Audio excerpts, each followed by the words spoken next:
Hello there and welcome to Google Shopping Ads Mastery course. I am Hitesh Gupta, founder of Marketing Fundas and an experienced marketer. Whether you are an e-commerce entrepreneur looking to boost your sales, a marketing professional wanting to sharpen your skills, or simplify someone curious about the power of online advertising, you are in the right place. Google Shopping Ads have revolutionized the way businesses connect with potential customers. They offer a visually appealing, highly targeted and incredibly effective way to promote your products online. Throughout this course, we will dive deep into the world of Google Shopping Ads. Whether you are a beginner or have some experience, we have got you covered. We will start from the basics and gradually we will move towards advanced strategies and tactics. You will learn how to create, optimize and manage Google Shopping Ads campaigns that drive results. We will simplify the complexity of ad creations, product feed optimization, bidding strategies, and much more. I have had the privilege of helping countless businesses achieve their goals using Google Shopping Ads. And now I am excited to share that knowledge with you. By the end of this course, you will have the skills and confidence to take your online advertising game to the next level. Are you ready to take your e-commerce game to new heights? Let's begin this journey together and unlock the full potential of Google Shopping Ads. Hello guys, welcome to Marketing Fundas Global. We are back with the second video in this advanced Google Ads course. In this video, I'm going to show you how you can create Google Ads account, and if you are from India, how you can get 20,000 rupees ads credits for free. Yeah, you heard right. Google is running a campaign where you can get ad credits worth rupees 20,000 for free. But before that, you have to spend 20,000 for that. So I'm going to show you step-by-step method on how you can get benefit from this offer. And if you're not from India, you can skip that part anyway. So without wasting any more time, let's get into it. Now, in order to create your Google Ads account, you must have a Gmail ID. So go to Google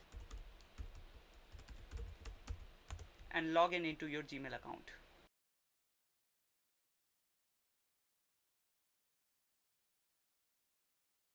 After getting login, click here, scroll down. Here you can see Google Ads. And the second method is go to Google again, type Google Ads. As you can see here, the first link, click on it. After clicking on the link, you will land on ads.google.com. This is the page where you can access Google Ads, and this is the ad credit, free ad credit, which is running right now. Here you can see as well that to help you get started, Google is giving 20,000 free ads credit. Also, if you scroll down a little bit, you can see a calling number here, which is a Google Ads expert number. If you get stuck in future in running ads, you can directly call on this number and take help from Google Ads expert. So to create a Google Ads account, click on Get Started.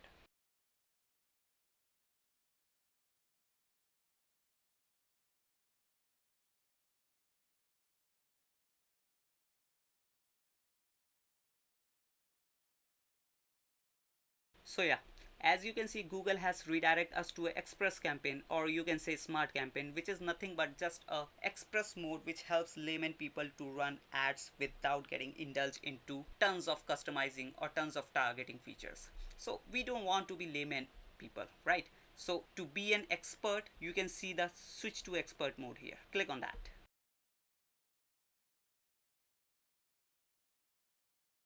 So the account has been created, but we didn't got any 20,000 free ad credits now. So in order to get that, we have to go to Google Ads page again.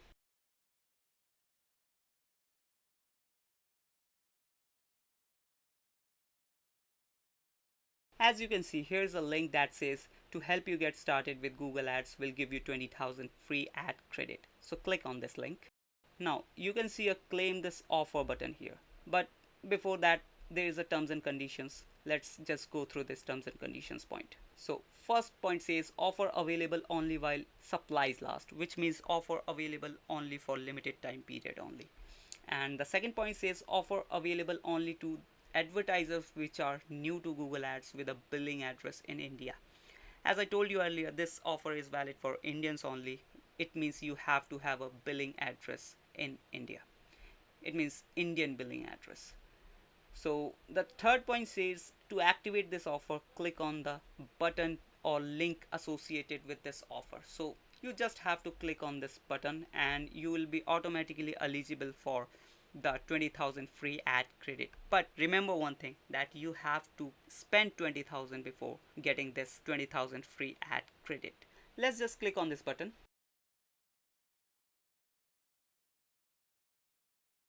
Now, as your Google Ads account is already been created, you just have to set up your billing with Indian billing address and you'll be automatically eligible for the 20,000 free ad credits. We'll tell you where to find that promo code in the upcoming video, and in the next video I'll tell you about billing setup, and after the billing setup you'll get that promo code. So let's meet in the third video in the advanced Google Ads course, where we'll be telling you about the billing setup. Hey guys, welcome back to Marketing Fundas Global. In this video, I'm going to show you how to add billing method in Google Ads. And as you know, without setting up the billing method, you can't just run ads. Well, the method is a bit changed now. You have to do some steps before setting up the billing method. But once the billing gets set up properly, you won't find any problem in future. Also, as we told you earlier, that after billing setup, you'll be eligible for 20,000 rupees promo code as well. That is basically for Indian people who resides in India. So without wasting any more time, let's get into it. Now we are into the section where we left last time. From here you have two ways in order to set up your billing. The first method is you set up a proper campaign, and after setting up the campaign you'll get the billing setup option at the end of the campaign making process. And the second option is you click on the create an account without a campaign. When you click on that link, you land here where you have to fill all your business details like your billing country, your time zone and your currency. After filling all the details, you just have to click submit. Now you'll see that congrats, you are all done, and then click explore your account.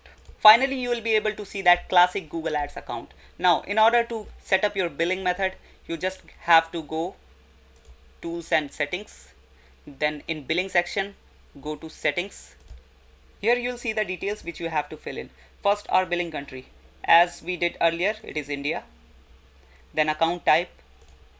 It depends on person to person. If you are an individual, you can set it to individual, and if you are an organization, you can set it to organization. Well, I am an organization, so I am setting up as an organization. I am putting the organization name. After putting the organization name, there is a payment method which you can use. There are so many options like net banking, money transfer, credit card or debit card, or you can go with Paytm wallet. That is an online wallet system in India. So for today, I'm going to go with net banking. Let's add name here, then add city, then postal code, then state. So here you have to fill the amount which you want to add, and the minimum amount is 500 that you can add in India. So we are adding 500 rupees. Agree the terms and conditions and then hit submit. Hit continue. Due to security reasons, the payment method couldn't be recorded. So let me do the payment and then continue with the video. As you can see, the payment is done and the last payment is showing rupees 500, and the available fund is showing 0 because it takes time to refresh the payment. So after some time you will be able to see the 500 rupees in available funds as well. Now click on billing activities. Here you will be able to see all the billing activities from the very next day. Then click on document. In the document section, you will be able to see all the invoices generated by Google, and then in promotion. Now in promotion section, you will get that 20,000 rupees coupon code which I was talking earlier. And to get that coupon code, you just have to spend 20,000 rupees on Google Ads. Now get to the billing transfers. In billing transfers, you get to see all the details related to your transferred amount. In payment methods, here you can add payment methods according to your convenience and comfort. Now let's head over to the settings section. In settings, you'll be able to see all the details related to our account, and if you want to make any changes, you can do so. Now scroll down. Here's the tax information that you have to add. Although these details are optional, but if you have these details handy, you can fill it so that the things work smoothly and you don't have to get trouble in future. So let me just fill it.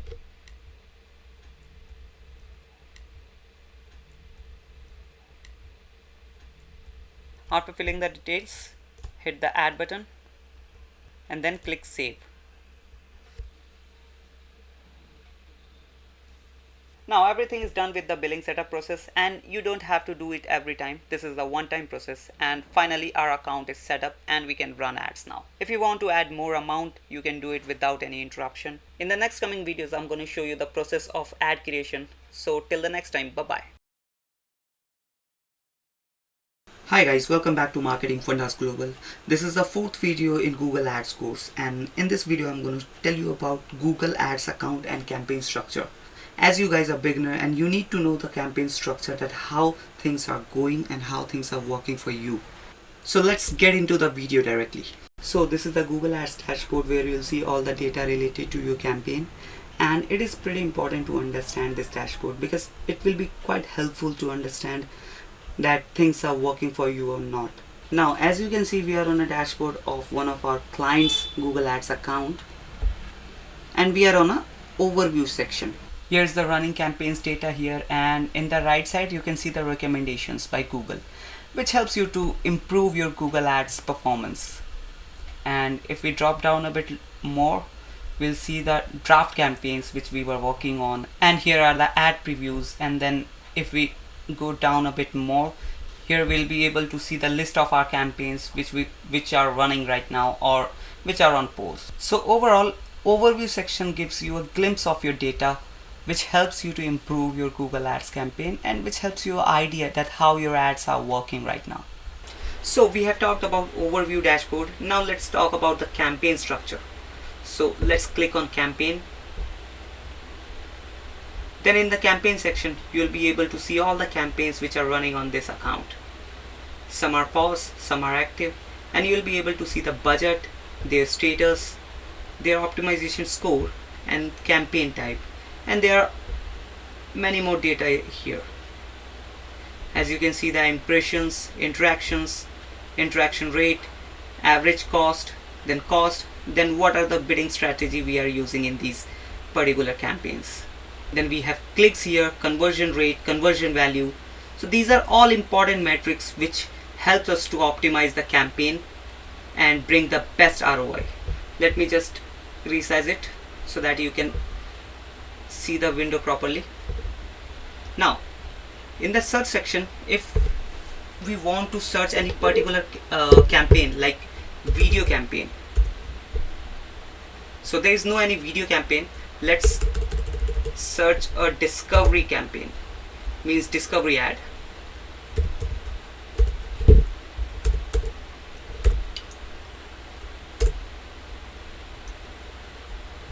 So if we search discovery campaign, we'll able to see all the discovery campaigns which are running on this account, all the paused ones, all the active ones. And here is the data you can see. You don't have to see this actual data. Now if we talk about segments, so you can segment your campaigns according to your choice, but we'll talk about later about the segment section. Then here in column, if you want to add any specific column according to your choice, you can add it here. You just have to click on the column. Like for example, I just click on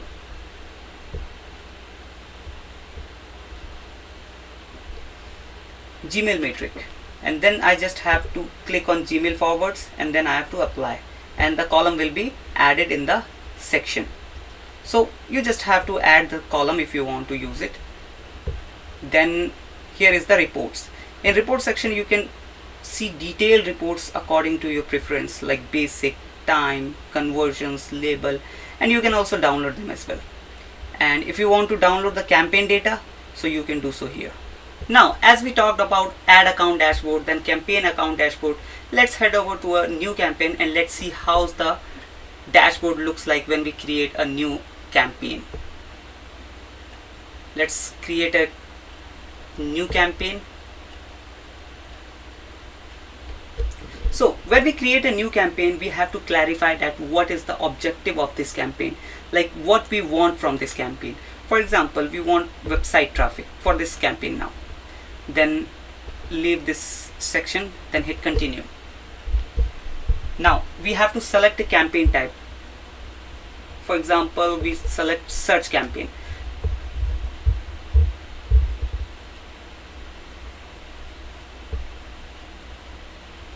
Then we have to add website, like in which website we want our traffic. So let's say I want traffic for marketingfundas.com. Copy this domain. After adding the domain, you can name your campaign as well. Then hit continue. Now in the next step, we have to set budget and bidding. So as we have selected a search campaign, so first we have to add budget. So let's say I want to spend 500 a day. Then hit on bidding. In bidding, I want to focus on clicks. Alright. Then click on more settings. In more settings, you will be able to see that ad rotation. It means which type of ad rotation you want. So leave it as like this. Then hit next. Then in campaign settings, you will be able to see tons of options. So first one is network. So which network you want to choose. So it means where you want to show your ads. Only in Google search network, or you want to use display network as well. So let's leave this and only select search network for now.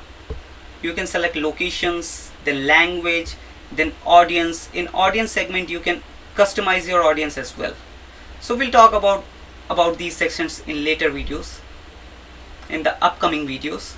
And in more settings, you will able to set start and end date of your campaign. You can schedule your ad. Also you can add a URL of your campaign. Then hit next. In the third step, you have to add keywords and ad. Before adding keywords and ads, let's talk about ad groups. Well, you can add multiple ad groups in a campaign. For example, you have a business, clothing business, and you sell only in two categories. The first one is women category and the second one is men's category. So you have to create two ad groups. The first one will be women's ad group, where you will add keywords related to women's category, and the second one will be men's ad group, where you will add keywords related to men's clothing, like men shirt pant for men, suits for men. Got it? Now let's talk about keywords. So here are the keywords which you can add, and in this campaign, in this particular campaign, we are adding only one ad group. So here are the keywords, and below you can design your ad as well.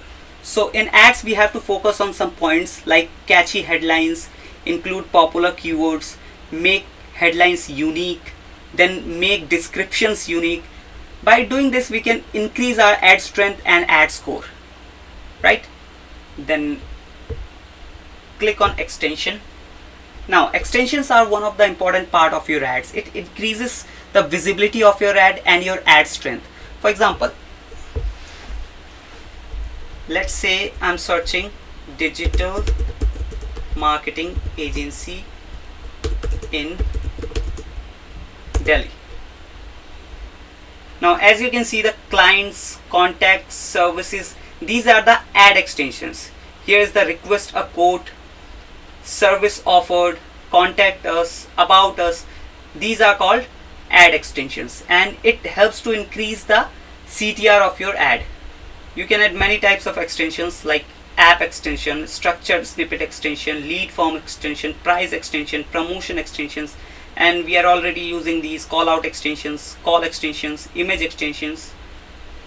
And after done with this, you can just hit to review. Now in the review section, you'll able to see all the details as you have filled in your campaign making process. And here is the estimate data you can see based on your budget and your keywords.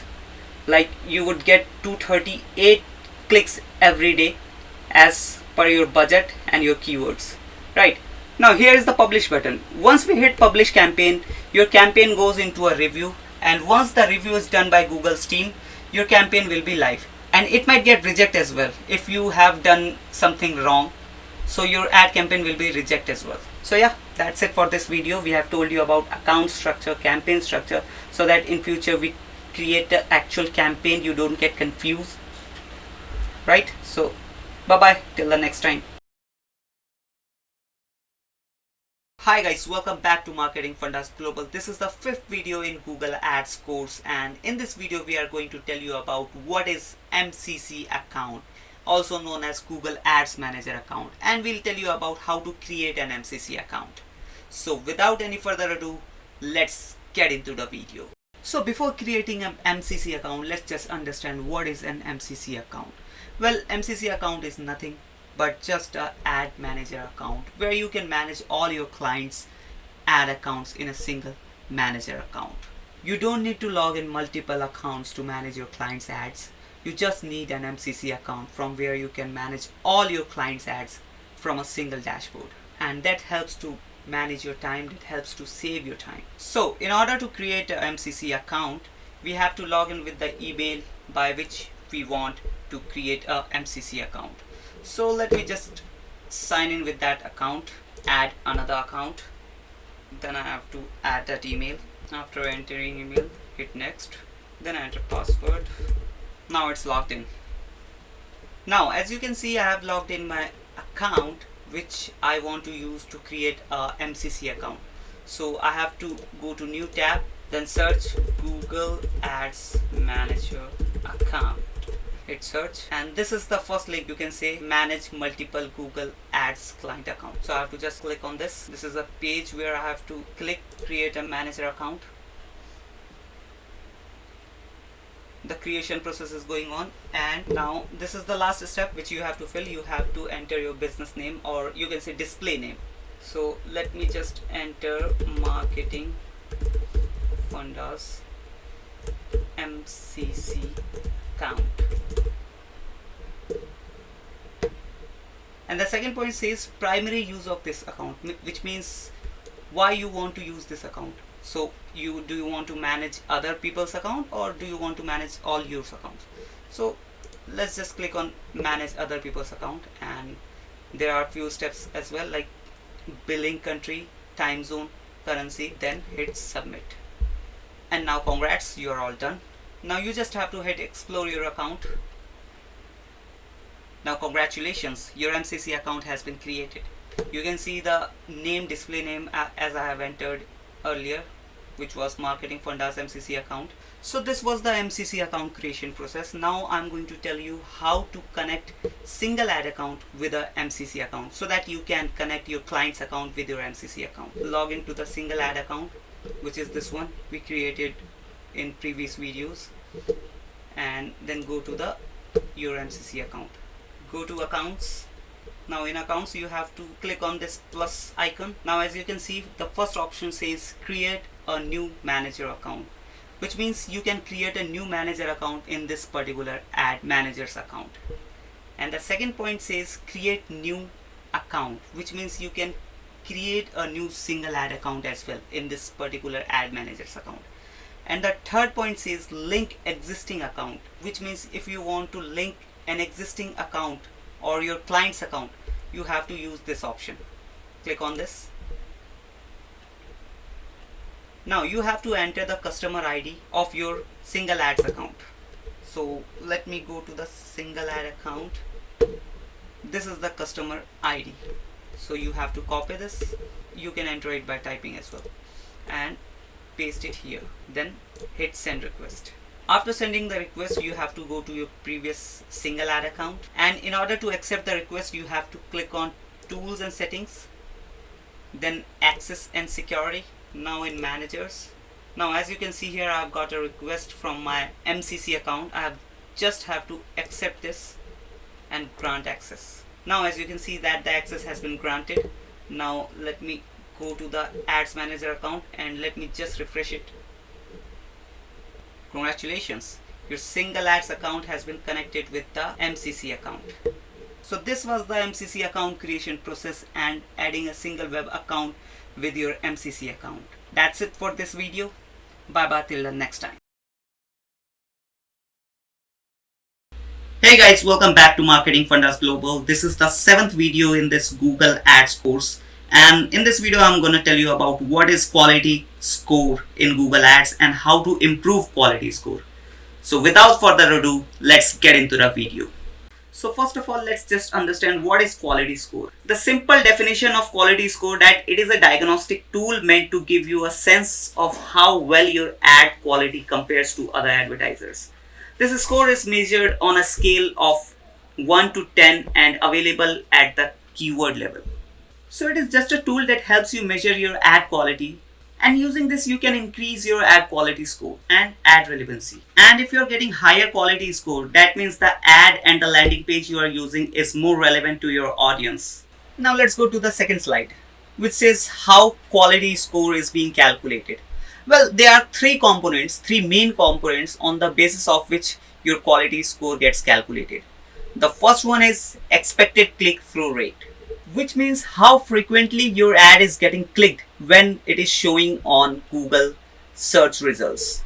For example, I search Best Digital Marketing Institute in India, and in the search results your ad showed up, but I didn't click on it, and it is happening again and again, which means people are searching Digital Marketing Institute in India and your ad is getting an impression, but your ad is not getting clicked. That means your click-through rate is low.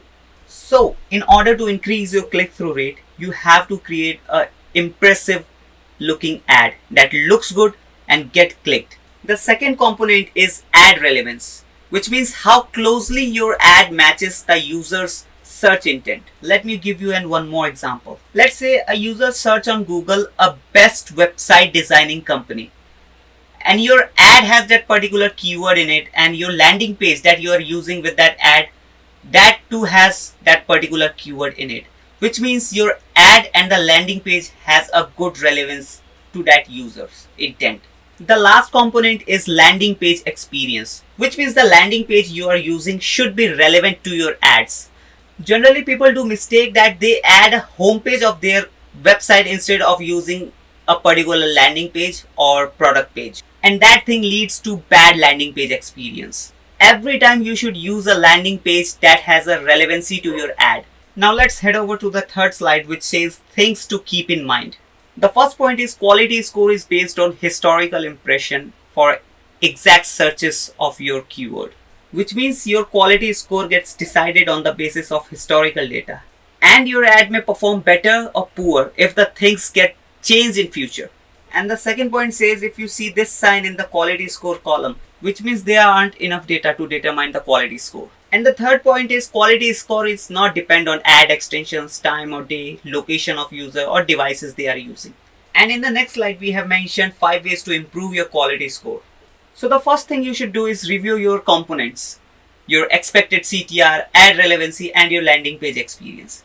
After reviewing these three components, try to make your ad more relevant to your keywords. And still if it is not working, you can consider updating your landing page. Then you should also try to improve your click-through rate by making your ads more impressive. At the end, fifth way is to use quality score with other metrics as well, like click-through rate, conversion rate and your site engagement.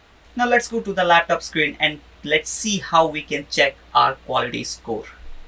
Now as you can see, we are in one of our clients' ad account, and in order to check our quality score we have to go to keywords, then scroll a bit, then scroll right. Now as you can see, there is no any quality score column here, so we have to go to column, then modify column, then search here quality score. Here's the option, check this box, then hit apply. Now as you can see that here is the quality score of our campaigns. Here one more, and as you can see here are some empty columns as well, which means Google doesn't have enough data to show quality score. And here is one 10 on 10, which means best quality score. 8, 9, 10 is like good quality score. 6, 7 is like average and above average, and the quality score which are below 5 is below average. So watch this video once again and improve your quality score by optimizing your campaign, your ads, your landing page. And that's it for this video. We'll meet you soon in the next video. Till then, bye-bye. Hey guys, welcome back to Marketing Fundas Global. This is the 9th video in this Google Ads course, and in this video we are going to tell you about automated bidding and manual bidding. So if you want to be really a Google Ads expert, so you have to know which kind of bidding strategy you are going to use in a particular campaign, so that you can make your campaign profitable and bring the best ROI. So without any further ado, let's get into the video. Well guys, Google Ads offers different type of bidding strategies, and that depends on your targeting, whether you are focusing on clicks, impression, conversions or views. And there are mainly two different types of bidding strategy. The first one is automated bidding strategy, also known as smart bidding strategy, and the second one is manual bidding. Now let's go to the second slide, which says consider your goals before bidding. And the first point says want customers to take a direct action on your site using conversion tracking. Then it may be best to focus on conversions. Smart bidding will help you in this case. Well, if you want your customers to take action, direct action on your site, so using conversion tracking will be the best option, which means smart bidding will help you in this case. And if you want to increase brand awareness, in that case you can use cost per thousand viewable impression bidding, also known as CPM bidding. CPM is for cost per milestone, where M is for thousand. And the third point says want to generate traffic for your site, so you can focus on CPC type of bidding, also known as cost per click. It will gonna help you in this case. Now let's go to the third slide, which says automated bidding strategies and its type. So automated bidding strategy mainly use machine learning and AI, and it try to bring the best ROI using previous data, previous conversion data and conversion values. And this feature is also known as auction time bidding. And in the next slide, here is automated bidding types. Well, right now we'll tell you about the name of these bidding types, and in the upcoming videos we'll tell you thoroughly about every bidding type. So let's talk about types of automated bidding. The first one is target cost per action, which is CPA. The second one is target return on ad spend, which is known as ROAS. And the third one is maximize conversions. The fourth one is maximize conversion value. The fifth one is enhanced cost per click, also known as ECPC. Then the last one is maximum clicks. And if we talk about automated bidding strategies for impressions, so the first one is VCPM, known as viewable cost per mile, also milestone. The second one is target impression share. The third one is TCPM, target cost per milestone. The fourth one is cost per milestone, also known as CPM.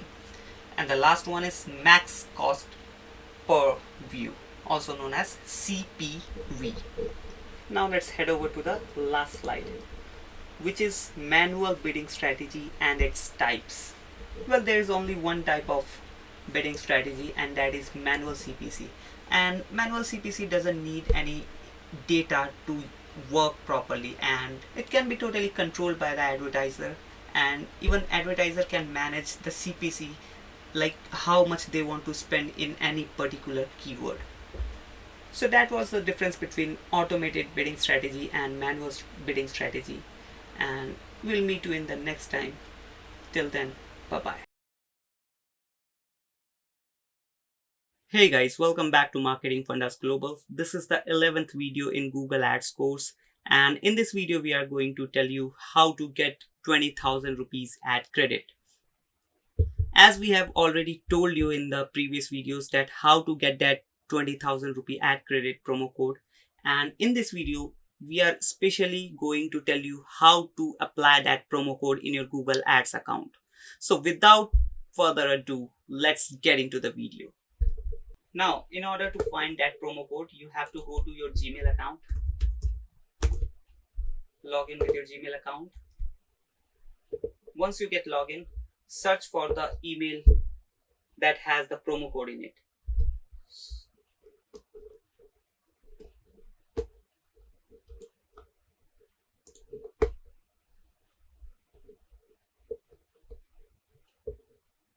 As you can see, I got the mail from Google Ads team, and it says reminder, complete your Google search campaign. If I click on this and drop down a little bit,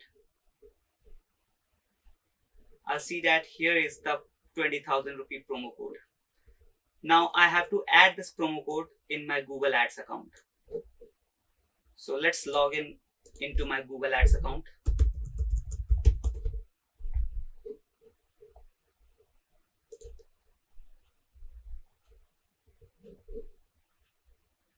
Click on sign in.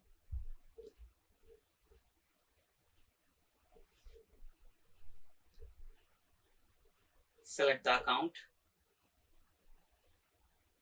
As I have multiple accounts in it, that's why I have to select the account.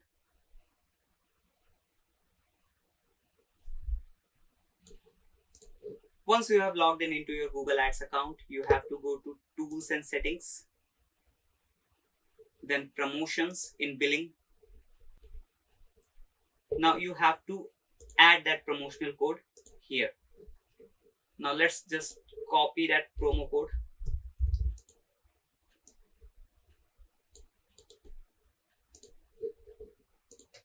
And then go to that tab and paste it here.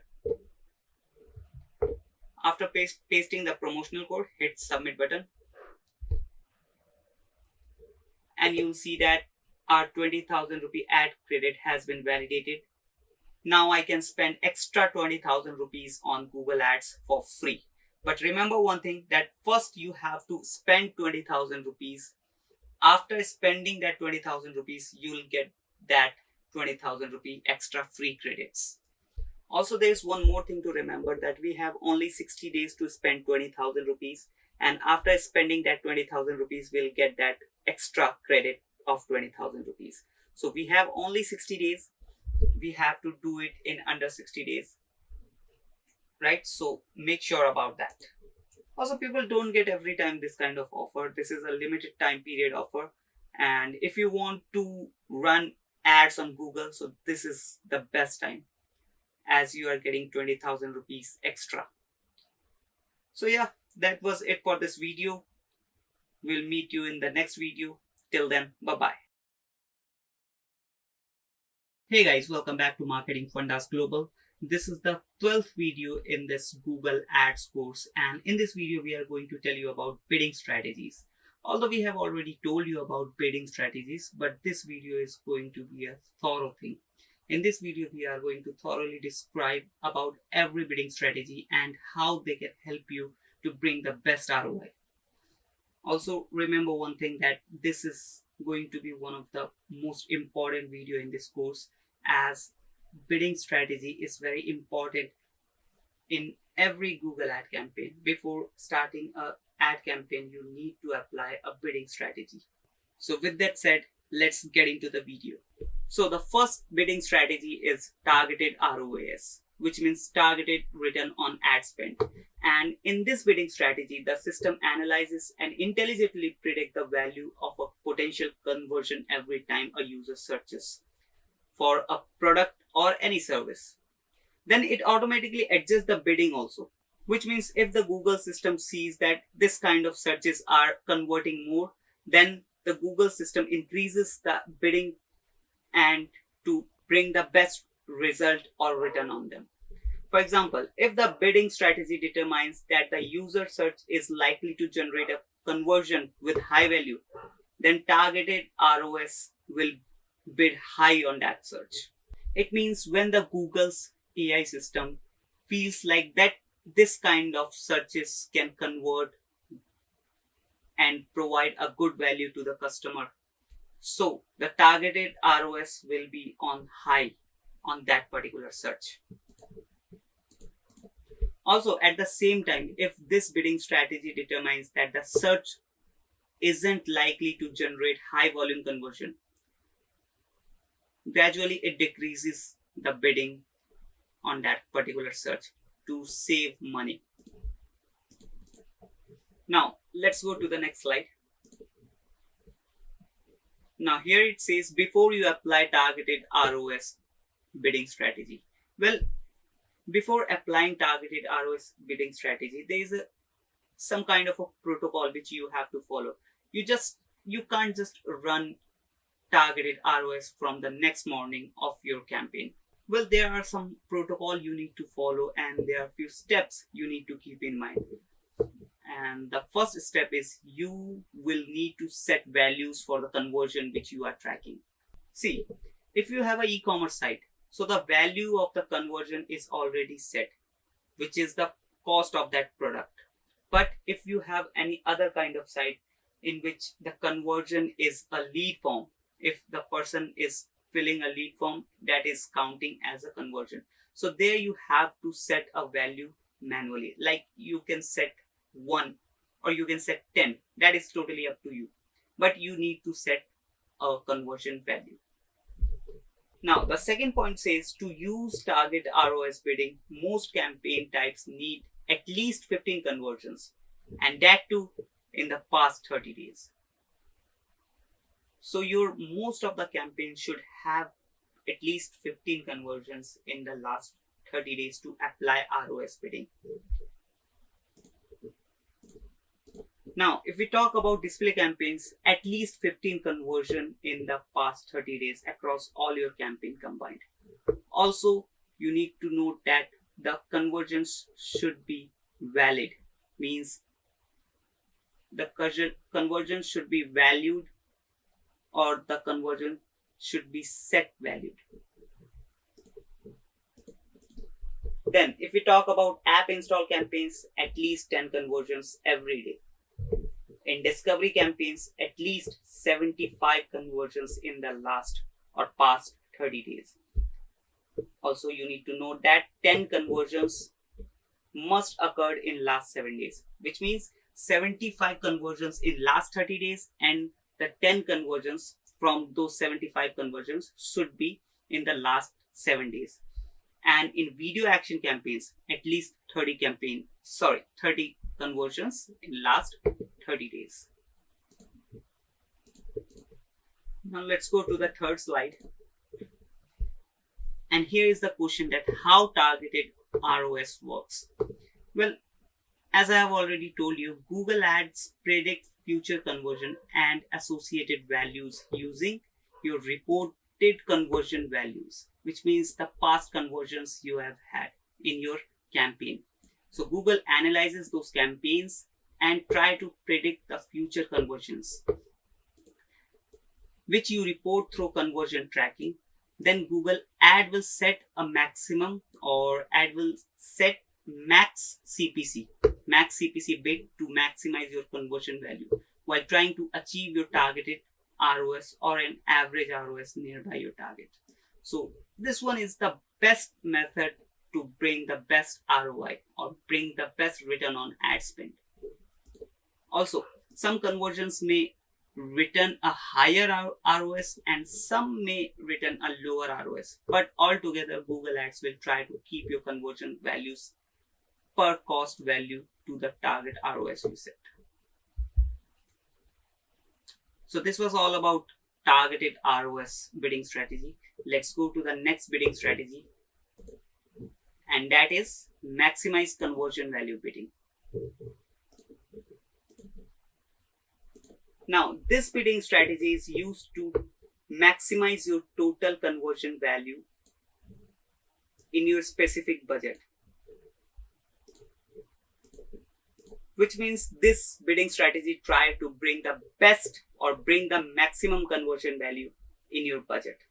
As you can read here, you can maximize the total conversion value of your campaign within your specific budget with the maximum conversion value bidding strategy. Also, this bidding strategy uses advanced machine learning to automatically optimize and set bids. You define the value that you need to maximize, such as sales, revenue, or profit margin, when you set up conversion tracking for your account. Which means this bidding strategy totally works on Google's AI system and try to optimize the bids which Google already have set.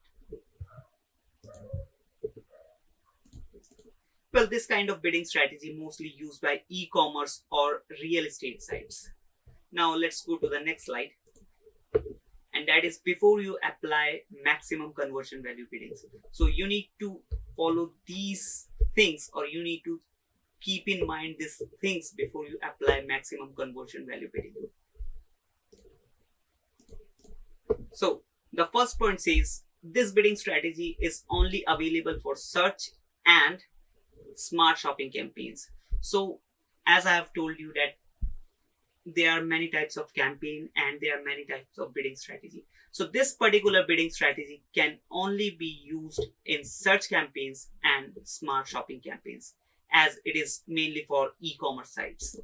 Now, the second point says you must be familiar yourself with automated bidding strategy. So before applying this max conversion value bidding strategy, you must be familiar with these all type of automated bidding strategies.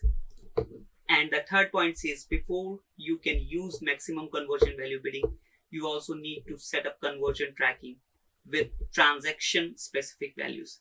So without setting up conversion tracking, you can't do anything, because without data, Google will not do any fruitful for you. So you have to be conscious about these things, that you are setting up conversion tracking so that you can track every transaction or every conversion with specific transaction value, so that the Google system can understand what is going on in the campaign and where the AI system need to work on.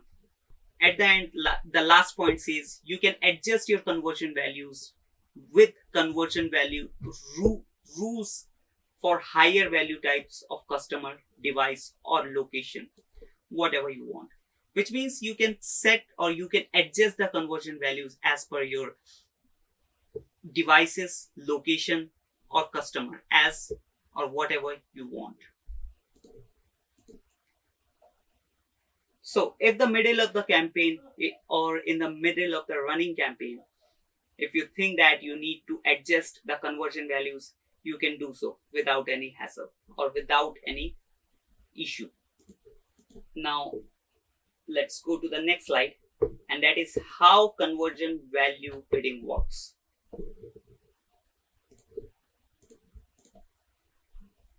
Using your historical performance and evaluating. So as I told you that these automated campaigns use historical or early data to bring the conversions or bring the results.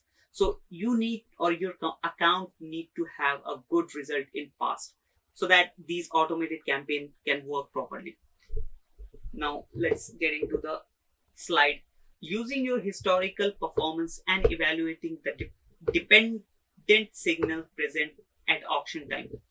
Maximize conversion value bidding automatically finds an optimal bidding for your ad each time it's eligible to appear. Google said these bids to help get conversion that are the most valuable for your campaign while spending your budget.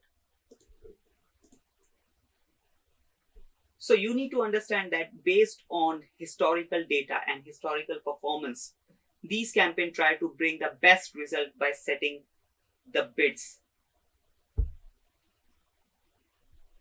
as like the targeted ROS one. Now, before switching to maximize conversion value bidding, you need to check these 2 points. First one is check your average daily budget amount if a target ROS isn't set. So you should set your target ROS because if you don't set target ROS bidding strategy, this bidding strategy will exhaust all your budget, as this bidding strategy tries to bring the conversion, and to bring the conversion sometimes it exhausts or sometimes it spend beyond the limit. So if you set the target ROS like as 10%, I need 10% conversion, so it will spend the amount in control to bring that 10% ROS, return on ad spend. And the second point is check your return on investment goals. So before applying maximize conversion value, you should thoroughly check your return on investment goals. Now, the third bidding strategy is maximize conversion bidding. And in this bidding strategy, the system automatically set bids to help you get the most conversion from your campaign while spending your budget. And also, when you're using maximize conversion value without your target CPA set, the campaign will aim to spend all your budget to maximize conversion value for your campaigns. But if you switch your bidding strategy to maximize conversion bidding, you don't need to remove your existing bidding strategy, because maximize conversion bidding don't use that CPA set or your bidding strategy, because maximize conversion bidding strategy uses its own AI system to set bid, and it changes the bidding as per the performance. Now let's move to next slide. Now before switching to maximize conversion, there are some points that you need to keep in your mind. And let me tell you one thing, that these all automated campaigns are kind of a similar. They don't have much different. So let's go to the first point. Let's go through the first point and what it says. Check your average daily budget amount. As I have told you in the previous bidding strategy, you have to check your daily budget. Okay, then maximize conversion will try to spend your average daily budget. So if you are currently spending much less than your budget, maximize conversion could increase your spending, because maximize conversion increases your spending as it helps, or as it wants to bring the conversion, and to bring the conversion, it maximizes your spending, or we can say it increases your spending to bring the conversions. Now the second point says check your return on investment goals. So as I have told you in the previous bidding strategies as well, you have to check your return on investment ROI goals before switching to these automated campaigns. Now how this maximize conversion works. Now when using maximize conversion bidding or maximize conversion value bidding, we recommend that you use tools such as budget simulator or impression share. So these tools are inbuilt in the Google Ads platform. You need to keep your eye on in these two tools, budget simulator and impression share. These tools will help you to see that these bidding strategies whether are working for you or not. Now this only applies when target CPA or target ROS isn't set to maximize conversion strategies. I think you got the point, right? Now let's go to the fourth bidding strategy, and that is about targeted CPA bidding. CPA means cost per acquisition, which means how much cost you are paying to get an acquisition. For example, you are paying $100 to get one conversion, which means which means your CPA is $100. And this is a smart bidding strategy that sets bid for you to get as many conversions as possible. When you create the target CPA bid strategy, you set an average cost you would like to pay for each conversion, which means when you are using CPA bidding strategy, target CPA bidding strategy, you need to set a particular amount to get the conversion. Which means if, for example, if you have set a $10 CPA and you want to sell a product that is worth $100, which means Google will try to bring conversion under $10 to sell that product worth $100. Now target CPA is available as either a standard strategy in a single campaign or as a portfolio strategy across multiple campaigns. So you can use this targeted CPA bidding strategy in a single campaign, or you can use this bidding strategy in across your campaign, means across your portfolio. And there is one thing to note, that is for app campaign or target CPA is the same value whether the conversion is for installing the app or for using the app.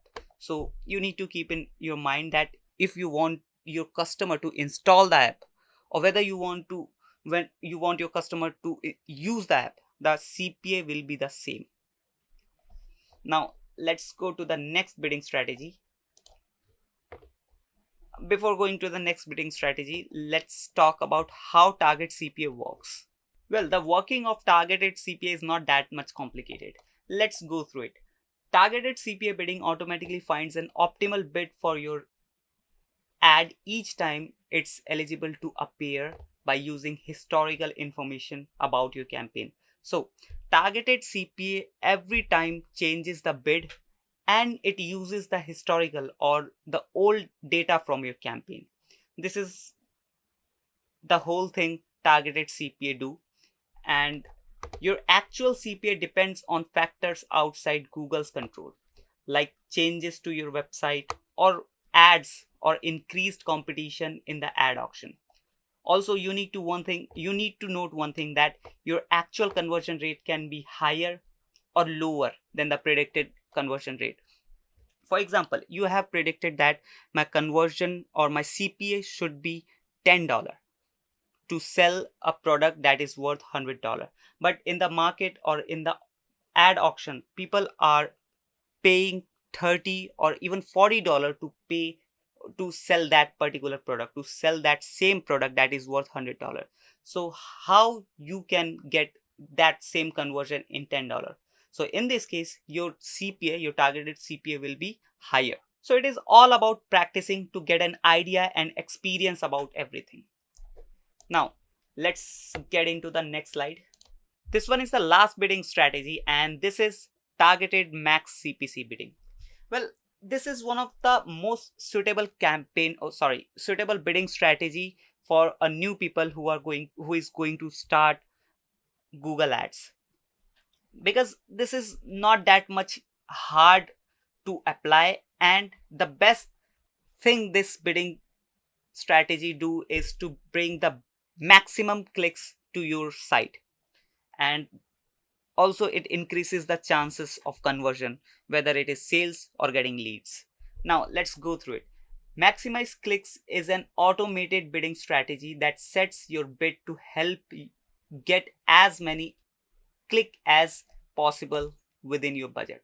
As I have told you earlier, you can use maximum clicks for a single campaign, or you can set it up as a portfolio bid strategy. So as I told you earlier, that everything is similar to in every automated bidding strategy. There is some kind of different thing only. Now, portfolio strategies group together multiple campaign into a single strategy. So as I have told you, if you are a beginner, so this one would be the best bidding strategy to use, because CPC, cost per click bidding strategy brings the best clicks or brings the maximum click to your site. And if you are getting the maximum clicks to your site, so the chances also increases of getting conversions, right? I'm sure you got the point. Let's go to the next slide. Maximum CPC bid limit. Now there's a limit in this strategy, or we can say there's a cap in this bidding strategy that you need to apply before using this bidding strategy. Because see, the work of this bidding strategy is to bring the maximum clicks towards your site, and if you don't apply the cap, if you don't set the limit amount, then in that case this bidding strategy will exhaust your money, and the clicks which you are going to get will be much higher. So let's go through it once. Maximum CPC enables you to set a cap on bids when using a maximum clicks bid strategy. It lets you to control the maximum amount you are willing to pay for each click. So the meaning of setting a limit is that you are setting an amount that will Google consider as a limit, which means if Google is bringing click towards your site and you have set that each click should be only $1, then Google will not exhaust, or Google will not surpass that limit, right? And Google will try to bring clicks in that particular amount in $1. If you do not set any max bid limit, then Google automatically bid itself for more conversions with higher CPC also. And there's one more thing to note, that is bid adjustment apply on top of the maximum CPC bid limit you've set. So this was all about Google's automated bidding strategies. we are going to tell you, or we are going to teach you how to use these bidding strategies in a campaign in the upcoming videos. So stay connected with this Google's advanced ads course, and we'll meet you in the next video. Till then, bye bye. Hey guys, welcome back to Marketing Fundas Global. This is the 15th video in this Google Ads course, and in this video we are going to tell you about Reach Planner. So guys, when we try to start with video marketing, when we go to do video marketing, there are many questions that comes in our mind, that how much budget do we need, how much impressions or how much reach we will get in that particular budget, or what is the best tactic or strategy to get the best impression or best reach in a particular budget. So these many questions that comes in our mind, and to tackle these questions there is one Google's free tool, that is Reach Planner.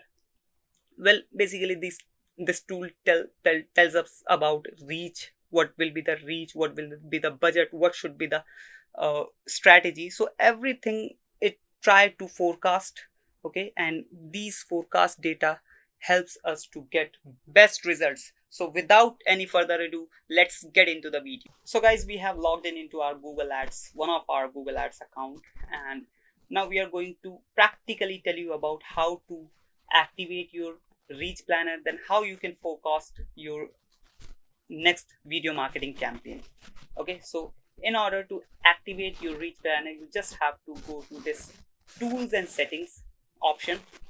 Then in planning section you will be able to see a Reach Planner option here. So you just have to click on it. Once you click here, you will redirect to a Reach Planner dashboard, and you have to click a request access here, because you don't have access to to the Reach Planner right now. So you have to request access here. So just click here.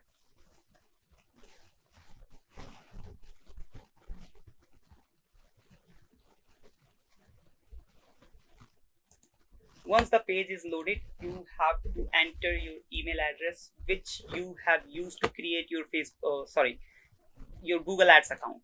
So just copy that email address.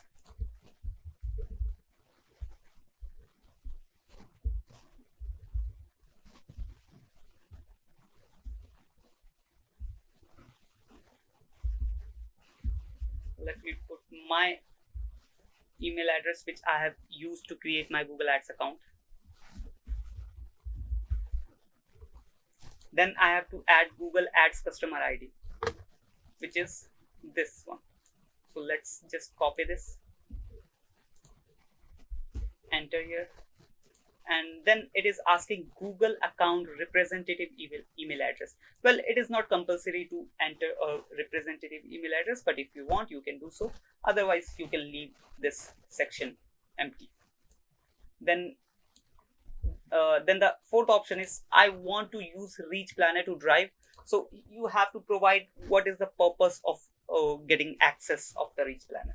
So what you want from Reach Planner, you can just fill those, you can just check those boxes. So I want brand awareness and reach, action in traffic, brand consideration, anything you want. Then the fifth option is I agree to receive marketing emails and research inquiries related to Google planning tools. So if you want to receive inquiries and research emails related to planning tools, Google's planning tools, you can check this box, otherwise leave it. Then you just have to tick this terms and condition box, then hit submit button.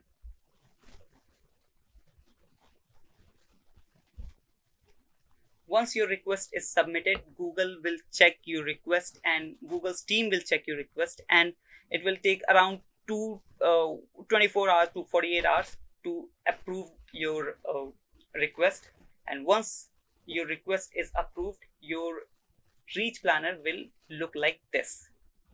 Let me go to my another account where I already have Reach Planner. So click on it. So once your Reach Planner is activated, the dashboard will be looking like this, just like this, same as you can see right now. So once you have redirected to Reach Planner, you just have to click here here or here in order to create a forecast. So just click here. And now, as you can see, there are two options. The first one is YouTube and the second one is YouTube and linear TV. So if you want to forecast for only YouTube platform, so you just have to click here. But if you want to forecast for YouTube as well as linear TV, which is Google's partnered sites where you can show your video ads in order to uh, reach to more and more people. So in that case, you have to click here. So for now, we are going with only YouTube platform because we just want to advertise on YouTube platform only. As you know, YouTube doesn't have small audience. They have YouTube has a huge audience. So YouTube would be enough to advertise your product. So once we click on YouTube, the first option we have, which is date. So you have to select date bracket, which is from which date to which date you want to forecast. So let's say we are choosing 1 October to 28th of October, which is 28 days. Then we have to select demographics. So for now, it is all people, or you can go with specific age or gender. So let's click on it. Let's say we are choosing from 18 to 44. Okay, so we have chosen this age bracket, and the gender we are choosing male and female both. Then you can select sub location as well if you want to do. For example, we are choosing, let me choose Delhi NCR. Okay, so once we select Delhi NCR, everything will be changed accordingly, as you can see here. Now in build a YouTube media platform, we have the audience section. Now we have to select audience, that which kind of audience we want to choose. Here are many options you can choose from. Now also you can browse here, which is where the affinity option, in market audience. So we will everything we will tell you in the upcoming video, that what is affinity audience, what is in market audience. So these topic will gonna help you in properly running Google ads. Okay, so upcoming videos will gonna tell you about affinity ads or in market ads. Everything we will cover, you don't have to worry about it. For now, we are not selecting any audience. Generally people doesn't select any audience, so we are working like general people, not a Google ads expert. Okay, so let's leave this option for now. Now in lineups, so lineups are the option where you can choose popular content, like popular content worldwide. So in this option you can show your ads on the popular content worldwide. So if you want to show your ads in popular content which is getting popular worldwide, so you just have to click or check this option, and your content will be shown on those popular content which is getting popular worldwide. Or if you want to go with content for India, okay, so and check this option, and now your content or your video will be shown only in India, which is getting popular. So all in all, if you want to show your ads on the popular content worldwide or in any specific country, maybe it is India or America, so you can do that with lineup option. Now if you want to show your ad on only on tech and gadget videos, like you don't want to show your ad on travel videos, so you just have to remove this option.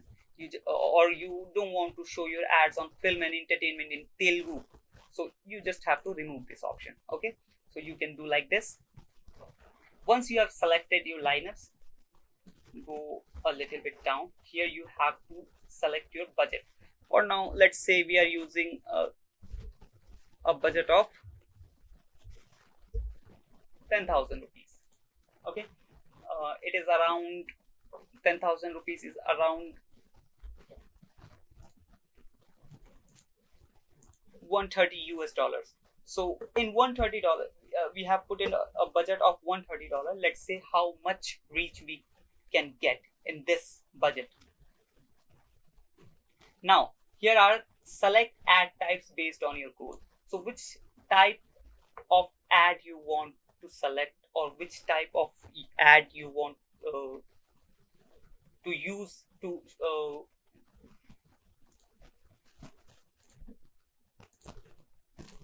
now select your ad type based on your goal. So you have to select your ad type based on your goal. Like if you want to get awareness, so you have to click this option, and otherwise you can go with another options as well. You have consideration option, or you can create your own as well.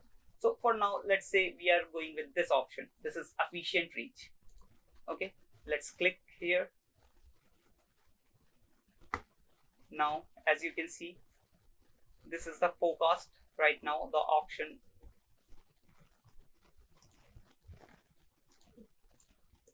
So as you can see, YouTube has break down my budget into two parts, as I want awareness, brand awareness. So in order to do that, YouTube has automatically break down my budget into two parts.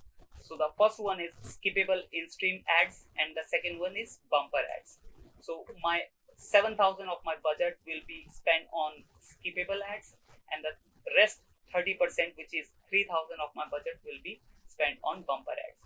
So let's go with this, and then just once you have filled everything, you just have to hit this view forecast button.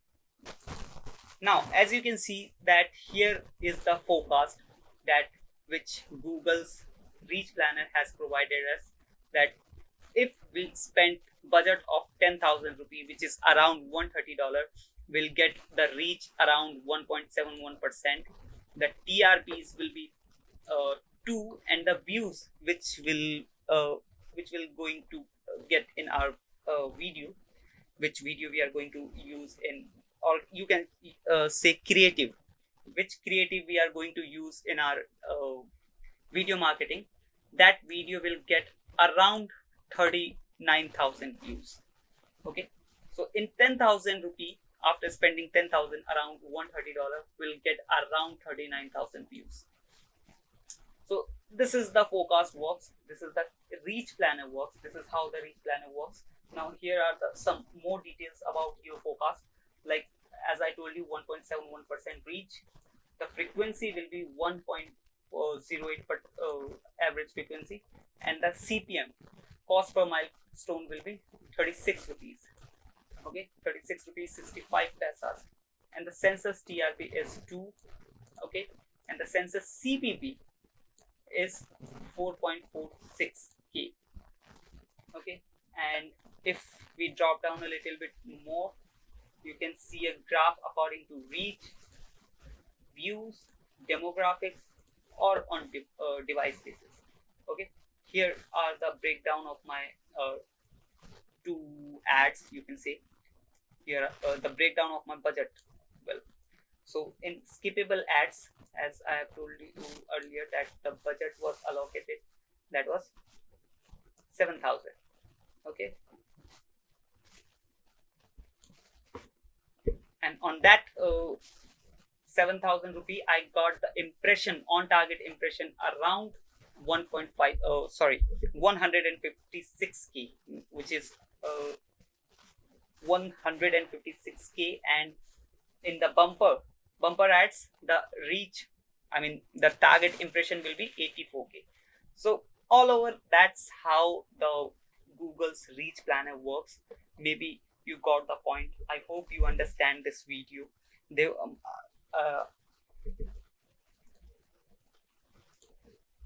There was some glitches from my side, but I hope you understand this video, and I hope you understand that how reach planner works, and this will gonna help you in your video marketing in future when you are going to start your video marketing. So reach planner gonna help you properly.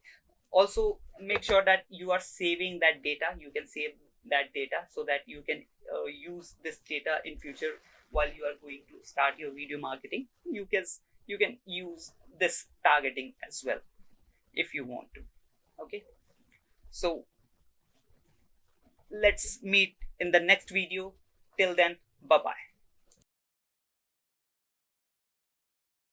Hey guys, welcome back to Marketing Fundas Global. This is the 16th video in this Google Ads course, and in this video we are going to tell you about Google's keyword planner. Well guys, we all know that planning, keyword planning is pretty important, whether you are going to rank your site through SEO on Google's search engine page or SERP results, or you want to run Google ads. In all the factors, in both the factors, you need best on the best keyword planning. Or whether you are using a keyword, whether you are using the keyword planner tool, but if you are not doing it effectively, you might end up losing your hard-earned money. So this video is gonna be in depth about Google's keyword planner, so stay tuned with the video. Let's get into the video. Now we have logged in into our Google Ads account. From here we're gonna tell you about the Google's keyword planner tool, which is a free tool from Google that helps you to find potential keywords or find keyword rankings or find keyword traffics, or you can forecast the keyword traffic as well. So these all metrics gonna help you in your PPC ad campaign, or whether you are going to start your SEO project. So these data, these key metric points will gonna help you and your site to be ranked on Google. So in order to open Google's keyword planner, you have to go to tools and settings. Then in planning section, we can see performance planner, keyword planner, reach planner. So one by one, we are telling you every tools, or we are giving you tutorial about every tools. So for now, let's stick to keyword planner. Click on this. Now, as you can see, there are two options. The keyword planner is open and there are two options. The first one is discover new keywords and the second one is get search volume and forecast. So if you have specific keywords with yourself and you want to find out the volume, or you want to forecast the volume, the search volume about those particular keywords, so you can go with this option. So we're gonna tell you about this option later. So for now, let's discover new opportunities, new keywords. So click on discover new keywords. Now here are two options. You can start with keywords or you can start with a website. So for now we are going with the website. Click on this. Now it is asking for the URL. For example, you have a site and you want your competitors keyword so that you can rank on those keyword as well. You have started a new site and you want your competitors, you want to know your competitors keywords so that you can find out the opportunities and you can rank on those keywords. So in order to do that, for example, my competitor is Marketing Fundas. So just copy that URL and paste it here. Once you have pasted here, there are two options. The first one is use the entire site. So if you use this option, the keyword planner will use entire site to extract those keywords, or you can go with only this page. So it will extract only home page to extract the keywords. Okay, so we are going with this option, only use only this page, and click on get results. Now once it fetched the data from the site, here is the data and we got all the keywords from Marketing Fundas homepage. So here are the keywords. We can see that there are 670 keyword ideas available in Marketing Fundas homepage. And as you can see, let me show a little bit more. So the first keyword is digital marketing agency. As you know that Marketing Fundas is a digital marketing agency, so it is obvious that the keywords which are coming from the website will be like this: digital marketing agency, digital marketing company, digital marketing service. So, and this is the obvious results, right? And the second of the bar which we are seeing, it is average monthly searches. So this is the keyword which is digital marketing agency, and the searches which are average searches, monthly searches are on this particular keyword is about 10k to 100k, which means 10,000 to 100,000 searches every month. And this second option is 3-month changes. So if there are any changes, they are up and down in the search volume, so that will be shown here. So right now there is no any changes, so it is showing 0%. Or if there was any changes, it will show plus 2, 3 or 100%, or or it would show minus 100 or 50%, like this. Now the third option is year on year change. So this was 3-month change and it was year on year change. So this data shows that what was the result or what was the search volume of this particular keyword was a year ago, and what is the search volume of this particular is right now. So this data shows that. And here is the competition level. In this particular keyword there is a competition, medium competition level. In some keywords there are low competition level, and you might find some keywords that are on high competition level. In this column you can see the minimum bidding which is people are going to pay for this particular keyword, and in this column this is the high range, which is the highest amount which people are paying for this particular keyword. And in this account status column you will see the keyword status, account status. If you add these particular keywords in your campaign, in your Google Ads campaign, so those status will be shown here. Right now we don't have added these keywords in our any of campaign in this particular account. That is why the status is blank right now. Now if you want to add any filter, you want to filter these 670 keywords, so you can add a filter here, like I want to exclude or I want to include any particular keyword. So click on keyword. Now if we want to contain any particular keyword, that for example we want keywords which contain marketing, if I choose this option contain and I select the keyword that is digital marketing, and then text match, which is if the text matches, that is that the text is digital marketing. And if from this list, the list of 670 keywords, if any keyword matches that contain digital marketing word in it, it will be shown. So let me apply this filter. Now as you can see we have only few keywords available right now, which is around 307. You can see here as well, showing 307 of 670 keyword ideas. Now as you can see, keyword planner has filtered out the keywords which contains digital marketing word in it. So you can use this filter option according to you, according to your preference. Now in the column section, if you want to add or if you want to remove any column from the column section, you can do with these options here.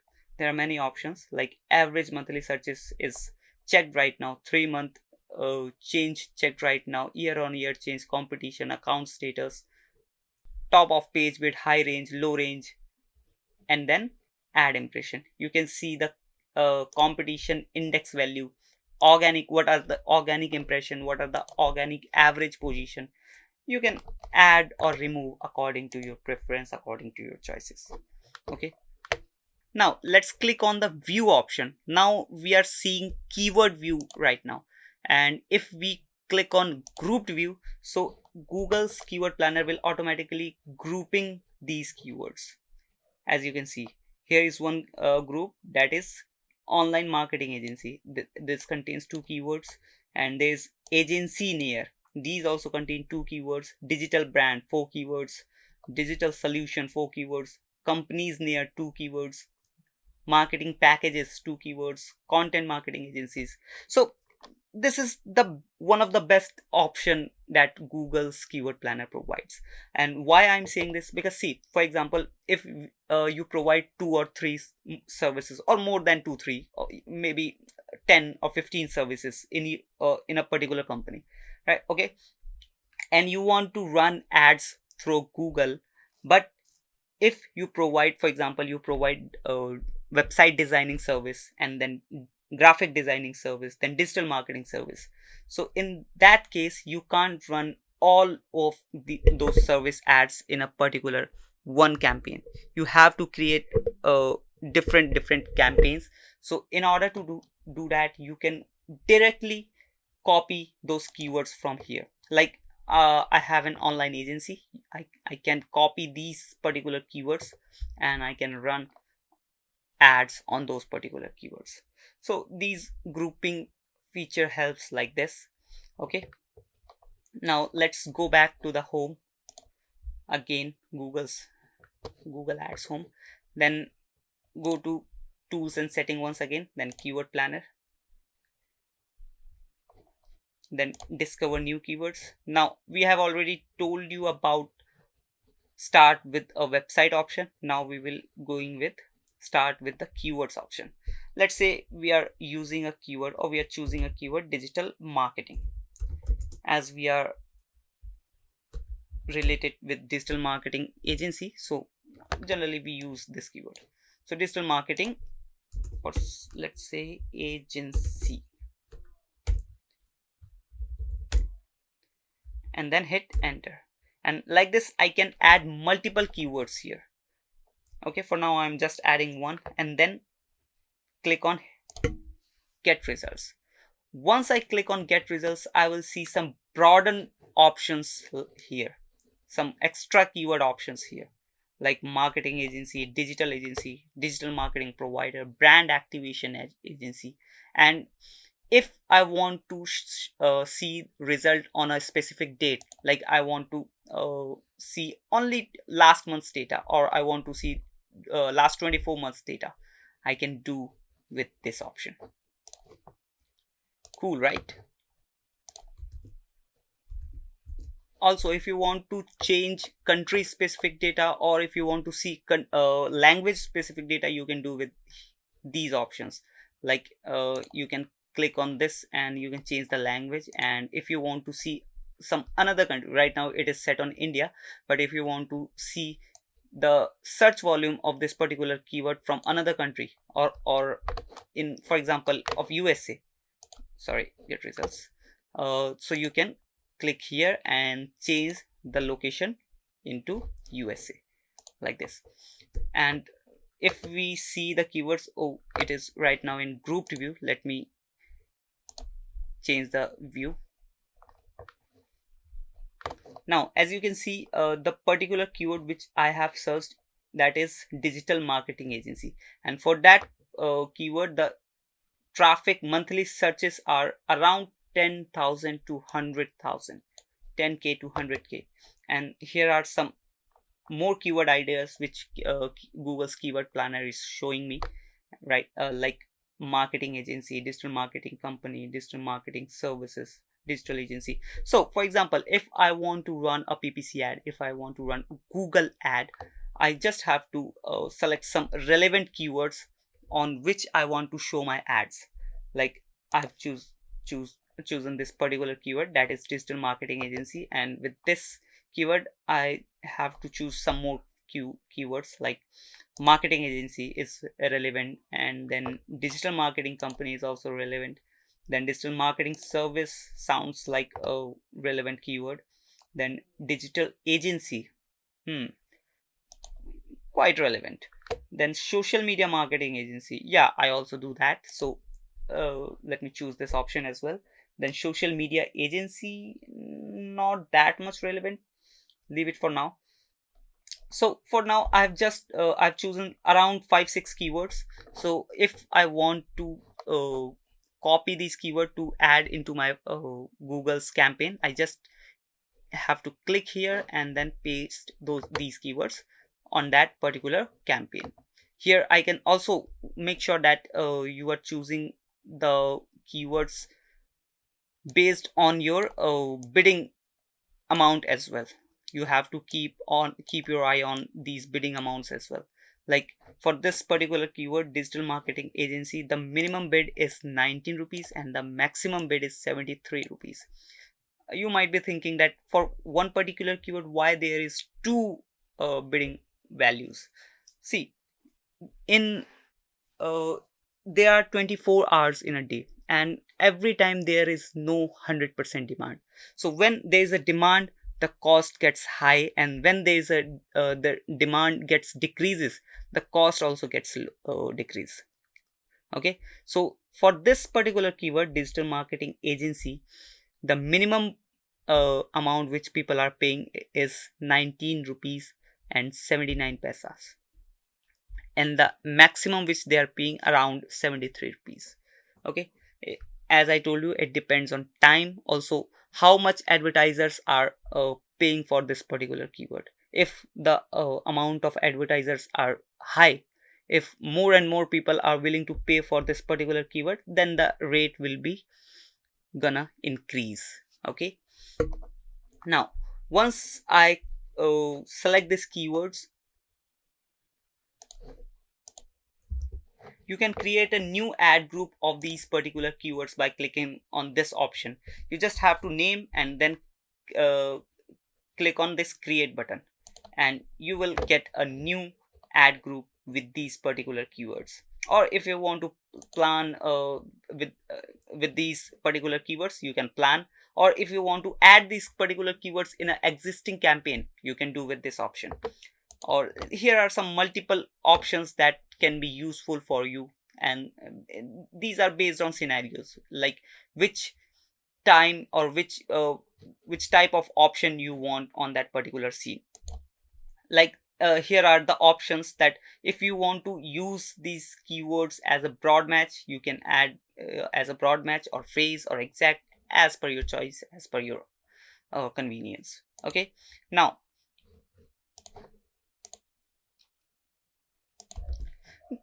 these options are basically for your time saving. These options help you to save time. Like for example, I've told you that if you choose these keywords and if you want to add this keyword in your campaign as a broad match, you can do with this option from directly here. Although you can uh, add these keywords in a campaign with the manual method as well, but if you want to save your time, you want to be more productive, you can do with these options directly from here. Okay, now let's just deselect these all the keywords. Now this was all about for Google's ad campaign for PPC search ad. Now I'm telling you about the SEO. For the SEO person, if a particular person want to SEO, want to do a SEO for any particular site, whether it is for their client or for themselves, doesn't matter.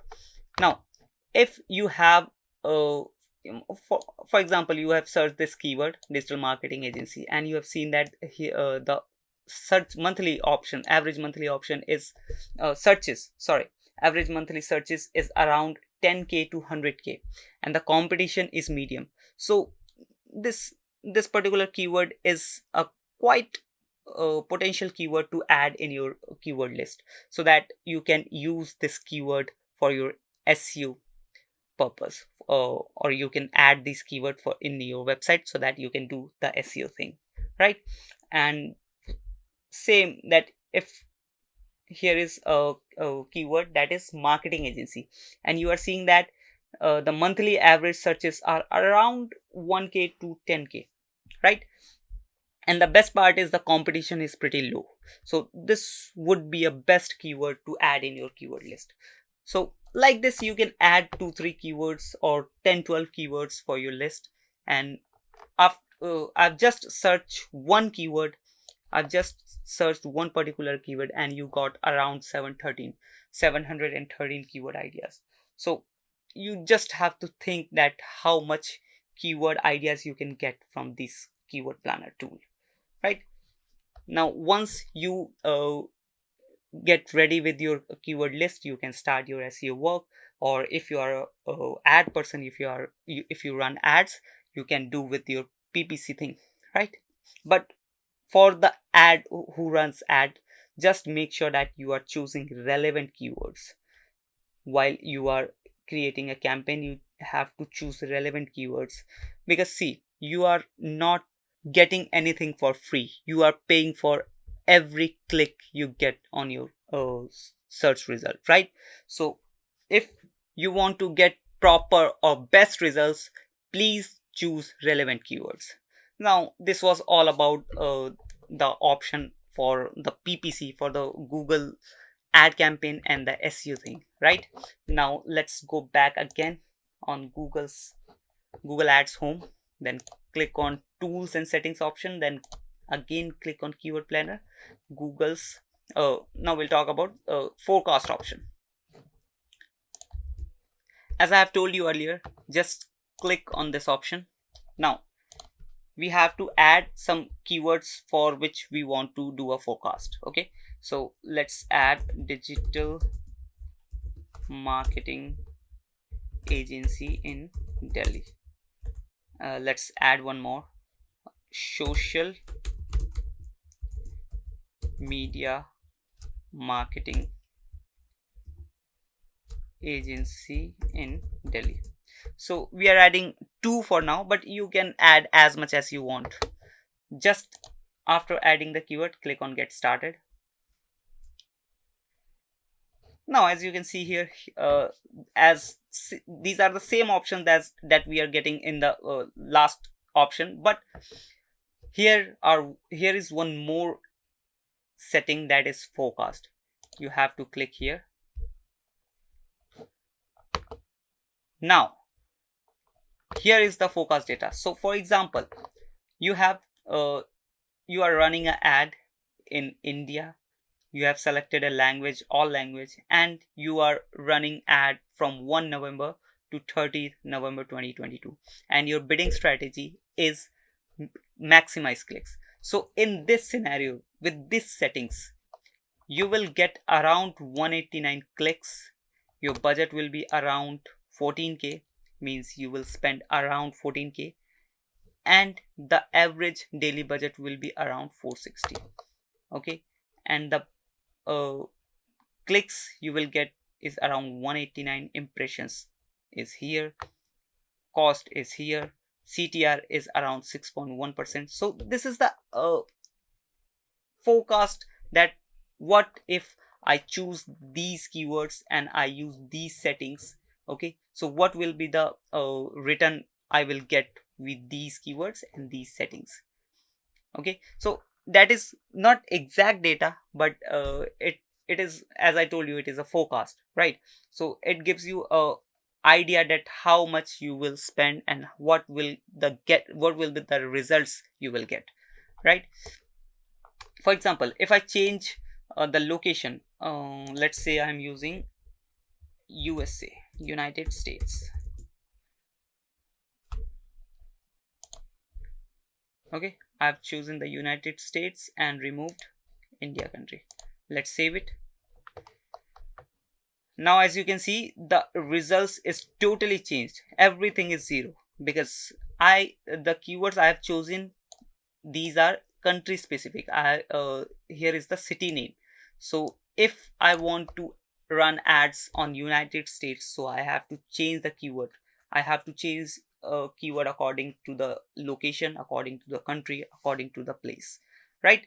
So right now the data is 0 because I have chosen country specific keywords. So you have to figure out that what is what is working for you or what is not.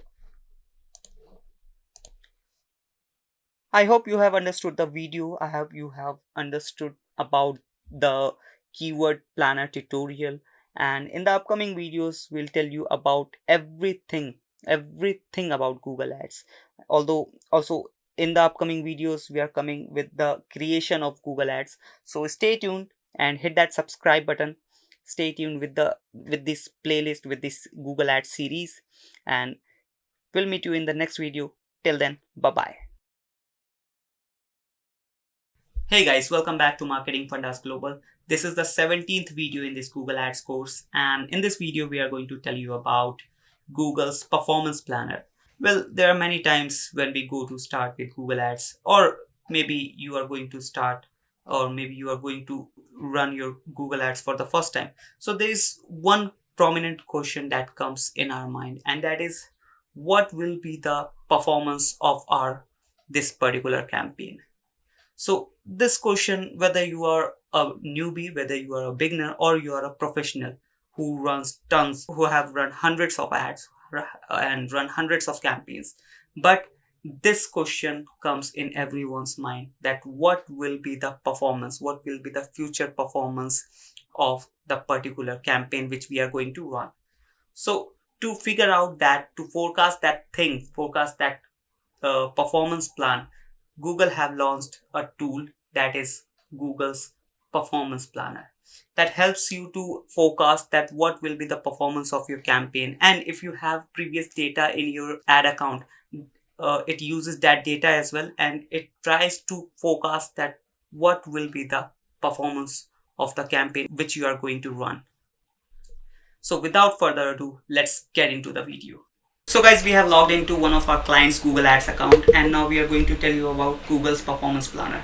Well, first let me tell you one thing, that this tool can help you with the forecasting, but the exact data, the real-time data can be very different, because see, real-time, there are many obstacles on the real-time basis that can differentiate the data in the forecasting tool and on the real time, on the live basis. With that thing keep in mind, let's go to the Google's performance planner tool, and in order to find that tool, you just have to click on tools and settings, then performance planner. Now there are many metrics and there are some criterias that you have to follow. You have to meet those criterias to use this performance planner tool. There are some eligibility that your campaigns need to be eligible, so that you can use those campaign to plan that your future results. So let me just tell you about those criteria or those eligibility criteria that you have to be follow.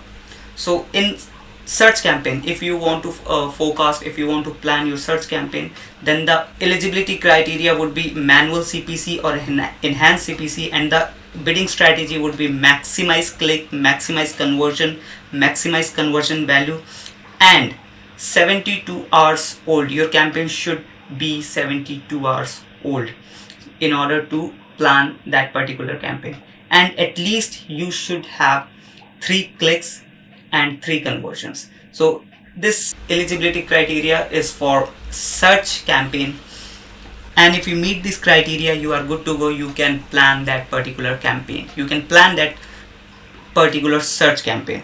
Now for shopping ads, you have to get 100 impressions in last 7 days, 10 conversions in last 10 days, and your daily spend $10 at least for last 10 days. And at the end, your bidding strategy should have target ROS, and that would make you eligible to plan your shopping ad campaign. And at the end, we have video campaign. Although we can plan only 3 type of campaigns. The first one is search campaign, as I told you, then shopping campaign, and at the end video campaign. So in video campaign, the eligibility criteria is maximize conversion. Your bidding strategy should be maximize conversion, target CPA, and at least you would have 5 conversions. The spend amount would be $10 in last 7 days. Bidding shouldn't be changed in last 3 days. So this was the eligibility criteria for the search campaign, shopping campaign, and video ad campaign. Now we are in the performance planner's dashboard. Now in order to plan your campaign, just click on this plus icon or click on this create new plan icon.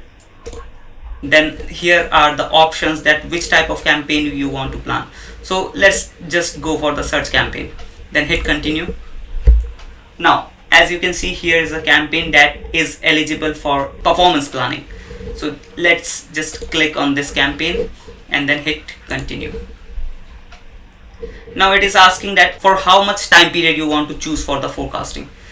Let's say we want to forecast for the next 1 week, or you can go with the next 1 month, next 1 quarter, or next year. So let's say we are going with the next month only. Now once you select the time frame, time period, then you have to select the metric, that which metric you want, like clicks, conversions, conversion value, app install, impressions here. So right now I have only these 3 options, that my campaign is eligible for these 3 only. So let's say we are going with the conversions for now. Then in the target this is optional although, but we should choose this. So in target option I'm choosing conversion. Then how much conversion I want. So let's say I want 50 conversions in that next 1 month. Okay, then hit on create plan button.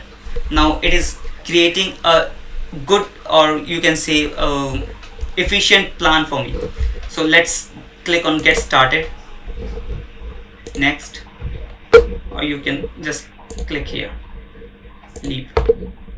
Now as you can see, in the explore forecast tab, it created a forecast for me that get an estimated 50 conversions at 3.29k CPA for 165,000, which means it will bring me 50 conversions at the rate of 3.29k and total cost be around 165k, which means 1,65,000. Okay, and here you can see that the spend would be 165k, conversions will be 50k as the CPA, average CPA you have seen, and the average conversion rate would be 0.66%.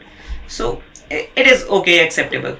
So this was all about the Google's performance planner. Although you have to don't depend on this, that is, as it is not the exact data, it is just a forecast, but it can help you with your future planning so that you can create or you can manage your campaigns properly. But that is totally up to you, that how you manage your campaigns. If you manage your campaign properly, if you manage your copywriting, content, your ad and your budget, everything, if you manage properly, you will get the best results, and these tools will gonna help you to bring that results. So I hope you like this video. We are coming with the new videos in the upcoming days, so stay tuned, hit that subscribe button. Till then, bye bye. Hey guys, welcome back to Marketing Fundas Global. This is the 18th video in this Google Ads course, and in this video we are going to tell you about one of the famous and free tool by Google, which is Google Trends. So if you want to be successful with your Google Ads or your SEO, if you are an SEO person and you are doing SEO for any website or any blog, or you just run only Google Ads, this tool, which is Google Trends, will gonna help you a lot. Well, people who run Google Ads, they only know about Google's keyword planner because they helps to find out the best or potential keywords for their Google Ads, but they don't know about the potential of Google Trends. They don't know that how Google Trend can help them to get a successful Google ad campaign.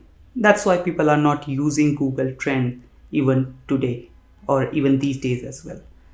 Although Google Ads is here for a while, but due to the lack of awareness, Google Ads is one of the underdog tool by Google. Even Google Trends can help you with your offline business as well. Even the Google Trend can help you to find your niche, find your business, that which business you should choose these days. So all these types of benefits you can take from Google Trends, and in this video we are going to tell you about all the A to Z things about Google Trends, and at the end of the this video we are going to show you a live demonstration of Google Trend as well.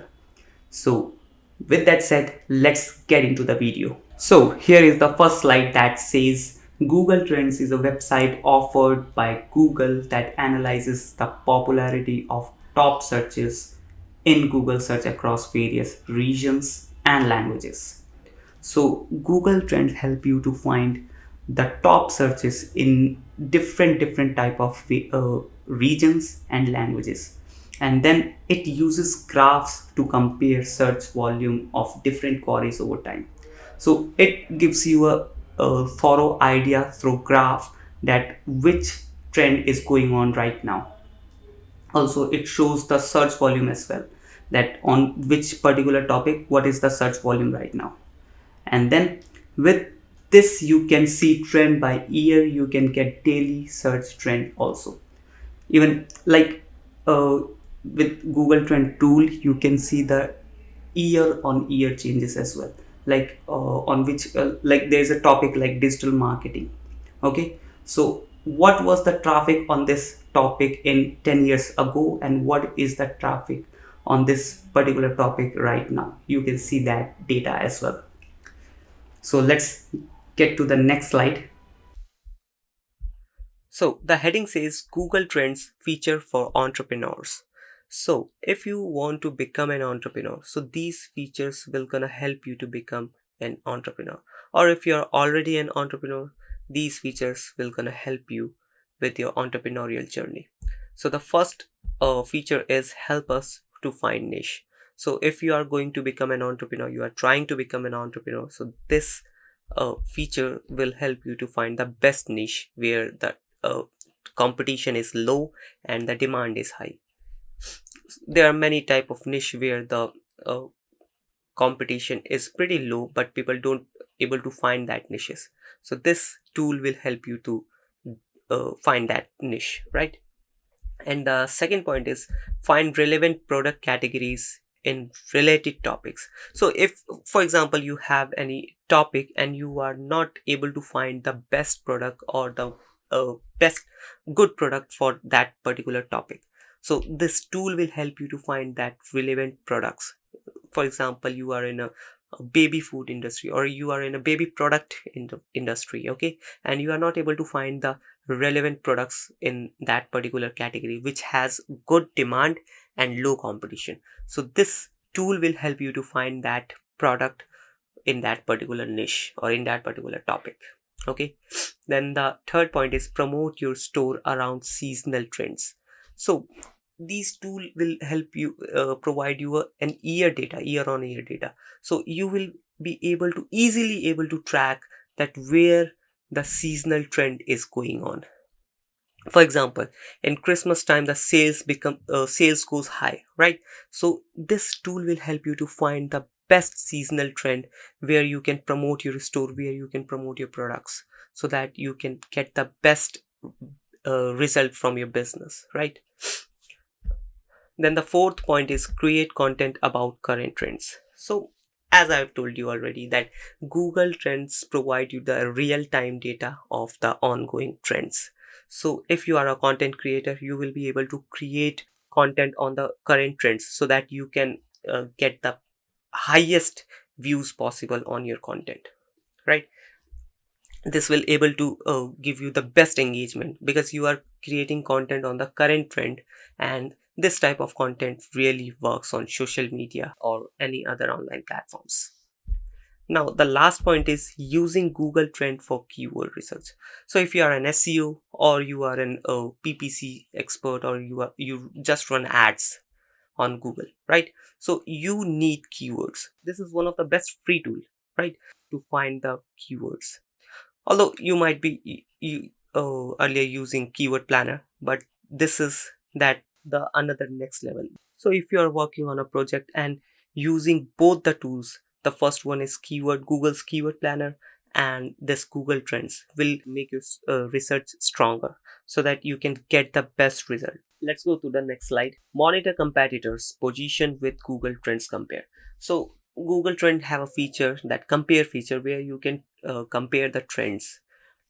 It is basically you can compare based on countries, based on timings, based on categories, or based on the platforms. So this tool gonna help you to compare the product trends. That, for example, you want to sell Nike shoes, okay, but you are selling right now in India, and you know that the demand is high of Nike shoes in India, but you want to sell, or you are going international. For example, you are going US, Canada, and you are trying to sell those products US or Canada, right?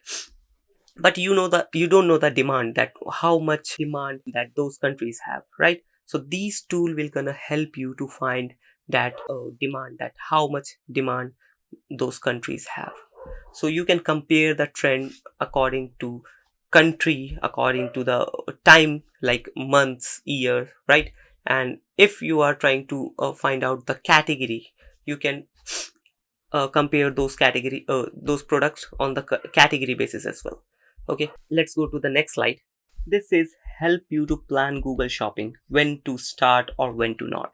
Well, if you sell your products through Google Shopping, well, Google Shopping is a tool, or you can say a platform by Google, where you can compare the prices of a product from different vendors, right? So if you are planning to start with the Google Shopping, or in general if you shop clothing and you are trying to figure out that which time of the year, in which time of the year you will get the cheapest clothing. So this tool will gonna help you with that as well. And if you're going to start with Google Shopping, this will give you a best idea that when to start or when to not. This was it about with our PDF. Now we are going to take you to the computer screen, where we are going to tell you, or we are going to give you a practical about Google Trend. So let's get into it. So guys, we have logged in into our Google Trends dashboard, and now we are going to give you a thorough idea about every section of this tool. Okay, so if you have any keyword or particular topic, you can directly search here. You just have to enter the topic, like I write cricket. Okay, and once you write the keyword, you will automatically get the suggestions related to that particular keyword, and you can search it directly. And right now it is set on the India, because I'm from India and it is already defaultly set on India. But if you want to research on particular any other country like United States, Canada, UK, that is totally up to you. You can set that particular country, but for a time being, I'm from India, so I'm using my particular location. Okay, now, so as I have told you that if you want to search, or if you have the particular keyword or topic, you can directly search here. But for now, I am going to give you a thorough idea. So let's click on this hamburger icon, click on explore button. Now we have gotten into the explorer tool. Now here, if you search for a term like digital marketing, for example, as we are from digital marketing field, so we'll search this term and click on this button.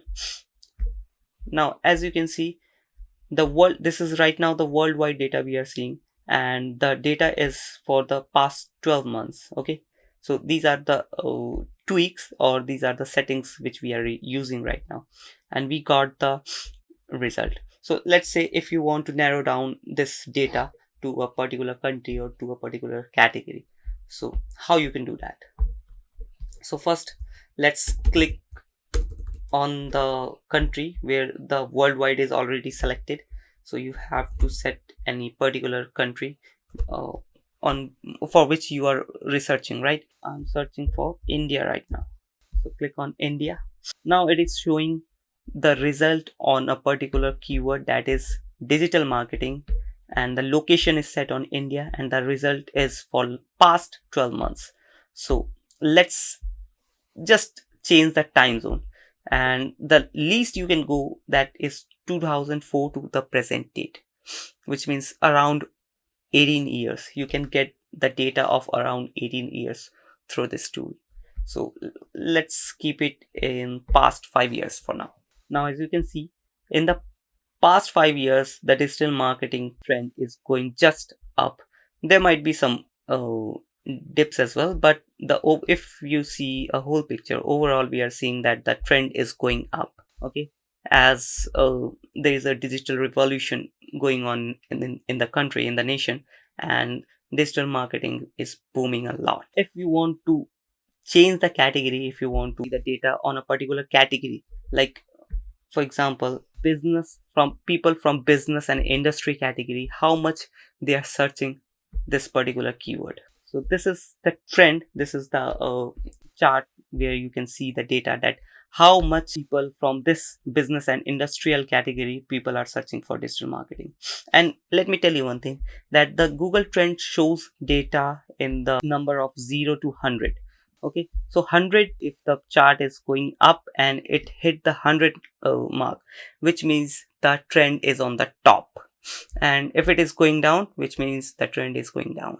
Okay, also in the right side we have web search. So right now we are searching for the web, but if you have product, or if you have topic related to image search, like you have a business for about which is based on images, so you can do a image search as well, news search as well, and Google Shopping and YouTube search. So these all are Google's products, so you can get the data, all of these platforms data from this Google Trend tool. Like web search, and this Google search is a web search tool, right?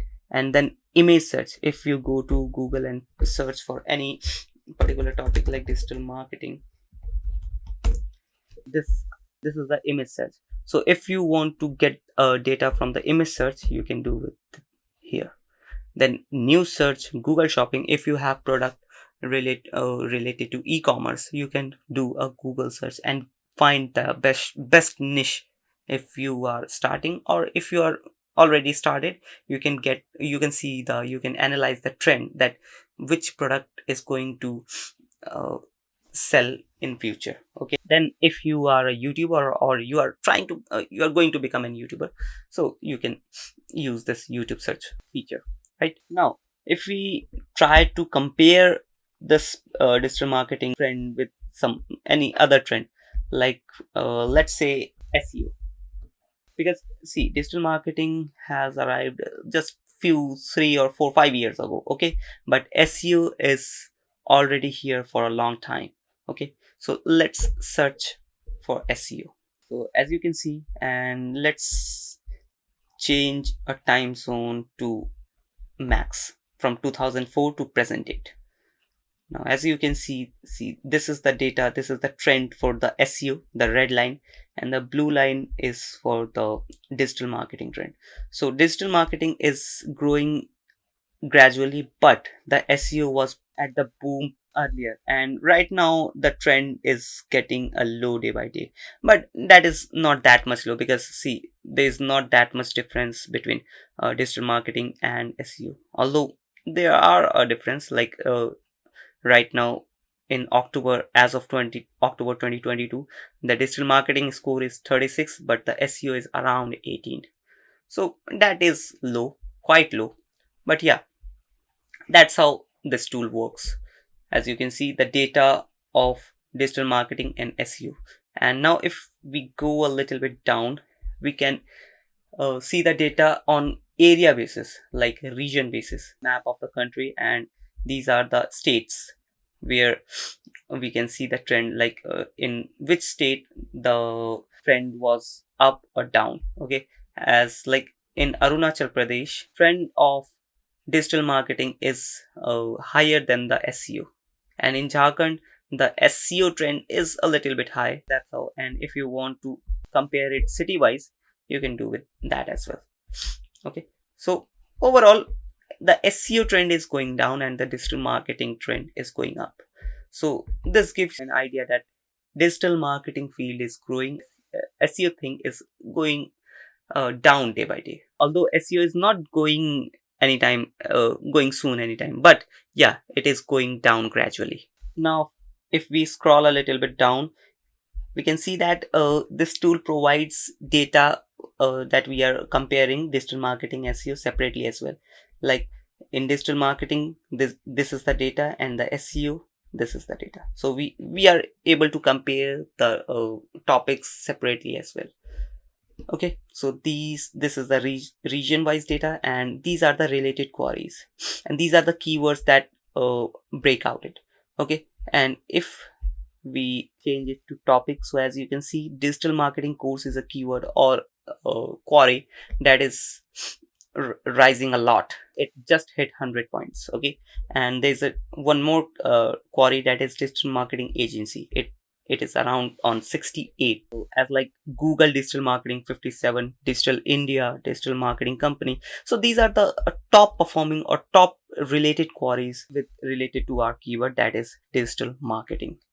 Okay, so these are the top queries, and these are quite impressive, right? And if we go down for the SEO, and if we change it to top, so as you can see, SEO company is that related query that is on the top, then SEO marketing, SEO service, SEO India, Google SEO. So these are top queries related to SEO service or SEO topic, which we have compared with digital marketing. Okay, and on the basis of these queries, you can build your platform, build your business. Like if now, as you can see, that digital marketing course is a trendy topic, trendy query, so you can launch your digital marketing course on YouTube, on Google, whether you can sell it for free, or maybe you can launch it for free, or you can sell it.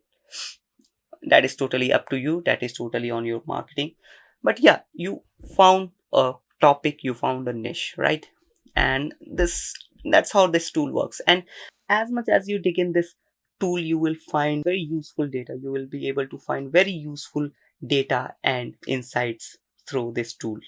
Okay, so that was it about this explorer tool. Now let's go to trending searches. Click on this. Now in trending searches, you will be able to find that searches that are on trend right now. So right now we are on daily search trends, so you will be able to see the daily search trends, like what people are searching on a daily basis. So last we have data about 16th October 2022, right? And today is 17th October, as you can see. So this tool is showing data, yesterday's data, as you can see, Vishali Thakkar, maybe she's a celebrity, right? And then the second topic is Man United and versus Newcastle. So maybe this is a club or this is a team, I don't know. Then ICC T20 World Cup, Kerala Blasters. So these are the these are the searches that people are searching on Google right now. And you can see the search volume as well, like 200k plus searches on a daily basis. These are the data.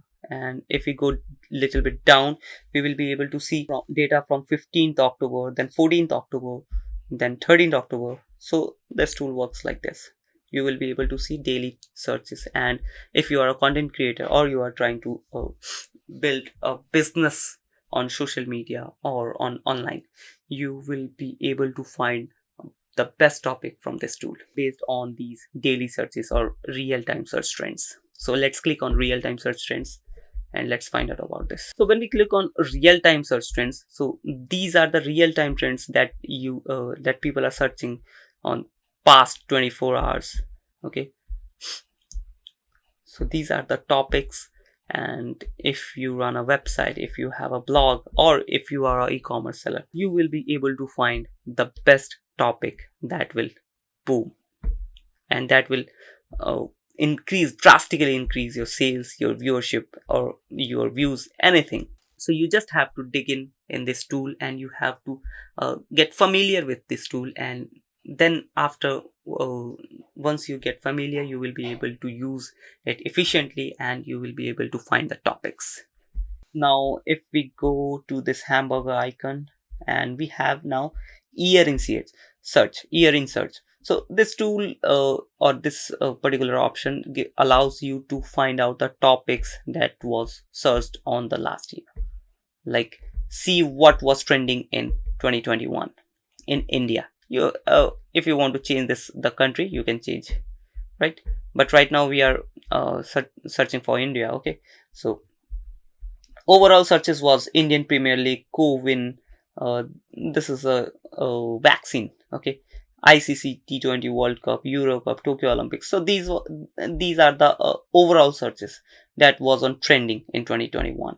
Then near me searches. These are the near me vaccine, COVID vaccine near me, oxygen cylinder near me. So as you know that there was a COVID breakout in the country. So these searches are quite normal. Then how to, these are the how to search topics from past 1 year. Okay, from last year's 2021's data.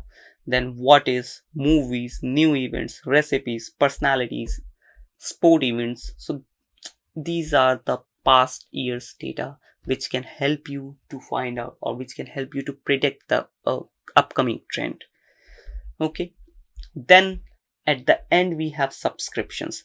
Now for example, if you have a topic researching, or you are doing a thorough research on a particular topic, so you can subscribe that particular topic, and you will get timely update, or you will get notifications on your email ID about that topic, or about that topic's trends, that what is the condition, or what is the changes on that particular topic. So if you have any topic in your mind, you can add a subscription. You can do as much as you want. You can add multiple topics, multiple subscriptions, totally up to you. So go and open your laptops and dig in this tool. So this was all about Google Trends. We'll meet you in the next video. Till then, bye-bye.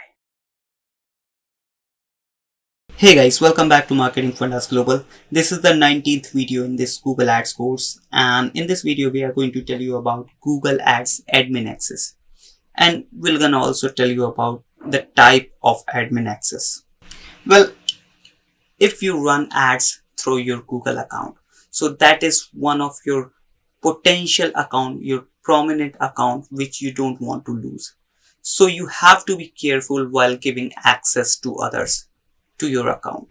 So in this video we are going to tell you about all type of access, so that you can, that is another company, there's a freelancer, there's another business or marketing agency, anything.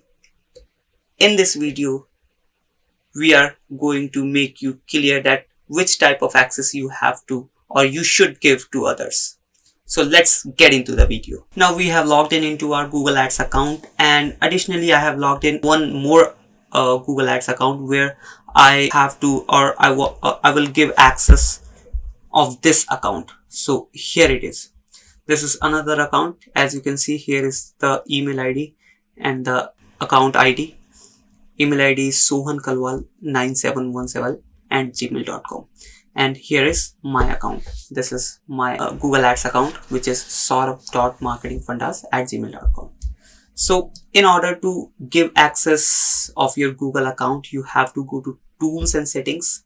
Then in setup, you have to come a little bit down. Here you can see access and security. Click on this option. Now as you can see right now, there is only one user, and that is me, saurabh.marketingfundas@gmail.com. And in order to give access to another user, you have to also remember one thing, that there are three type of account accesses, like user access, manager access. Right now we are talking about only user access. So in order to give user access to another account, you have to click on this plus icon. Now as you can see, it is asking an email whom you want to give the account access, and below, just below down, we have a type of accesses like email only, billing, read only, standard, and admin. So let's just talk about emails. So there sometimes you just want to show reports to other people. So in that case, you just have to give email only access. In this type of access, the user or the person will only be able to view reports of your account. Okay. And the second one is billing. So if you have any accountant or any charged accountant, and they might have to see your Google accounts data, that what you have spent on the Google Ads. So in order to do that, you can give billing access to your accountant or charged accountant. Okay. And then here it is read only access. In this access, the people will be able to see all the data, but they will not be able to do any changes, or they will not be able to execute anything. Okay. So if you have any analyst or Google Ads expert who wants to see your account data, so you can give them a read only access, so that they can read all the data and give you a good type of consultation. Okay. And then here it comes standard access.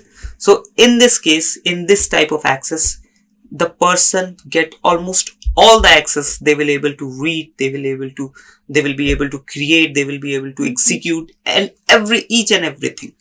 Okay. But there is only one limitation. They will not be able to add any user, or even they will not be able to add or remove any user. Okay. And that thing comes in the admin access. So whenever you are giving admin access to another person, keep in mind that that particular person, if they want, they will be able to remove you as well. Okay. So you have to be very conscious when giving admin access to another person. Okay. And if you are hiring a digital marketing agency, any freelancer or any digital marketing expert, you can give them that standard access. Okay. So that they can execute, they can view reports, they can create Google Ads, or they can execute the things properly. Now let's give the access to the account. Let me copy the email address. Here it is, the email address, kanwalsohan9717@gmail.com. So let's just copy it, then come back to my Google Ads account, then paste it here. Now I want to give a standard access. Okay, as I told you, just hit send invitation.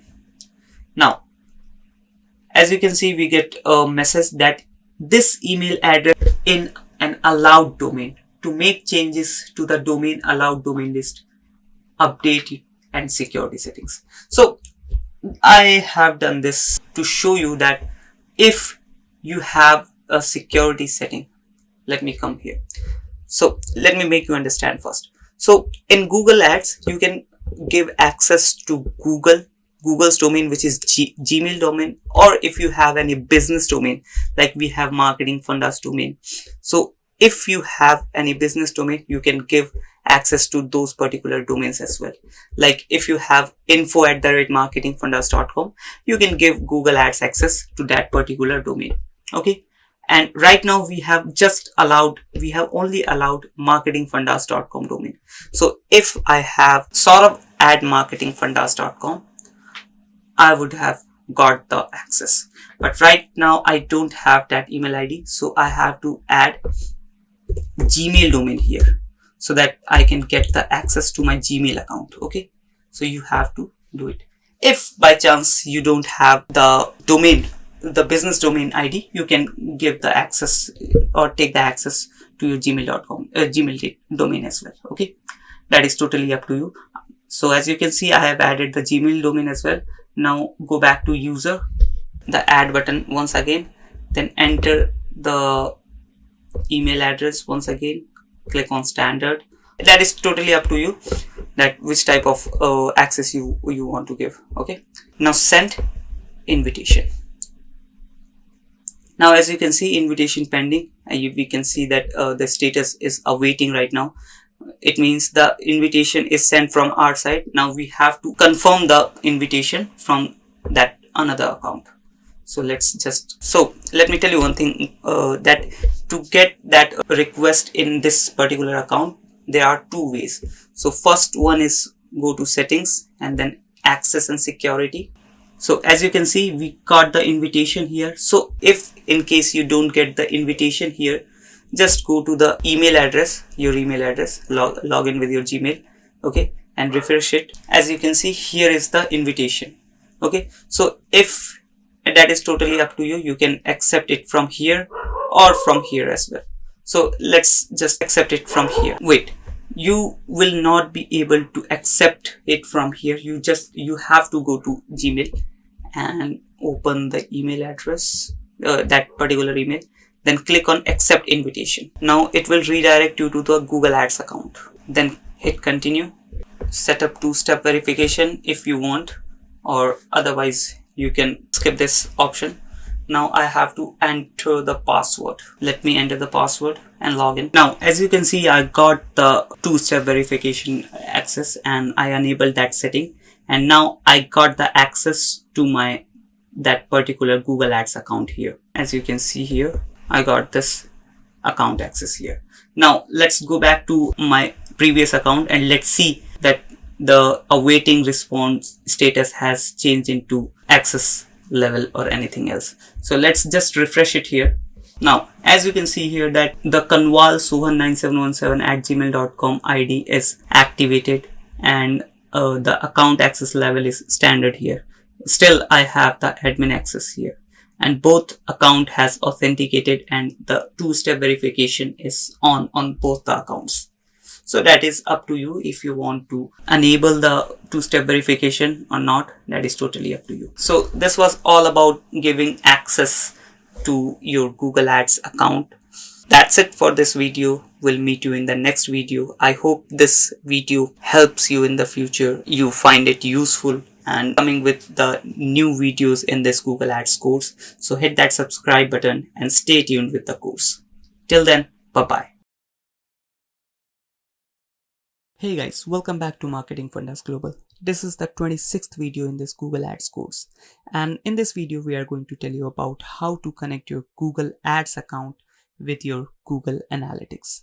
Well, we run ads to bring conversions, to bring sales, to bring up our business, but track all these data, we need Google Analytics. We need an analytics tool, and that helps us to efficiently run our Google ads so that we can bring the best results as possible. Well, without further ado, let's get into the video. So guys, we have logged in into our Google Analytics account, and we also have logged in into our Google Ads account. So in order to connect your Google Ads account with your Google Analytics, first you have to create both the accounts with the same email ID.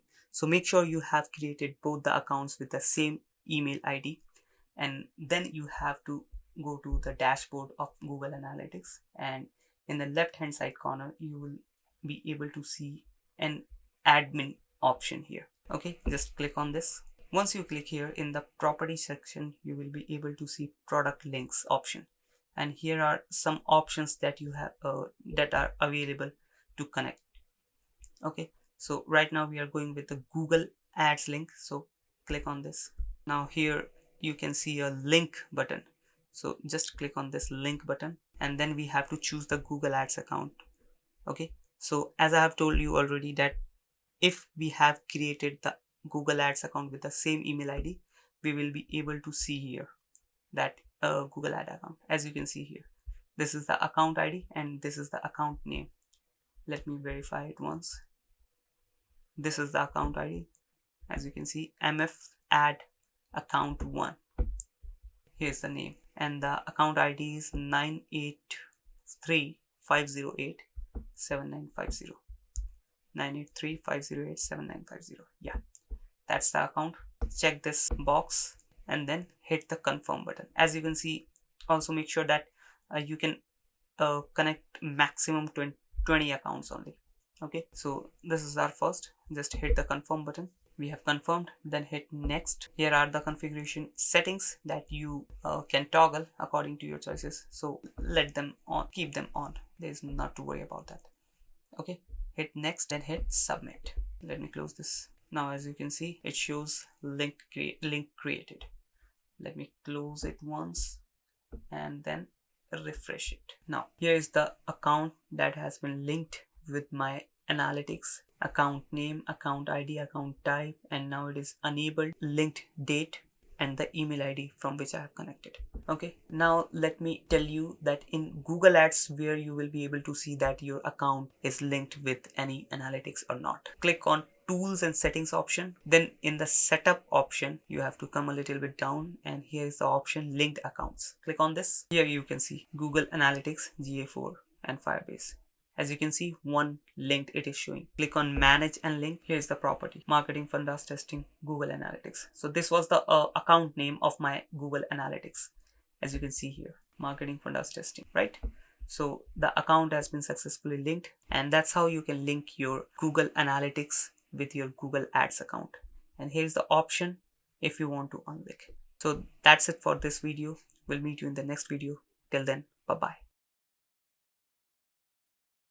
Hey guys, welcome back to Marketing Fundas Global. This is the 27th video in this Google Ads course. Well, if you want to run video ads on YouTube, you have to connect your Google Ads account with your YouTube account. If you don't do it, you will not be able to market on YouTube if efficient. So in order to connect your Google Ads account with your YouTube account, you have to follow a simple process. And that's what we are going to show in this video. So without further ado, let's get into the video. So we have logged in into our channel's dashboard, and here is our Google Ads accounts dashboard. So in order to connect your channel with your Google Ads account, you have to click on this tools and settings option. Also make sure that you have created your account with a same email ID, that your channel and your ads account is created with the same email ID. And if you not need to worry about that, because the process is almost same, there's nothing changed in both the cases. So in tools and settings, come in setup option and come a little bit down,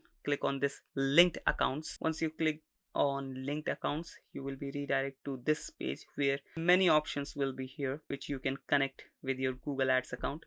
So right now we'll choose YouTube only. So click on details. Once you click on details, it will redirect to the add channel page. You just have to click on add channel, then you have to add URL of your channel. Go back to your channel, and this is the Creator Studio panel, go to channel, copy the link and then paste it here. Once you paste the link, it will automatically fetch the details, and now you have to select the ownership. If you are the owner of this channel, you have to select this, and if you are doing this for someone else, so you have to select this. So as of now I am the owner of this channel, so I'm clicking on this, and now it is saying go to YouTube.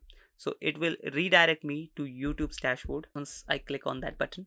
As you can see, YouTube Creator Studio is opening. Now I have to fill a link name here so that I can connect my YouTube account with my ads account properly. So let me just write a name, let me just give a name here, MF Marketing Fundas Ads Account, then Google. So this is the name I have given, and here are the options which you can tick or not as per your choice. So if you want to view count, remarketing data and engagement data, if you want to see these data, you can check these boxes. Then click on the link button and it will automatically link your both the accounts. As you can see, account link saved. Go back to your ads account. Right now it is showing awaiting approval, but once I refresh it, it will show you linked. And the permissions are here. As you can see, all the permissions are given: view counts, remarketing, engagements. So now we will be able to run remarketing ads, engagement ads. I hope you understand this video, and now you will be able to link your Google Ads account with your YouTube account so that you can run YouTube ads, display ads, video ads properly on YouTube. So go try by yourself. We'll meet you in the next video. Till then, bye bye. Hey guys, welcome back to Marketing Fundas Global. This is the 30th video in this Google Ads course, and in this video we are going to tell you about conversions in Google Ads. Well, conversions are the end goal of your marketing campaign in Google Ads. Also, in general, conversions are the end goal of any marketing campaign, whether it is Twitter ads, Instagram ads, LinkedIn ads. Conversions are the end goal of any marketing campaign. Basically, conversions are referred as a goal of your marketing campaign, and your goal can be anything. Maybe it is calls, maybe it is leads, maybe it is sales. So these end goals of your marketing campaigns are known as or are referred as conversions. And in this video we are going to know more about the conversions in Google Ads. So let's get into the video without any further ado. So the first slide is what is conversion in Google Ads. And as I've told you already, that an action that counted when someone interacts with your ad or free product listing is marked as a conversion.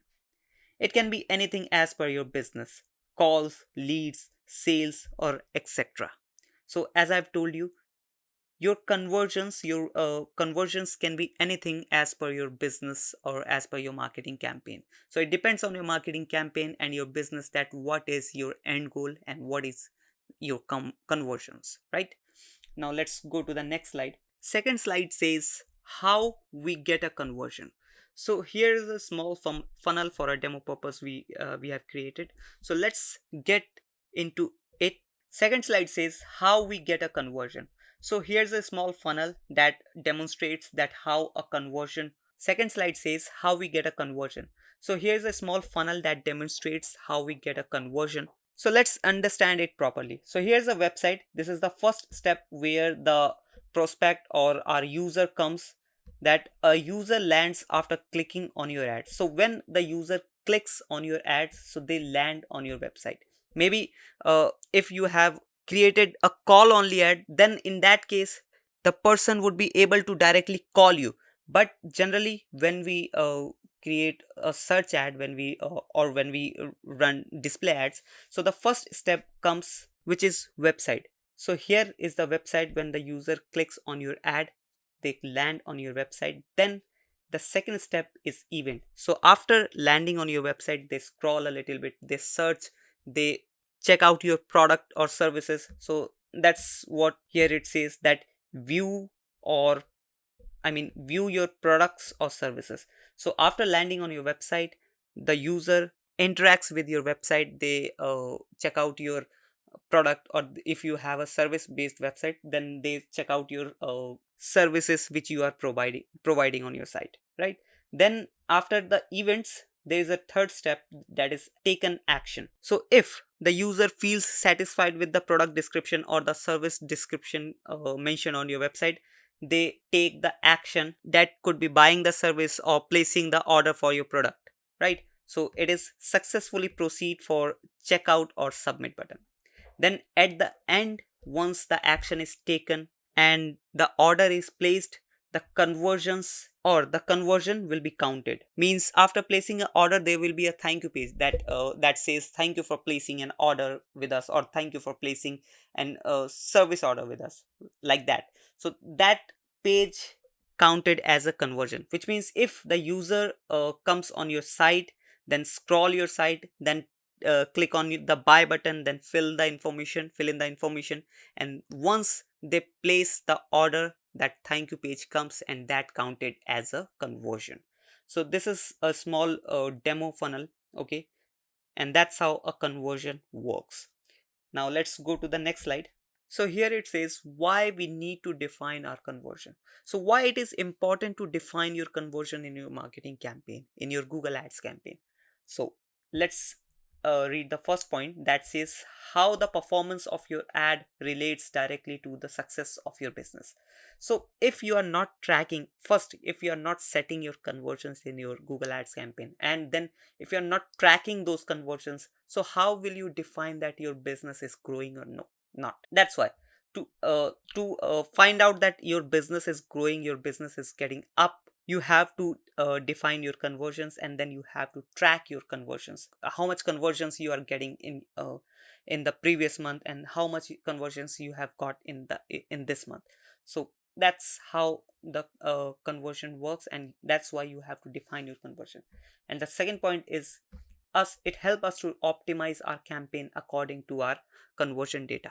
So if you are not defining your conversion, if you are not tracking your conversions, so how will you be able to upgrade, or how will you be able to optimize your marketing campaign? You will, if you don't have enough data that if I do this way, I will get more conversions. So in order to find out the way to optimize your marketing campaign, optimize your Google Ads campaign, you need to define your conversions. Then the third point says to automate to run automated bidding strategies campaign for good results. So if you want to run in future, if you want to run automated bidding strategies that can bring you more sales, more conversions in better costing, so you need to have previous conversion data so that those automated bidding strategies can work. Otherwise they will be not able to work at all. Defining conversions is very important. Now let's go to the next slide. This says two things you must know before creating conversions. So the first point says you must have a funnel plan in your ads so that you can make conversions accordingly. It means it is very important to have a proper roadmap of your campaign so that you can create the conversions according to that. For example, if I have a course and I want to sell that course to the public, I want to sell that course to, for example, in my city, okay. So in order to do that, I first have to aware them about my course, then I have to remarket them if they haven't bought the course, and if they have gone back from my website without purchasing the course, then I have to run separate ads for them. Then at the end, I have to add the conversion part, I have to create the conversion. So it is a proper funnel plan, and you have to work according to your funnel plan so that at the end you can add, or you can make your conversion, and you can achieve your goal, your conversion, right? Then we have, you must be clear to your goal before making any final conversion. So for example, if you have a business, and maybe, or suppose your business need leads, but you have set your conversion as sales, okay, you have set your conversion in your website which is sales, which means you will not be able to track your right conversions, and you will not be able to grow, or you will not be able to scale that marketing campaign. So in order to grow your business through Google Ads, you have to be crystal clear about your goals before creating or before making any conversion.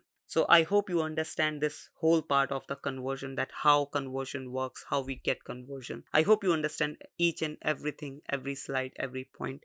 And if you still have any question, please feel free to comment down below, and I hope I can answer that comment, and we'll meet you in the next video. Till then, bye bye. Hey guys, welcome back to Marketing Fundas Global. This is the 31st video in this Google Ads course.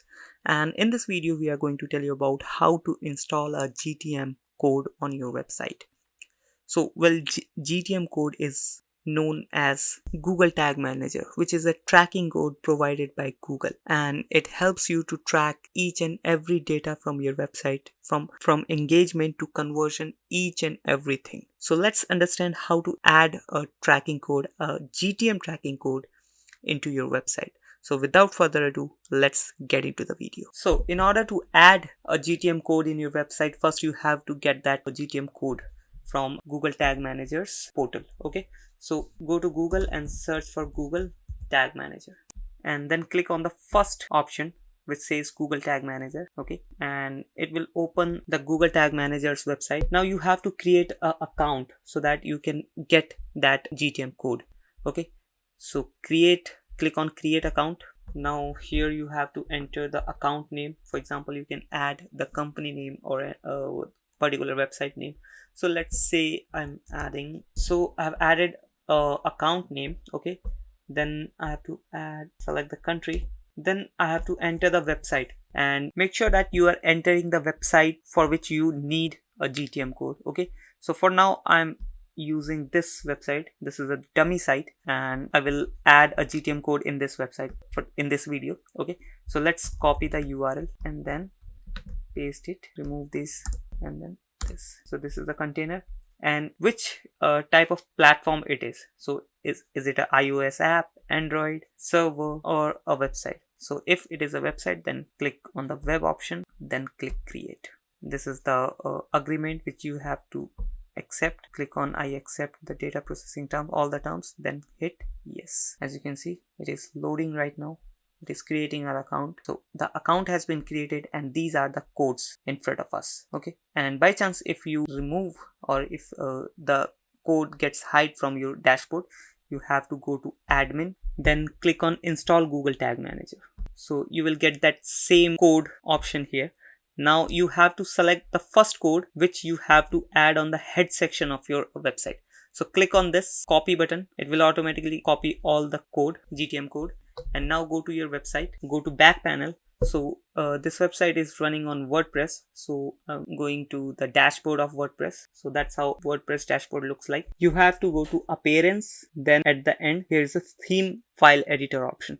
So you have to click on this. Once you redirect to this code page, where all the codes related to this website has been stored, you have to go to scroll a little bit down here, and you will be able to see theme header. So as we have told you that you have to click this first code in the head section of your website, right? So go back to the theme website, and then this is the theme header. So click on this. Also below you can see header.php. So once we click on the header.php option, we are in the head section of our website. So this is the head section code. Now you have to find, here is the head section. As you can see, this is the code, head open, then head closed. So between this and this, you have to paste that code. So click here, hit enter, then paste that code. As you can see, Google Tag Manager code is pasted here. Then update file. Once the file gets updated, go back to the Google Tag Manager dashboard again. Then we have the second code which we have to paste in the body section of our website. So click this code, go back to the theme editor. Now in the same head section, you have to scroll a little bit down, and you will be able to see the body section as well. So here's the body section. As you can see, there is a body tag here. You just have to click here, enter one more, so that you can get one line here, then paste the code here. As you can see, the code is pasted here. Now click on update file. So both the tags has been added in your website. Now we have to check that whether tag is properly working or not. So in order to check the tag which is added in your site is working or not, you have to go to Google Tag Manager dashboard again. So there are two options to check that your code that GTM code is working in your website or not. So the first option is go back. Here is your account. As you can see, we have created one account just before in this video. So you have to click this container name. You will be redirect to this dashboard. Now you have to click on this preview icon, preview button, and it will open a tag assistant option where you can check that whether your GTM code is working on your website or not.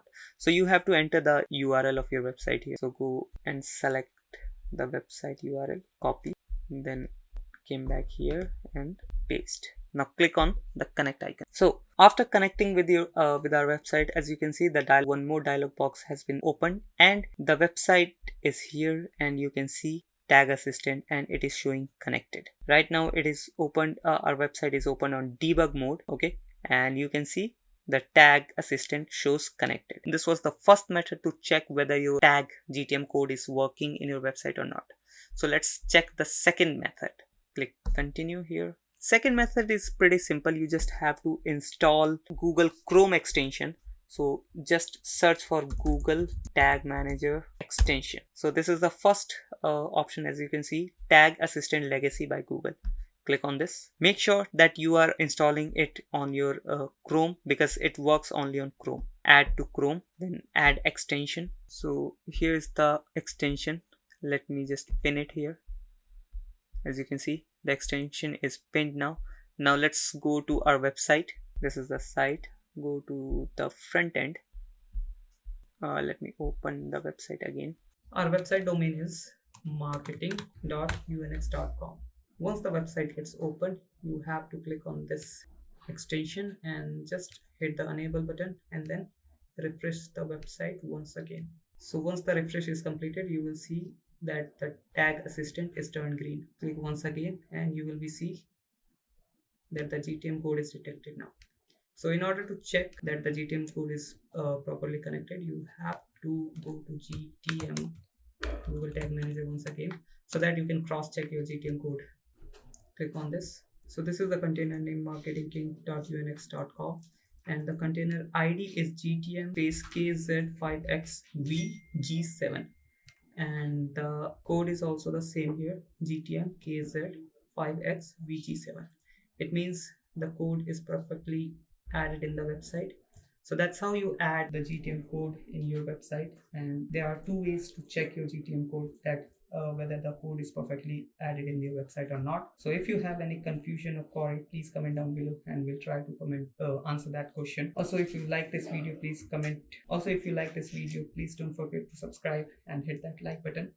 We'll meet you in the next video. Till then, bye-bye. Hey guys, welcome back to Marketing Fundas Global. This is the 32nd video in this Google Ads course, and in this video we are going to tell you about how to install Google conversion tracking code in your website or your blog. If you want to run Google Ads for your website, so it is very important to install or to add a tracking code, conversion tracking code in your website, so that you can track all the conversions, all the data. So in future, if you want to remarket with your audience, you can do that. Or if you want to analyze the data, that what type of conversions or how much conversions you got through your website with the Google Ads, so you will be able to do that with the help of conversion tracking code. So without further ado, let's get into the video. So guys, we have logged in into our Google Ads account because you need a Google Ads account dashboard to get that conversion tracking conversion code. Okay, and then on the other tab we have logged in into our WordPress site as well, so that we can paste that conversion code in our WordPress website. And if you have any other platform except WordPress, so you have to open the backend of that particular website or the CMS of that website,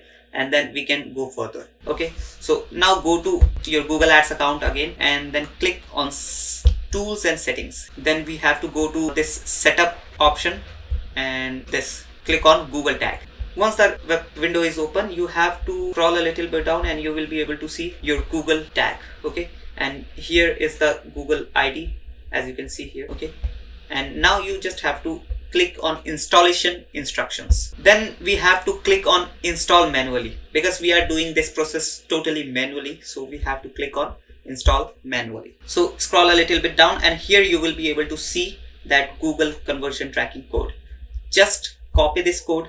As you can see, here is the button. Just you have to click on this and the code will be copied automatically. Then go back to your WordPress site or any other website which you have. In my case, I'm using WordPress site.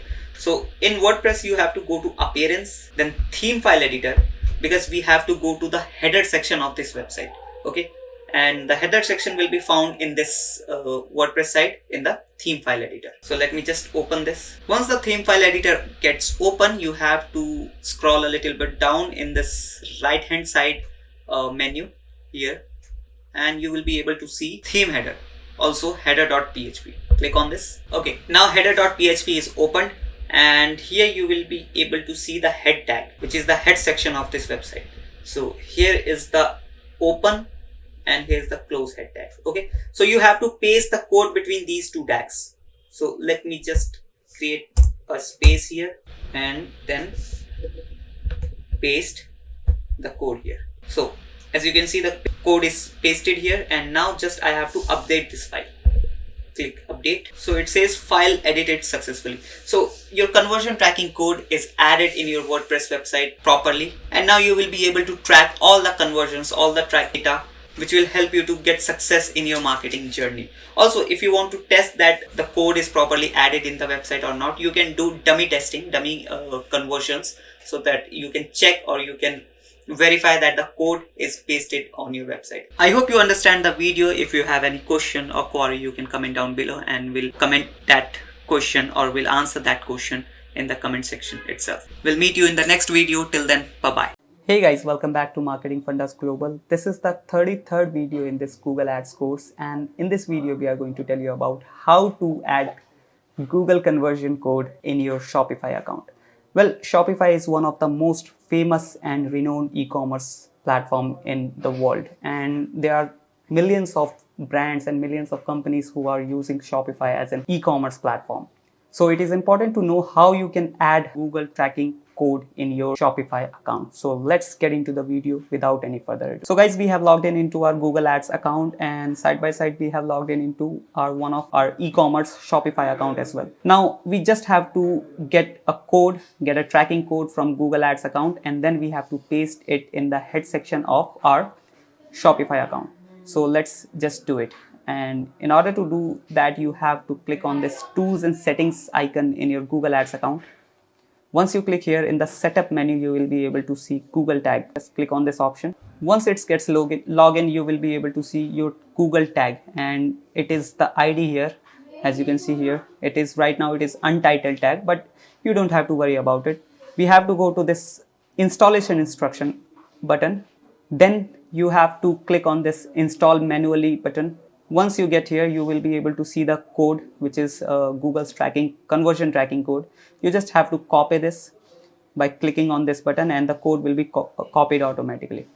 Then go to your Shopify account. In order to paste the code, you have to go to online store. Once the dashboard gets logged in, click on this three-dot icon here and then edit code. Now you have to find here theme.liquid option here. As you can see here, theme.liquid, click on this. Once the theme.liquid code gets loaded, you have to scroll a little bit down and find the head section of this website, of this Shopify store, right? So as you can see, the code opens here. This is the head section open, and somewhere below the head section will get closed. Let me find. Here is the closing of your head section. Okay, so you have to paste the code in the between of these two head tags. Okay, so let's just enter the code here, create one extra line so that you can verify that where the code have been pasted, and then click paste. So the code is pasted now. Now you just have to save this code, and the Google tracking code will be saved in your e-commerce Shopify site.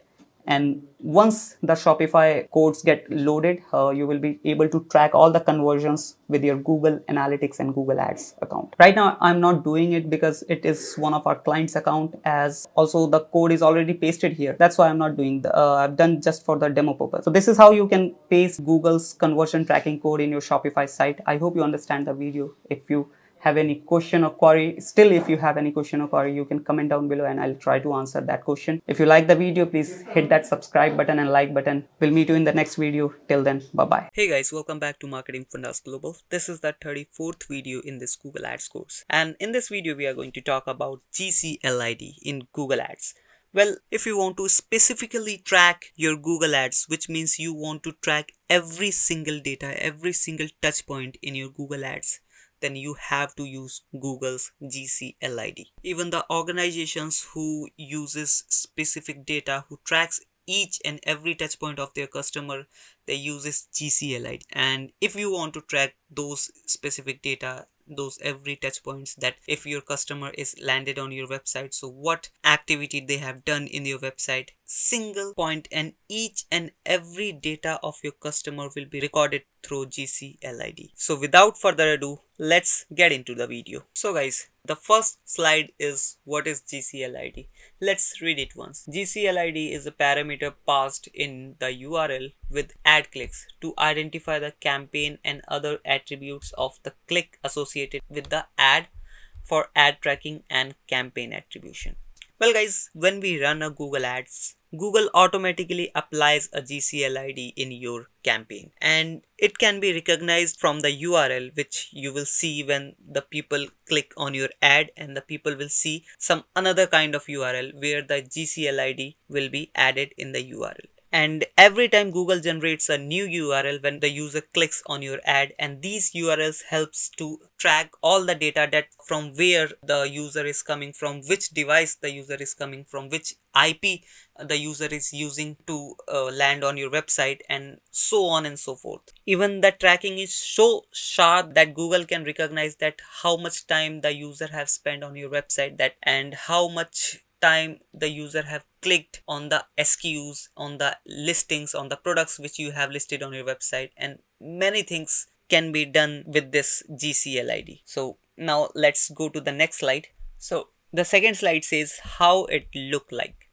Well, this is the normal URL that you will see in if you go manually on a website and search for any page or any kind of blog or any kind of product. So this is the URL which you will be able to see in a normal way, okay, in a normal view. But if you click on an ad, so the URL will be looking like this, okay, and this URL has already inbuilt with the GCLID. Here is the GCLID, okay, as you can see. So if we talk about the normal URL, then the normal URL would be like this: marketingfundas.com/social media marketing service, right? Then if you click on an ad, then you will be see the GCLID URL, and that would look like this: online digital marketing in Delhi /GCLID, then is equal to, and this is the GCLID, okay. And you might be thinking about that, what is the full form of GCLID? Well, the full form of GCLID is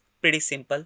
That is Google Click Identifier. G as in Google, CL as in click, and ID as in identifier. So it helps Google to track or identify the click, that from where the click is coming, so that Google can identify and track all the data of their user, okay. And it will help you to in marketing, and as well as Google gets so much data about their user. Now let's go to the next slide. So guys, it says how is GCLID generated? Well, let's read it once, then I'll make you understand. A GCLID is generated every time an ad is clicked and the user is redirected to the landing page. GCLID communicates data to Google that will be sent to ads and analytics, like the pages per visit and the amount of the time spent on the website as a whole. When you track ads, you can monitor their real-time performance. So as I have told you already, the main work of GCLID is to track each and every data related to your ads and your landing and your website, basically, okay.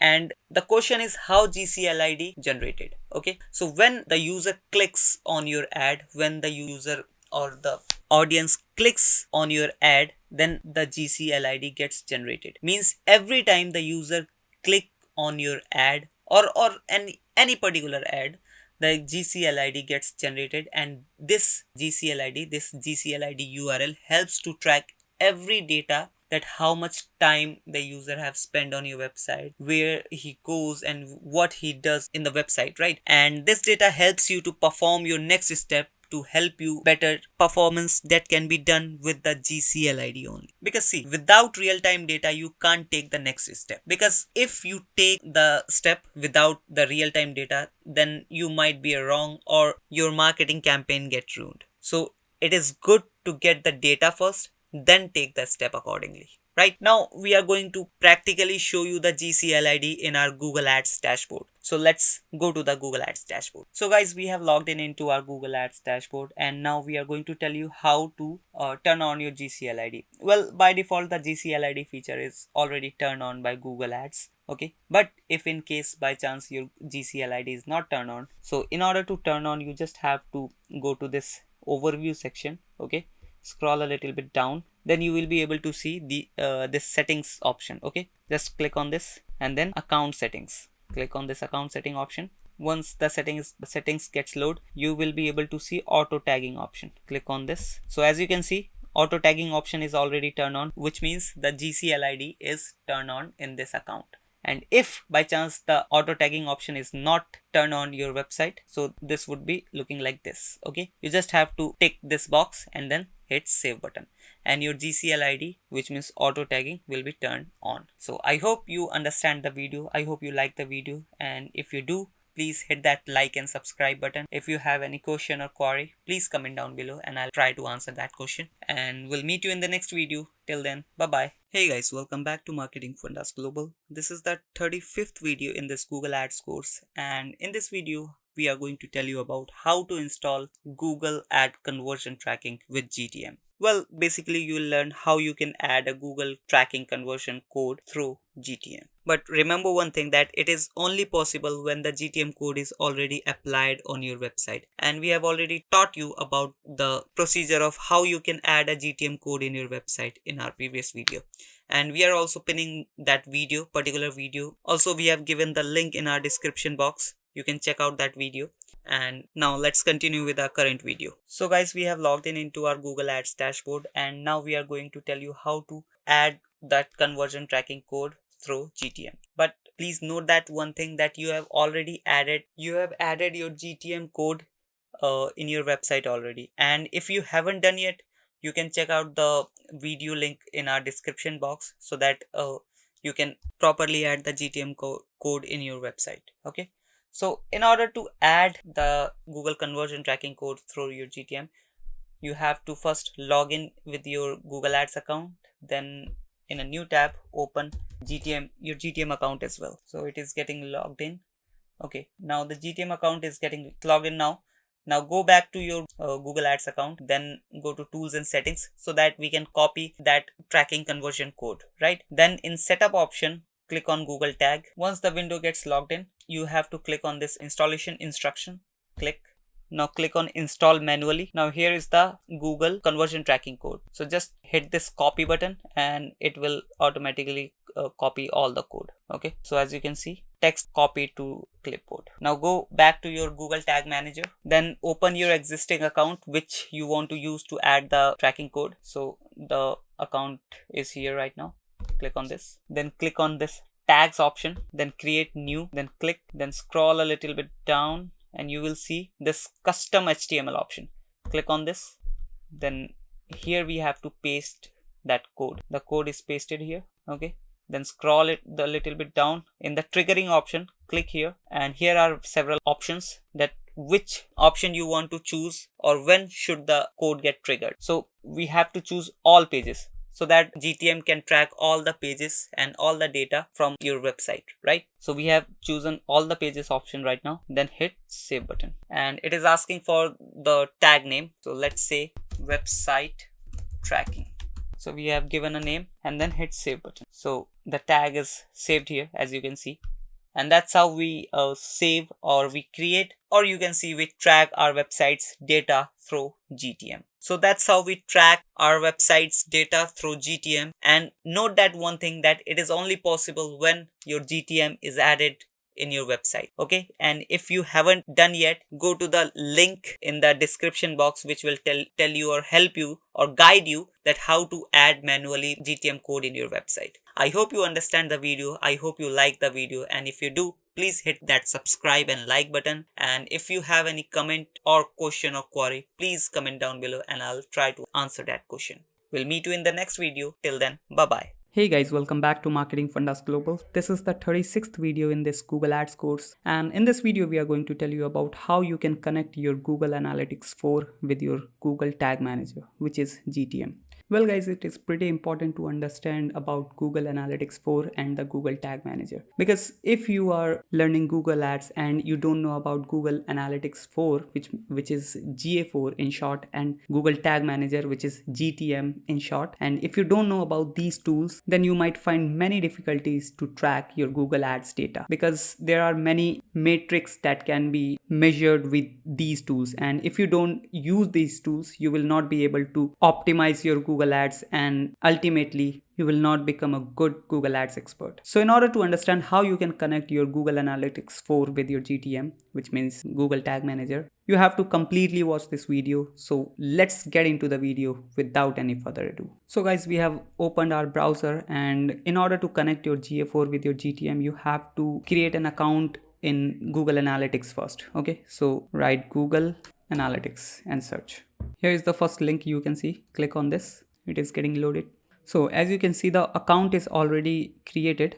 If you don't know how to create an account, you just have to sign in and fill all the company details. Once you've done that, you will be landed on this particular page where you will be asked that which type of property you want to add, like web, Android, or iOS. So right now we are going with the web application, which means website, right? So click on this web icon. Once you click on the web icon, it will ask for the website, which means the property you want to add. So this is the website I want to add, and the same website I have used to connect my Google Tag Manager. Okay, let's remove this and then remove this as well, because already the HTTP is added here.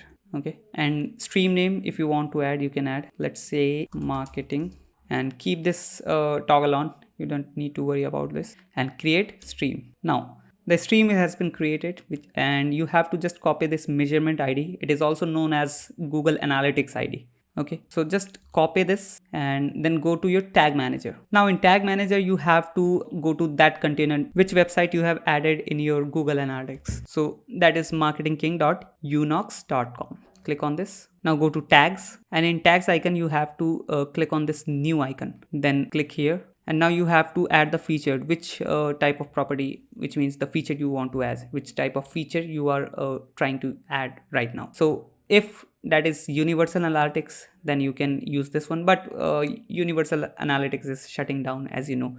So we have to use GA4 configuration only.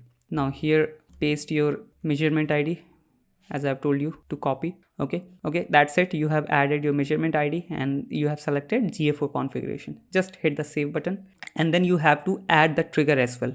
If you don't want to add, then save the tag. But if you don't add the trigger, then the purpose of adding Google Analytics will not be fulfilled, right? So add trigger as well. So here are three options on which particular page you want to add the trigger, or if you want to choose all pages so that your Google Analytics code can trigger on all the pages of your website, right? So let's say I choose all pages option for now. Then hit the save button. Here is the tag name, Google Analytics GA4 configuration. Just save it. So as you can see, the tag is added here. Now go to your website, refresh it once, and then click on this tag icon, and here you will be able to see all the tags. As you can see, the tag has been created, Google Analytics GA4 configuration, which I have named earlier. Okay, now once it is created, you just have to click on this submit button. Submit here, and then hit. Also, if you want to add the version name, then add it. Let me add GA4 Analytics.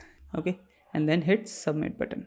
Once it's published, okay, click on this cross icon, and as you can see, version 3 is live now. You can see here. Now go back to your website, hit refresh, and then click on this tag assistance legacy, and you will be able to see this one, measurement ID, which you have added in your GTM, right? You can cross check as well. Let me go to my Google Analytics. So here is the measurement ID, GYM0K6Z6LW1. Go to your website again, click on this assistant tag, scroll a little bit down, Here is one, GYM0K6Z6LW1, right?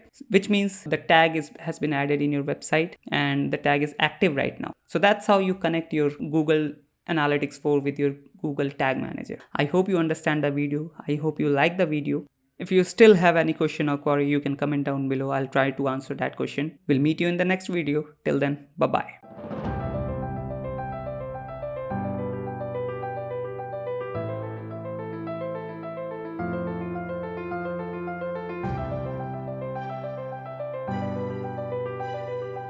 Hey guys, welcome back to Marketing Fundas Global. This is the 37th video in this Google Ads course. And in this video, we are going to tell you about how to import conversions from Google Analytics 4 to Google Ads account. Well, if you have manually created some conversions in your Google Analytics account and you want to import those conversions into your Google Ads account so that you can track everything properly and your Google account perform according to your conversions, you have to watch this video till the end. So without further ado, let's get into the video. So guys, we have logged in into our Google Analytics account, which is GA4 account right now, and side by side we have logged in into our Google Ads account as well.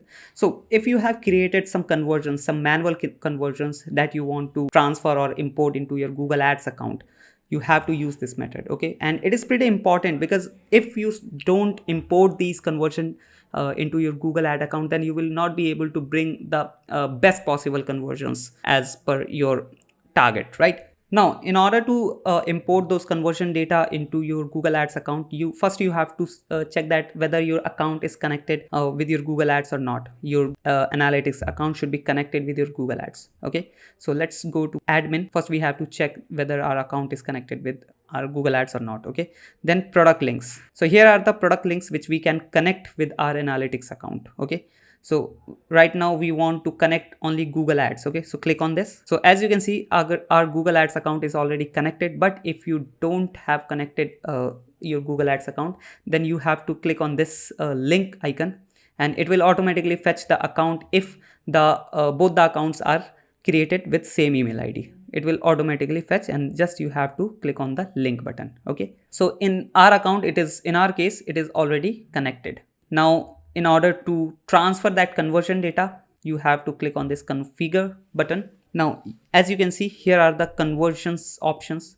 Here are basically these are the events and we can mark them as conversions. So if we mark them as conversions, then Google's algorithm will think that this particular action or this particular event is a conversion for this account or for this client. Okay, so right now it is on page view. Okay, so if we select this, like if someone submit a form, then it will mark as a conversion. Okay, so we have to toggle this on. Okay, so right now it is marked as a conversion. Now once we mark this option as a conversion, like someone submits a form, okay, we have to go to our Google Ads account, then tools and settings, then conversions. Here you have to click on new conversion action.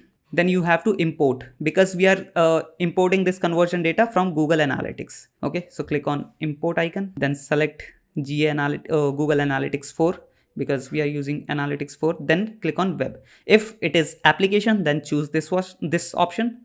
But right now we are using web, which means website. Then hit continue. So here are the 3 conversions options which we have marked them as a conversion. Okay, this one is the form submit option.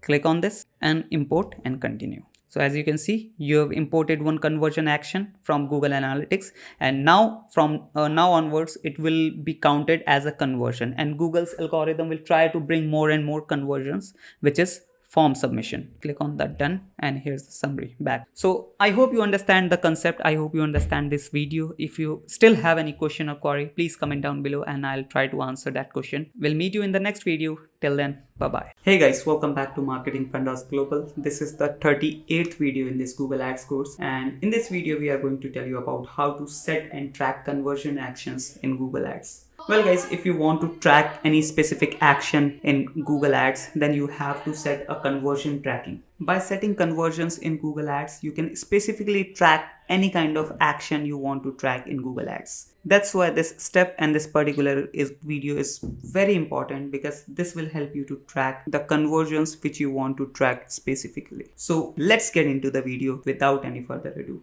So guys, we have logged in into our Google Ads account. Now we are going to tell you that how you can set conversions in order to track every conversion, every particular conversion specifically. Although we have already told you that how you can create conversions in the previous video, how you can set up codes in your website, but this video is very important because this video will tell you how you can track each and every conversion according to your preference, according to your business model. Okay, first we have to log in into our Google Ads account, and side by side we have to open our Google Tag Manager. Because we are showing this video, we are making this video with the help of Google Tag Manager, which means we are adding the conversion tracking with the help of Google Tag Manager. And why we are using it? Because this is the product of Google. And why we are using Google Tag Manager? Because that is the product of Google. And why we are using Google Tag Manager? Because that is also a product of Google, and it is easy to add conversion or any kind of tracking with the help of Google Tag Manager instead of adding specific code for every purpose in the website. Okay, so let's open Google Tag Manager as well. Also make sure that the website which you are going to track is added in your Google Tag Manager as well. Okay, Google Tag Manager. In the previous video, we have already told you that how you can add Google Tag Manager in your website. So the Google Tag Manager is open now. Now let's go to Google Ads again, and here's the tools and settings option. Click on this, then click in the measurement menu. You have to choose this conversions option. Once you get here, you have to click on this new conversion action. Although you can see here we have added some conversions already, but in order to create a new one, you have to click on this blue button that says new conversion action. Now we have four options. The first one is website, app, phone calls, and then you can import the conversion data as well. So in the previous video, we have already told you how to use this. Now we are going to tell you the website, because majority of websites and individuals want to track their website and their landing pages. So in that case, website would be the perfect option. So click on this. Now you have to enter your domain here. So let's copy this domain which we have already added in our Google Tag Manager. Okay, copy and then paste here, and then hit this scan button so that website can be scanned by Google Ads. Once the scan is done, scroll a little bit down.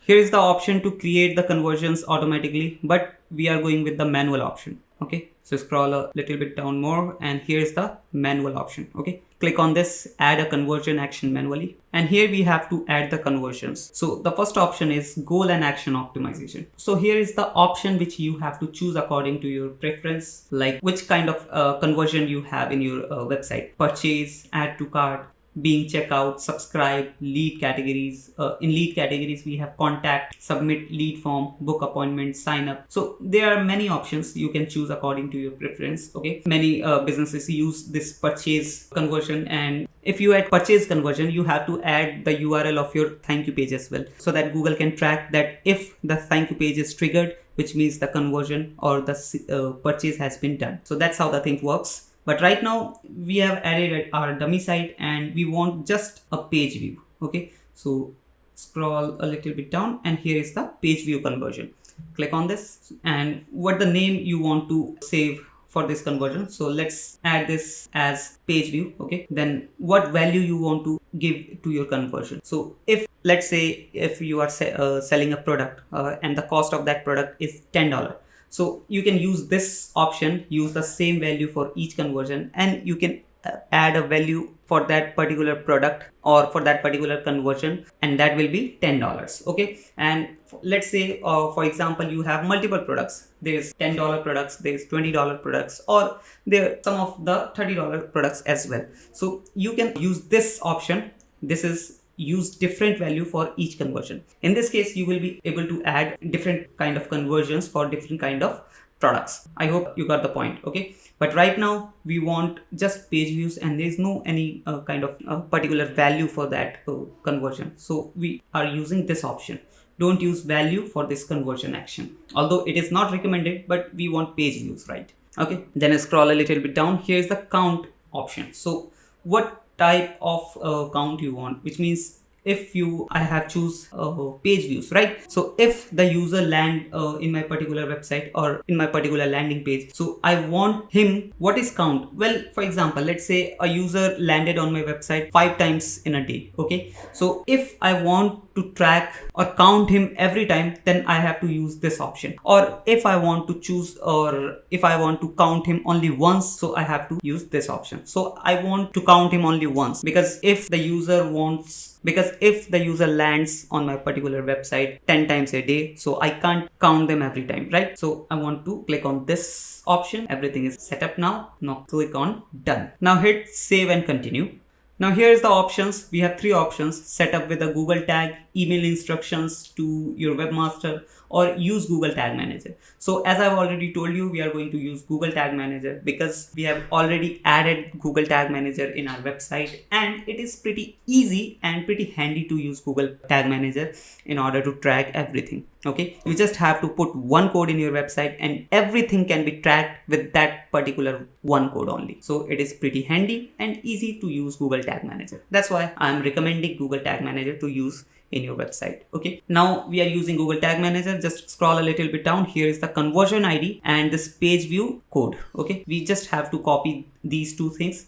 Let's go to our Google Tag Manager, click on the website. Now click on tags. So as you can see here, we have already created 2-3 tags, but I want to create new one. So click on this new. Now click on tag configuration. You have to click here. As you can see, once you click here, you have to choose the tag type. So Google Ads conversion tracking. Click on this, stay here. Now we have to add conversion ID first. Go back to your Google Ads account and here is the conversion ID. Select it, copy, go to your Google Tag Manager and paste it here. Then we have to add conversion label. Go back to your Google Ads. Here's the conversion label, which is page view, right? Select this one, copy, go to Tag Manager and paste here. Okay, now it is set up. Now scroll a little bit down and click on triggering. Once you click on triggering, we have 2-3 more options, but I want to track everything, all of my pages. So I want to click on, or I have to click on all pages. But if you have any kind of other triggering option, like you want to track only one particular page, or any one particular URL, then you have to select the other option. But right now we are going with all pages. Click on this so that the tag can fire on all the pages, right? And here you have to add the name of your tag, right? So let's say page view tag. Okay, then hit the save button and it has been saved. Now click on submit and then publish. Click on skip. As you can see, the tag has been published. Now go back to your Google Ads account, scroll here and click on done. So as you can see, here is my conversion which I have added. Okay, now it is showing that the status is showing unverified. So I have to verify it just by clicking on this troubleshoot button. Click on this, click continue. Now I have to add my particular website which I have added. Okay, once again, so that this is the website, so that Google Tag Manager or Google Tag Assistant can verify everything. Okay, now click connect. Now Tag Manager is trying everything and connecting with my website, as you can see here. So as you can see, the conversion is verified now, but it is saying no conversions right now, which means we don't have any conversions in our account right now. But when we start getting data, we'll see some numbers here like 1, 2, 3 or so on and so forth. So I hope you understand how to create conversions and how to track those conversions in your Google Ads account. I hope you like the video. If you do, please hit that subscribe and like button. And if you have any comment or query, please comment down below. I'll try to answer that question. We'll meet you in the next video. Till then, bye-bye. Hey guys, welcome back to Marketing Fundas Global. This is the 39th video in this Google Ads course, and in this video we are going to tell you about how to create tracking template for Google Ads. Well guys, URL tracking template is one of the instruments that helps you to track your Google campaigns data. Well guys, tracking your campaigns and tracking your data is one of the important part in order to become a Google Ads expert. And this is one of those videos that will help you to be more precise in order to track your Google Ads data. So let's get into the video without any further ado. So guys, we have logged in into our Google Ads account, and now before going forward, I want to tell you that why it is important and why it is helpful. Well guys, if you want to track any specific data of your Google Ads campaign, whether you want to track device, keywords, campaign or any other, you can do with this tool. So let's learn how this tool works step by step, and we also provide you a pretty handy and helpful Google support page which will help you to find values that can be added in your URL in order to track your data. So let's get into it. So guys, first of all, you have to log in with your Google Ads account, and side by side you have to log in the page or the website you want to track. So I have logged in here. I have entered the URL here. This is the URL. Okay, which this is the website, or you can say the landing page which I want to track. Okay, and this is the page. This page says setup tracking with value track parameters. So here you will be able to see value track parameters which will help you to track your landing page or website according to the parameters which we have added here, like campaign ID, ad group ID, extension ID, feed item ID, target ID. So these are the parameters which you can track, or you can say these are the value tracks which you can track according to your preferences. Okay, you can track devices, network, match type, device model. So that is totally up to you which type of targeting or which type of tracking you want. Okay, so I hope you are getting the point that these are the parameters you can add in your URL in order to track the data precisely and according to your preference or according to your idea. Okay, let me show you one example. Let me go back to my Google Ad account. Now go to settings, then account settings, and here is the tracking option. As you can see right now it is on no set. Okay, so let me add first a tracking template, and this is the example that you can use to create a tracking template. Okay, so let me tell you one thing, that the first part of your tracking template will be your website or your landing page. Okay, and the end part after the slash, okay, you have to create this by on yours. Okay, so let me show you one example. So this is the tracking template, this is the URL which I have created, and this URL will help me to track devices. Okay, and before this I have to add slash, and here before this URL I have to add my landing page or my website's URL. Okay, so let me copy this and then paste here. So this is the final URL, or you can say tracking template. Okay, and here I have to leave it as it is for now. Okay, so we have to click on test button. So press this, and once you click on press button you will be able to see the status. Right now it is showing landing page not found, but yeah, this is to just to show you. And also you can see here the tracking is properly successful, tracking call successful, tracking call successful, tracking call successful. So that's how the thing works. Okay, the main of aim of this URL is to track your website's data, track your landing page's data, and that's happening properly. But you might be confused, or you have a question that how I created that URL. Let me close this one, and here's the URL. Okay, this is the tracking template, this is the proper URL which helped me to track everything, or the device data only. So this is the specifically data which I want to track, and the question is how I created this one. Okay, so this is the URL, this is my website's URL, and after the slash this is the question mark which says that I want to track something. Then URL then is equals to curly bracket LP URL, which means landing page URL, then curly bracket close, and then end. And after that end option you have to add which type of tracking you want. You can go to that page, that setup tracking, value track, setup tracking with value track parameters. So here you will be able to see all the parameters which you can add in that particular URL. Here's the campaign ID, ad group ID, feed item ID. Let's say you want to track campaign ID. Okay, so just copy this one, copy, go to your Google Ad account and change this one into paste campaign ID, and here as well you have to write the campaign ID. So that's how you create the URL which will help you to track each and everything. Okay, so I hope you understand each and everything which I have told you so far. So that's how you create your URL which will help you to track. And if you go to this page, this setup tracking with value track parameters, you will be able to see all the options, all the parameters which will help you to track. Okay, if you scroll a little bit down, here is the advanced parameters, and here are the parameters that you have to add in your URL. Okay, I'll be adding this Google support page URL in my video's description. You can go through this page and it will help you to find parameters in future as well.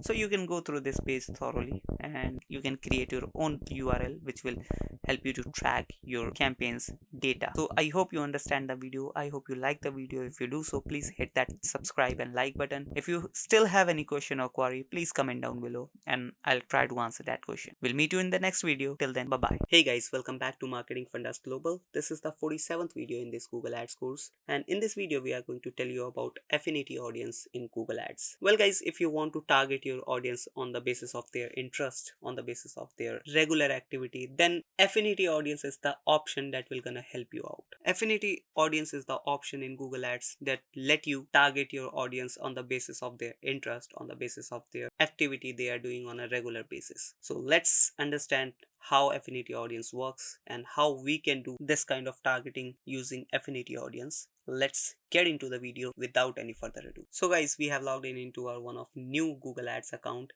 and now we are going to show you how affinity audience works. So let's create a new campaign here. Click on this. For now, let's select a campaign which we were creating earlier. Okay, select this, and now let's go to targeting options.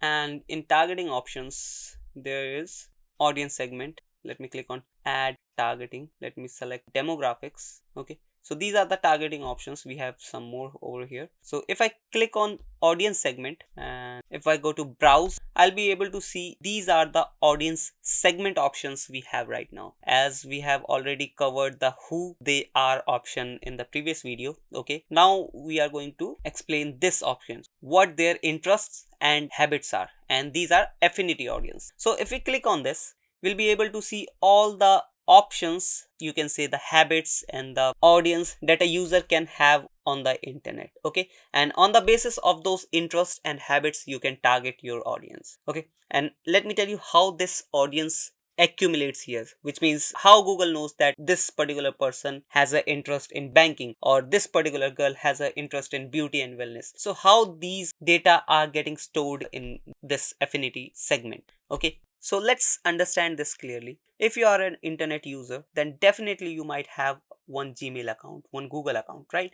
And that Gmail account can be logged in into your computer, into your Android mobile phone, or maybe in your iPhone as well. But in iPhone, gathering a data is a bit hard. But if you are an Android, then definitely all the data can be gathered by Google. Okay, so all of these platform generates a data about yourself. Okay, and once the data is generated and once Google get to know that you are interested in banking and finance or you are interested in home and gardening, then Google adds that particular Google account in that particular section, in the affinity audience section, right? So that's how these affinity audience segment works. And this is not about one day or 1 month or 1 week. Okay, this is the thing that have created over a period of time. Google doesn't add your data in banking and finance just because you have watched just one video on banking and finance, and that too might be you have watched by mistake, right?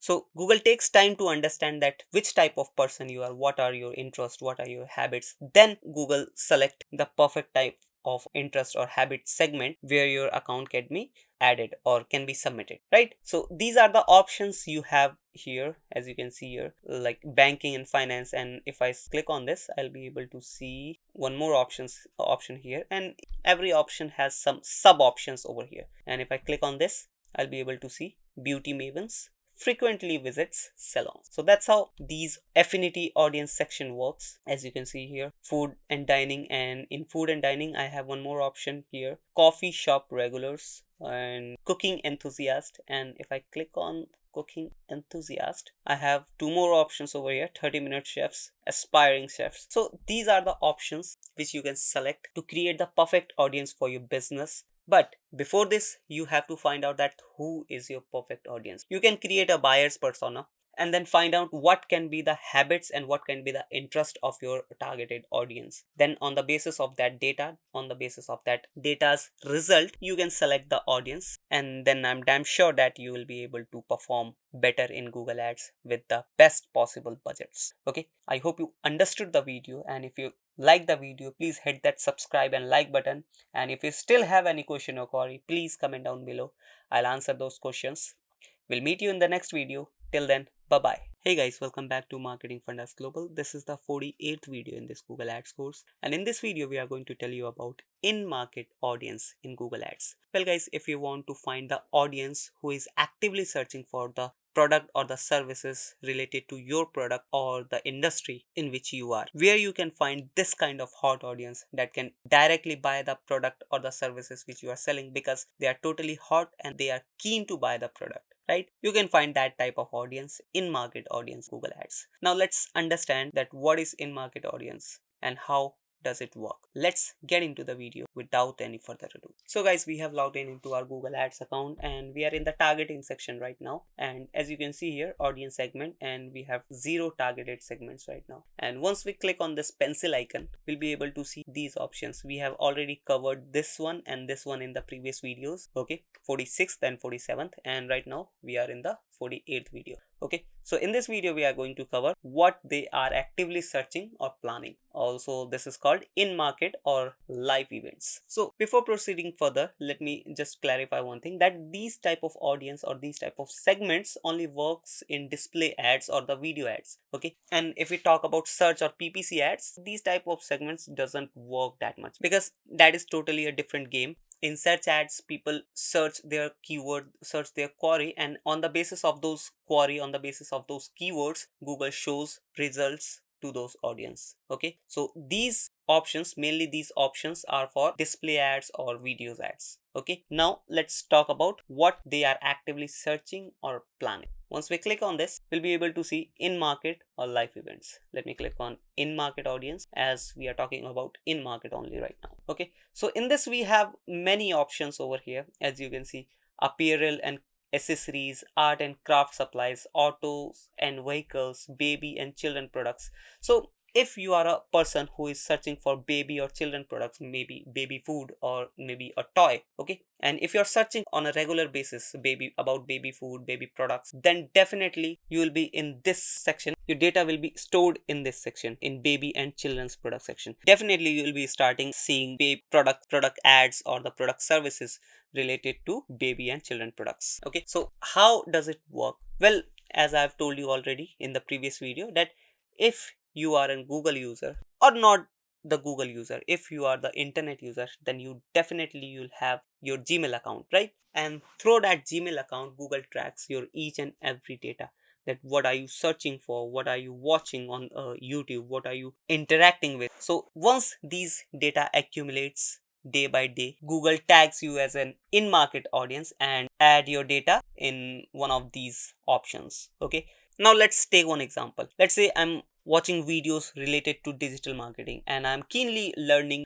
about digital marketing from blogs, from websites, and I'm keenly searching about digital marketing websites and looking for the courses about this marketing. Then definitely after a week or after a month, not even the month, after the week, I'll be able to see ads related to digital marketing courses. Okay, a digital marketing course, and if in this particular time I get convinced with one of the digital marketing course ad, then definitely I'll buy that particular course. So that's how in market audience works. Let me summarize this in market audience in a simple line, that if you are searching for any product or services from past 1 2 or maybe a week, okay, 1 2 days or maybe a week, then definitely you are considered as a in-market audience or as a hot audience, and you'll be started getting ads related to that particular product or service which you were searching for. Okay, now we have many more options over here. You just have to create a buyer's persona and then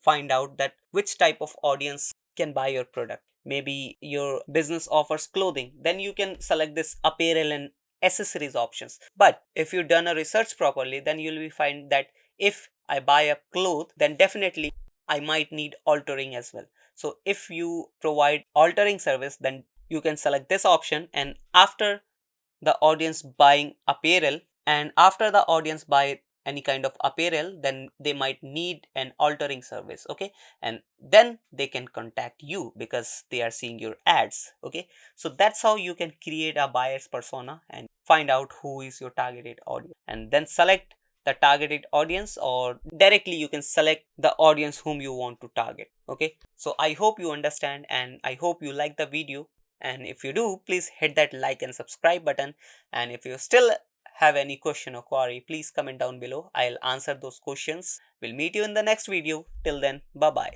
Hey guys, welcome back to Marketing Fundas Global. This is the 49th video in this Google Ads course, and in this video we are going to talk about custom audience and similar audience in Google Ads. Well guys, if you want to leverage your custom audience whom you have already show your brand's ads, or you want to save the cookies of those audience, or you want to use the similar audience who have seen your ads already, you can show your ads to the similar audience like your custom audience. So let's understand how you can use these options, where you can use these options in the Google Ads campaign, and what are the benefits of using these type of audiences. So let's get into the video without any further ado. So guys, as you can see, I have logged in into my Google Ads dashboard and I'm creating one campaign, and I'm in the audience section right now, where you will be able to find the similar audience and the custom audience option. Okay, so you just have to go to audience option in campaign settings, and you have to click on browse option.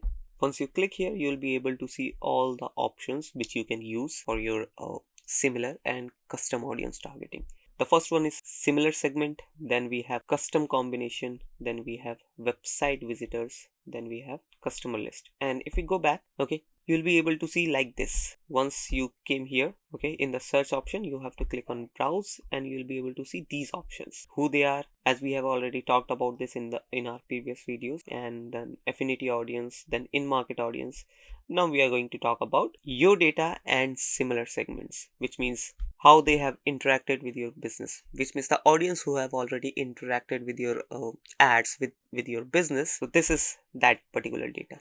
You just have to click on this and you'll able to see all these options. And if you have any other mode of ads, like you can use your YouTube channel, if you have your YouTube channel and if you have a good amount of audience there, you can add that audience, that particular audience as well here. That will be shown as a YouTube audience. Okay, so we don't have a YouTube audience in this account right now, but we do have similar audience, custom combinations, website visitors who have visited our website, and then customer list who have already bought our product. So we have to figure it out that which type of audience we can use in this particular campaign. Okay, so that is totally up to you, then that how you are creating or how you are executing your strategy in order to create your Google ad campaign. Okay, so let's talk about the similar audience segment first. So if I click on this, so we have multiple options over here. The first option is similar to all converters. So this particular audience, if I select this option, then this particular audience is who have already converted. Okay, so this will show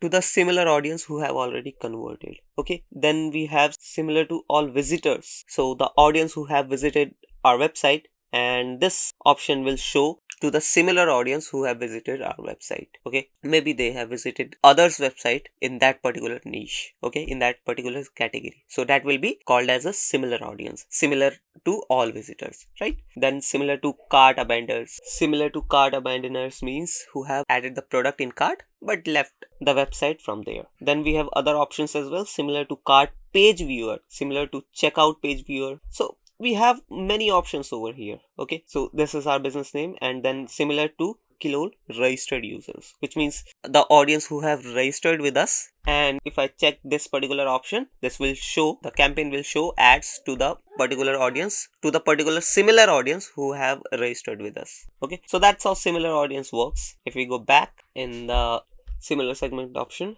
let me close this one. Then we have custom combinations. So in custom combination option, we have only one option, that is AdWords optimized list. So basically this is the optimized audience list which I have created in this Google ad account. Okay, and if I hover my cursor on this, I'll be able to see the audience size as well, and it is around 8.8k to 30k audience. So I hope you are getting the point. I hope you are understanding that if I select this option, I'll be able to show my ads to that particular custom audience, which is around 8.8 to 30k, okay, in numbers. So I'll be able to show my ads to around 30k people, and they are totally optimized, they are totally hot, you can say, and the chances of getting conversions will be higher in this case. Okay, now if I click on this and let me go to website visitors, so these are totally the visitors who have visited our website. Okay, all converters, all users of Kilol, all visitor Google ads who have visited through Google ads, right? Then all visitors, then we have cart abandoners, cart page viewer. So these total, as you can see here, so these are the audience who have interacted, who have visited with our website. Okay, so you can say these audience is also hot audience, which can convert pretty easily. You just have to create a good strategy which can work properly, right? Okay, I was in the website visitor. Then at the end we have customer list. So customer list is totally the user which who have already registered with us, so we'll consider those as our customer. Okay, so if I select this option, the registered users will be able to see the ads only. So there's a point of every type of audience, or you can say there's a reason of selecting of every type of audience, any type of audience, right? If I select this option, maybe I have some new products. Okay, maybe I have some new product segment, or I'm running some new sale campaign, you can say. So in that particular case, I can select this option so that I can show my new products or my new sales offer to my registered user, or let them know about the products and the offer, right? So that's how this custom audience and similar audience section works. I hope you understood each and everything. I hope you liked the video, and if you do, please hit that subscribe and like button. And if you still have any question or query, please comment down below. I'll answer those questions. We'll meet you in the next video. Till then, bye bye. Keywords versus search terms versus queries. You might be confused with these terms, like what is keyword, what is search term, what is queries. What are the difference between these three terms, right? Well, there is only a minor difference between these terms, and you don't have to worry about this, because we are going to tell you what is the difference between keywords, search terms, or queries. Hello, hey guys, welcome back to Marketing Fundas Global. This is the 54th video in this Google Ads course, and we are going to talk about keywords versus search terms versus queries. So let's get into the video. So guys, as I've already told you that there is a minor difference between keywords, queries, and search terms. So in this document, or in this video, I'm going to show you how you can find out whether the word is keyword, whether the word is query, or search term. What is the difference between these three terms? Okay, so let's go to the next slide. So guys, there's a question that what is keywords? Okay, and there's a simple definition that a keyword is a word or set of word that Google advertisers can add to a given ad group so that your ads are targeting the right audience. So guys, basically keyword is just a term given by Google which represents the words by which people search on Google. And the main work of these keywords is to help marketers to target the right audience. And how they do it? They add these keywords into their Google Ads account while creating a campaign, while creating the ad campaign. Okay, they add these keywords, and when people search on Google related to these keywords, their ads get triggered and the audience sees those ads. So that's how these keyword works, and that's how these keywords helps digital marketers to add on Google. Okay, now there's one more question, that what is search term or queries? So let me clarify one thing, that there is no difference between search term or queries. These both terms are same. Search term and queries are same, right? So you don't have to confuse about these two terms, that whether they are different or not. No, they are not different, they are same.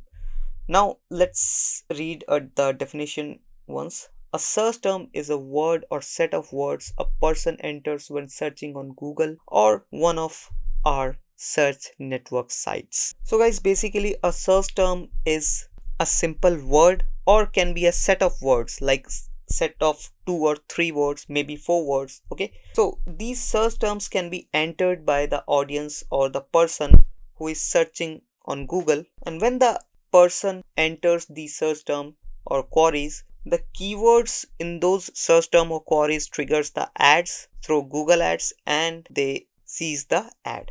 So that's how these keyword and queries or search term works. Okay, I hope you understood the point about keywords and the search terms.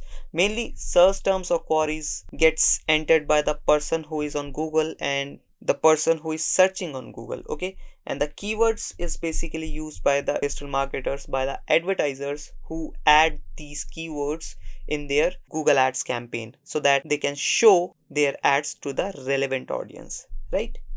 Now let's understand these terms, keywords and search terms and queries in practically. So guys, as you can see, I have searched a term here which is called query or a search term. Okay, so as a user, I have searched here which is buy designer suits online. Okay, so as a user, I have searched here and I got the results over here. Okay, these are the ads. As you can see, sponsored, sponsored, sponsored. So these are the ads. So how or what they have done to show or to pop up their ads on this particular keyword, or you can say the query. Okay, so they have added some of the words from this particular query in their ads, in their Google ads. Okay, and when I have searched this term, which is buy designer suits online, their ads got triggered and the ads popped up over search engine page result, right? So in simple words, queries and search terms gets used by normal users, and the keywords,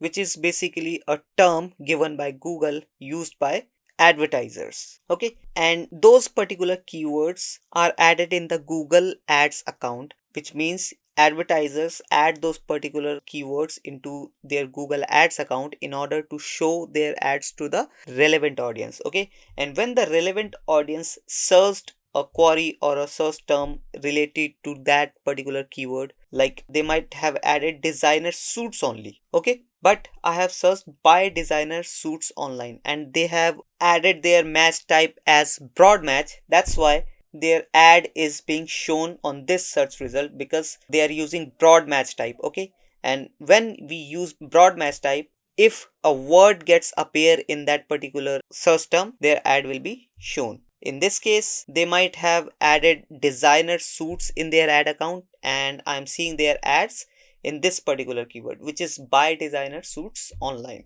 Okay, so I hope you understood the point. Now let's go to Google ads account and let's see what are the keywords, or where the keywords we can add in Google ads account, and what are the search terms people are searching on Google. Okay, because sometimes people search something different. For example, the particular keyword is buy designer suits online. Okay, but the people can search like this: designer suits online, or designer suits buy online, like this. Okay, so Google's AI system gets understand what is the system, what is the intent of that particular system, and shows the result according to that particular intent, right? I hope you got the point. Now I am in the Google ads account right now, as you can see here. Okay, you just have to go to keyword section here. Otherwise you can go to ad groups, and here are the ad groups. You can see, as you can see here, and you can see the keywords according to the ad groups as well. Okay, otherwise you can directly go to keywords, and here you will be able to see all the keywords, as you can see here. So these are the keywords: buy lady suit online, suit salwar, lady suit online. So this is the account, this is our client's account. Okay, and they sells Indian clothings, so that's why these keywords are like this. Mostly suits. Okay, so silk suit set, then cotton suit for women, then cotton printed suits, by designer suits, online Indian clothes shopping. So these are the particular keywords which we have added as a marketer, as a digital marketer, or as an advertiser we have added. And if the person search on Google any query related to these keywords, then our ad will appear on their search results. Okay, now there's one more thing, and that is search terms. Okay, and here we'll be able to see that what are the things, what are the keywords, or what are the phrases people are searching. Okay, what people are searching on Google. Let me go back. I clicked on something else, just let me go back. So as you can see here, so these are the search terms which people are searching on Google. Mostly they are searching Kilol, Kilol online, Kilol, Kilol Jaipur. Okay, then we have dress material, Kilol suits, Farida Gupta, Kilol India, Kilol on. Basically the brand name is Kilol, that's why they are searching directly Kilol. Okay, and then mostly there is Kilol, only Kilol, because this is quite popular brand and we are promoting this brand on Google. Okay, and when the brand becomes popular, they people directly search with their with the brand name, right? But we have some other search terms as well, like malmal cottons sari. Malmal is a material, right? Malmal cotton sari. Then we have cotton dress material for women, dress materials, kilo suits online, kilo mega mall, then tussar silk sari. So these are the search terms that which people are searching on Google, and when these search terms are getting searched by people, our ads are appearing on those search results. And why this is happening? Google's AI is working. Google's AI is understanding the intent of that particular search term and showing our ads according to that. So I hope you understood the point. I hope you understood the difference between keywords, queries, or search terms, right? So that's it for this video, guys. I hope you like the video, and if you do so, please hit that subscribe and like button. And if you still have any question or query, please comment down below. I'll answer those questions in the comment section itself. We'll meet you in the next video. Till then, bye bye. So guys, you want to run Google Ads but don't know about match types? Well, it is pretty important to understand about keyword match types, because if you don't know keyword match types and trying to indulge into Google Ads campaigns, well, you'll end up wasting your money with some scrap leads and scrap customers. So guys, it is very important to understand keyword match types before getting indulged into campaign creation process. So in this video, we are going to talk about keyword match types. So hey guys, welcome back to Marketing Fundas Global. This is the 59th video in this Google Ads course, and in this video, we are going to talk about keyword match types. So without further ado, let's get into the video. So guys, this video is enough to tell you about keyword match types, and I hope in the end of the video you will be pretty confident about these keyword match types. So let's just start with what are keyword match types, right? This is a pretty huge question, that what are keyword match types? Let's read the definition first. That the keyword match types dictate how closely the keyword needs to match with the user's search query so that the ad can be considered for the auction. So yes, this is basically the keyword match types dictates that how closely the keyword needs to be matched with the user's search query or search keyword, so that Google can understand that it is the query which is considered to show our ads. So let me go to next slide. This that will make you more familiar and will help you to understand about these keyword match types. Okay, so yes, different types of keyword match types. Basically there are three types of keyword match types. The first one is broad match, then we have phrase match, then we have exact match. So basically there are only three keyword match types. Okay, so and these are the three keyword match types. The first one is broad match. In broad match, ad may show on searches that relate to your keyword. So let's say you have added lawn aeration prices. So this is the keyword you have added into your Google Ads, and if the person searches lawn aeration, then there is a high chance that our ad can be shown to that particular user, because we have chosen broad match, and in broad match your ads will be shown to the broad number of people, broad audience, right? And to make your horizon a little bit wide, Google can show your ads to the person who is just searching about only lawn aeration. Whether they are searching about price or quality or types, that doesn't matter. If the person is searching lawn aeration only and you have added your keyword lawn aeration prices in broad match, then there's a high chance that your ad will be shown to that particular audience. Or if they are searching aeration prices, let's say they are searching aeration prices, there is also a chance that your ad will be shown. Okay, then we have phrase match. Now in phrase match, let's read it once. Ads may show on searches that include the meaning of your keyword, right? These are the examples: lawn moving service near me, hire company to mow lawn, landscaping service to cut grass. So basically where the intent are like almost same, Google will show your ads there. Okay, and these are the same, almost like same intent keywords, right?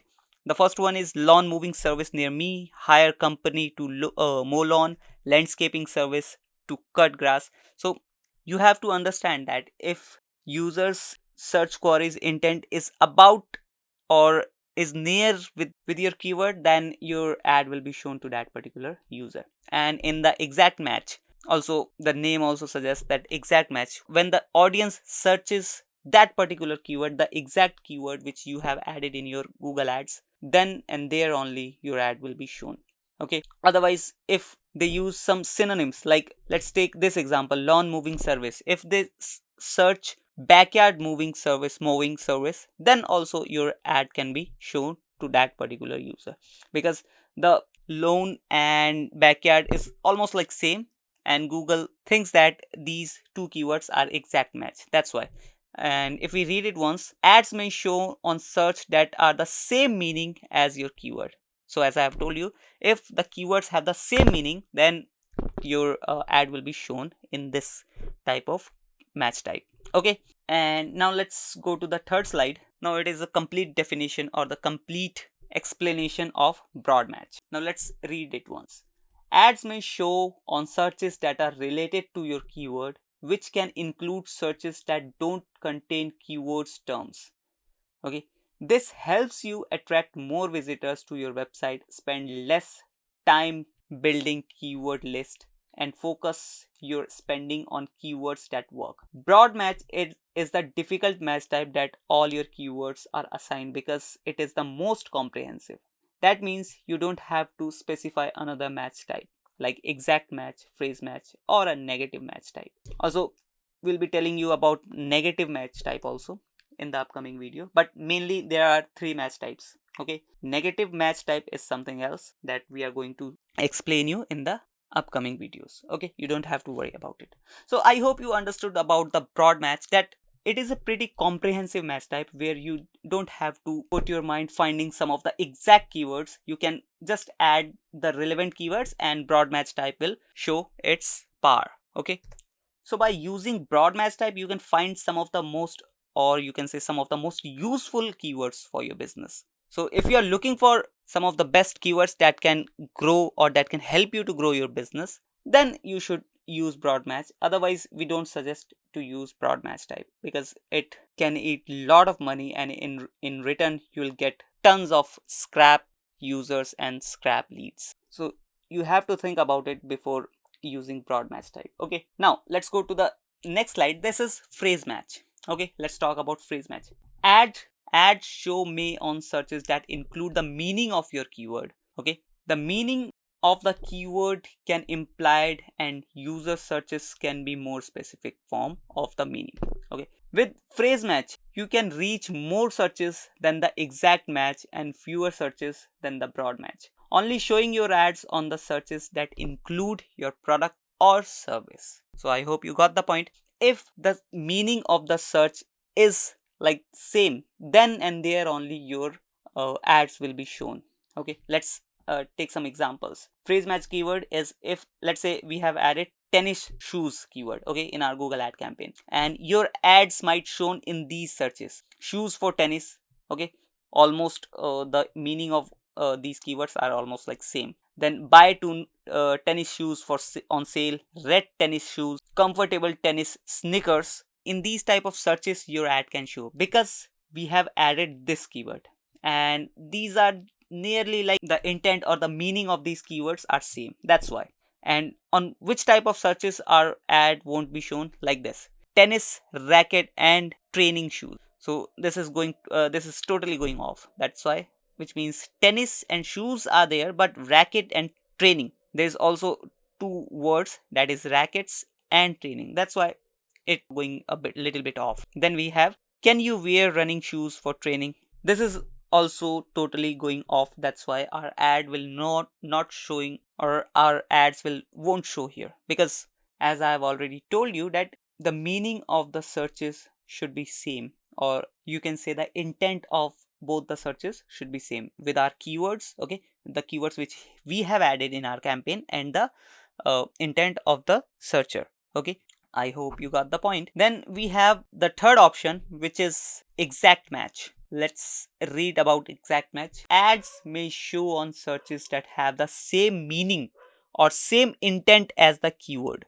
Of the three keywords matching option, exact match gives you the most control over who views your ads, but reaches fewer searches than both phrase and broad match. Definitely, if you are tightening up your horizon, then definitely you will get fewer clicks or fewer searches, right? And don't get confused between this and this, because I have talked about the intent in this keyword as well, I mean in this match type as well, and in this match type as well. But in this match type I have talked about intent in the phrase, not in the keywords. Okay, if the intent of both the phrase is almost like same or nearly like that, then your ad will be shown. But in this exact match type, if the keywords are or the intent of those keywords are same, then and there only your ads will be shown. Okay, let's take an example. Let's say we have added shoes for men keywords in our campaign. Okay, then our ads will be shown like in these keywords type only: shoes men's shoes, men's shoe, shoe for men. Okay, so these are around almost like exact keywords, that's why. And which type of searches our ads won't be shown? Like this: men's tennis shoes, tennis word is added here, that's why our ads won't be shown. Then shoes for boys, in this keyword we haven't talked about boys, that's why our ad will be not gonna show here, because here we are talking about boys and men are totally different, that's why. So I hope you got the point. I hope you understood all these three keyword match types: broad match, phrase match, then exact match. I suggest you to basically use these two only, because as I've already told you, broad match can burn your money by just giving some scrap leads or scrap clicks only. Okay, but if you find it useful for your niche or for your business, then you can use it. You don't have to worry. It is just about testing that which one is working for you. But as an experienced person, we could suggest you that you should only use these two types of match these two match types only. Okay, so that's it for this video. I hope you got the point. I hope you understood the video, and if you do so, please hit that subscribe and like button. And if you still have any question or query, please comment down below. I'll answer those questions in the comment section itself. We'll meet you in the next video. Till then, bye bye. There's one Google's product called shopping ads. Many people know about these shopping ads, man, and many people don't know about the shopping ads. So I'm gonna explain you that what are shopping ads and what is the process to create these shopping ads, right? So in this video I'm gonna just explain you what is the process to create shopping ads, because shopping ads helps you get huge amount of traffic and sales. And it is pretty important to understand that what is shopping ads and how does it work and how we can create a shopping ad, right? So in the upcoming videos, I'll be showing you how to create merchant center, which is related to shopping ad, how to connect your merchant center into your Google ads. Everything will gonna be explained, and I'll give you the practical tutorial on every topic, right? For now, let's understand what is shopping ads and how to create, basically what is the process to create shopping ad, right? So let's get into the video. So guys, as you can see right now, I'm in my Google Chrome, and here on Google I'm just gonna search here shoes, right? I've just written shoes, and once I write shoes, I'll be able to see these kind of ads. These are sponsored, which means these are ads, and these ads are called shopping ads. Let's say I write shoes for men, right? I have written shoes for men, and again I got these ads over here. These are also called shopping ads, right? As you can see here, these are labeled as sponsored, and all these ads you'll be able to see are shopping ads, right? And there's a complex process to create these shopping ads. These are not simple as they are looking. So you have to follow many steps in order to create these shopping ads, right? So let's understand that what are the process, what are the steps you have to follow in order to create your shopping ad, right? So as you can see here, these are the list which I have, basically the steps which you have to follow in order to create your shopping ad. First, you have to prepare your product feed. Product feed is basically your detailed data of your product, which can be created with the help of your site, right? You can use your site in order to create your product feed. Basically, product feed is a list of your all products and the details of those products, that what is the product ID, what is the SKU ID, what are the sizes, what are the colors, everything will be added into your product feed. And this product feed will be submitted to Google, so that Google can understand that what is your product is and what are the product is all about, right? This is why product feed has been created, right? Now if you are using WordPress and any other simple CMS, then you can add a plugin and you can create a product feed automatically. Otherwise you can create a product feed manually as well, where you have to add all the details manually. You have to add SKU ID, then product ID, then sizes, colors, everything you have to add it manually, right? So it is totally up to you that what option you are going to choose. And in the future, or basically in the upcoming videos, I'll show you how to create product ID, right? Then the second step is to create and set up your merchant center. Yes, you can't just directly go into your Google Ads and run your shopping ads. First you have to create and set up your merchant center. And once you are done with your setup process of your merchant center, you have to optimize your product feed. Which product feed you have created, you have to optimize it. Let's say you have created your product feed using any tool, so you have to customize it a little bit. You have to check it whether is there any error, or is there any issue. Once you are checking and optimize your product feed, now you have to upload that particular product feed into your merchant center. Yes, you can't directly upload your merchant center into your Google Ads, sorry, upload your product feed into your Google Ads. You have to upload that product feed into your merchant center. Yes, now once you are uploaded your product feed into the merchant center will review the product feed and check all the things whether they are properly okay with the guidelines or not, right? And it takes time, it takes few days. Then you have to check, once you are uploaded your product feed, you have to check for the approvals. Some products can be approved, some product can be disapproved, so you have to check it after some time, right? And once your products get approved, now you have to link your merchant center with your Google Ads so that you can run your shopping ads, right? So once you are done with the linking process, now you have to create your shopping campaign, basically shopping ads campaign, right? So this is the 7-step process. I hope you understood the process, and in the upcoming videos I'm gonna start with the product feed creation to shopping ads campaign creation process. So I hope you are excited. I hope you will learn the process and implement into your website, implement into the into your project. So with that said, I'll take leave. I'll meet you in the next video. Till then, bye bye. In this video, I'm going to tell you that how to create dynamic remarketing campaign in Google Ads. This is not just any simple or an ordinary dynamic ads or remarketing ad. This is basically for the audience who have visited your website and checked out any particular product from your thousands or maybe hundred thousands of product list. And after checking that product, after landing on the product page, they left the website without purchasing the product.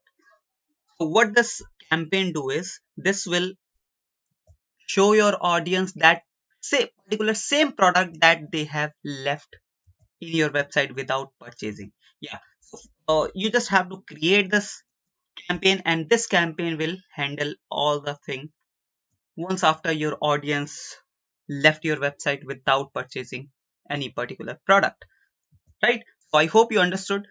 Now let's get into our Google Ads account and understand how we can create this campaign. So guys, as you can see right now, I am in my Google Ads account. Now in order to create dynamic remarketing campaign, first we have to create our custom audience, right? And after creating the custom audience, we have to connect our merchant center, Google Merchant Center, with our Google Ads account, right? And the third step is to create the campaign, right? So let's start with the custom audience. For that, you just have to click on this tools and settings option, and here you'll be able to see this audience manager option. Click on this, and here you will be able to see few already created audience. Let me just let it open. Yeah, here you'll be able to see the segments, which is basically pre-made audience. As you can see here, automatically created. So these are automatically created by Google itself after analyzing our website, after analyzing our data, right? So these are pre-made, or you can say automatically created list, right? But for now, to create our custom audience for our dynamic remarketing ad, we have to go to your data sources, and in your data sources we'll be able to see this Google Ads tag. You just have to click on this three dot icon, click on this edit source, And here you'll be able to see this option. Remarketing is already in this option. As you can see here, collect data on specific action people performed on your website to show personalized ads. Yes, so we'll be talk about this later, but for now let's go further. And in business type, retail is already been selected, you don't have to do anything here. Here you can do is already, as you can see here, but if in your account this option is not been selected, you can check this box, right? Because generally only two options uh, gets checked automatically and you have to do it manually, right? Now once it's done, you just have to hit the save and continue button, and you'll be able to get this tag setup option. Basically, this will give you one more new tag which you have to paste into your website. Basically, you have to add that tag into your website. So there are three options to add your tag into the website. The first one is install the tag yourself. Basically, you have to manually install that this tag into your website by yourself only, right? So once I click on this option, I'll be able to see this tag option, right? Basically, you just have to copy these tags, these two, right? The first one is this and the second one is this, and you just have to paste it into your website in the head section, right? Otherwise, you can mail this tag. Basically, you can mail this tag to your developer so that the developer can embed this tag into your website, right? And the third option is use Google Tag Manager. So according to me, this one is the most simplest option, but it depends on you that which option you want to choose, right? Either you can go with the manual option, or you can, if you have a developer, you can simply send an email with the code to your developer and your developer will embed the code into your website, right? And the third option is obviously the tag manager. You can install that uh, code using tag manager as well, right? Once you are done with your code installation process, you just have to hit the continue button and your first step is done, right now I'm clicking on cancel because I don't want to do it again.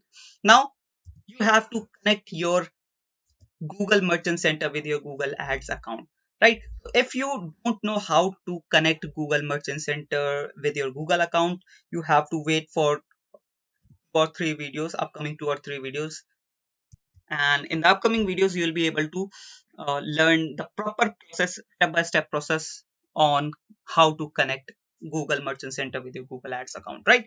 But for now I'll be just checking into this account that whether the Merchant Center is connected or not. So for that you just have to click on this tools and settings, and here you have to click on this linked accounts.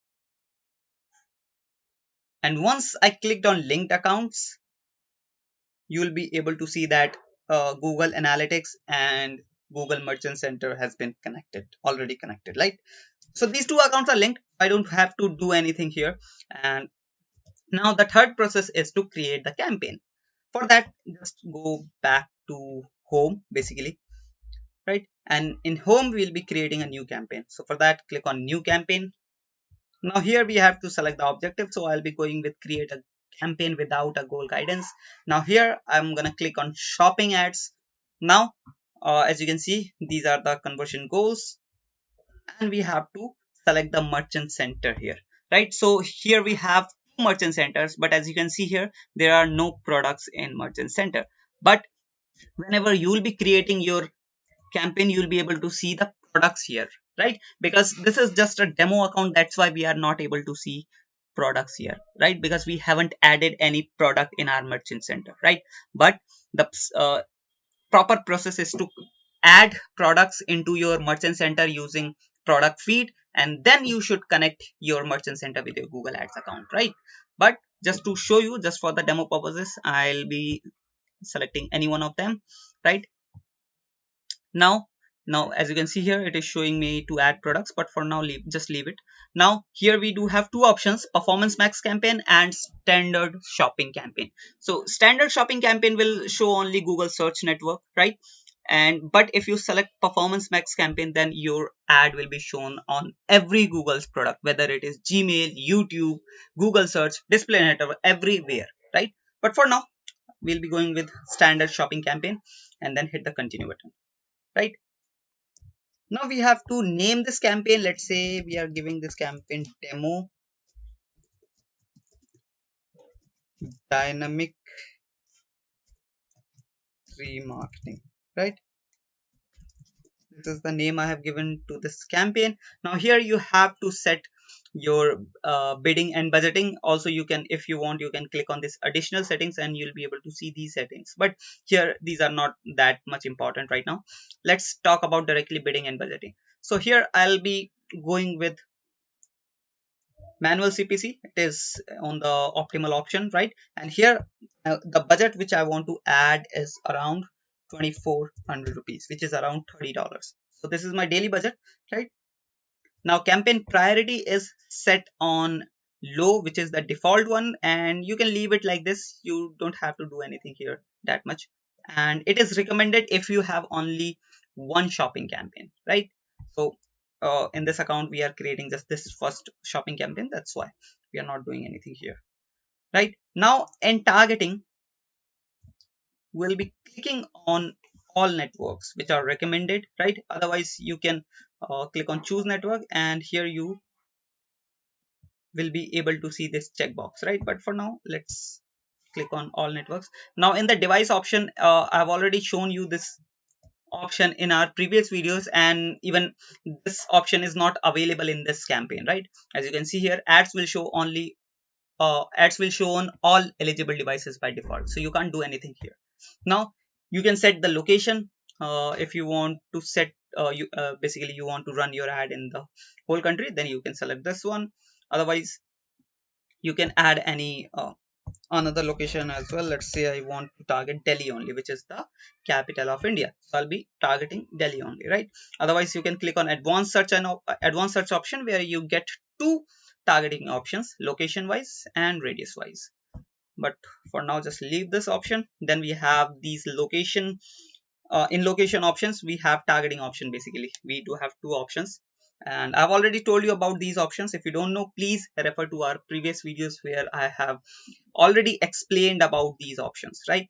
So I'm not gonna explain you again and again. Also I have already explained you about start and end date as well, that if you don't want to run your ads from today itself, so you can set your start, and even you want to automatically turn off your campaign, then you can add the end date as well, right? Then here you have to name your ad groups, just leave it like this, but if you want you can change the name. Now here let's say I want to add a bid of around 20, right? 20 rupees, which is around 1 by 4 of a dollar, right? So this is the simple process, is to create a shopping campaign. Now you just have to click on this create campaign and your campaign will be created, right? I'm not gonna click here right now because this is a demo campaign and I don't want to basically run it, right? That's why. Now I hope you understood the process. This is the 3 simple steps to create a dynamic remarketing ad. I hope you learned from this, and if you do so, please hit that subscribe and like button. Also, if you still have any question or query, please comment down below. I'll answer those questions in the comment section itself. I'll meet you in the next video. Till then, bye bye. Hey guys, welcome back to Marketing Fundas Global. In this video, I'm going to talk about Google Ads conversion tracking with dynamic values. Well guys, dynamic values helps you track your product's exact pricing, right? When you are using ordinary conversion tracking, you get the default conversion value. Let's say you have added $10 as a default conversion value, and whenever you get a conversion, Google Ads will count it as one conversion and it will give it a default value, which is $10, whether the product is for $100 or maybe $1,000. But as you have given the default value, which is $10, then it is very obvious that your ordinary conversion track it as a $10 sale only, right? But when you add dynamic values into your conversion tracking, then you can track different types of values. Let's say you have 3 products. The first one is around $10, the second one is around $50, and the third one is around $100, right? So you have 3 products listed into your site and you want to track each and every conversion.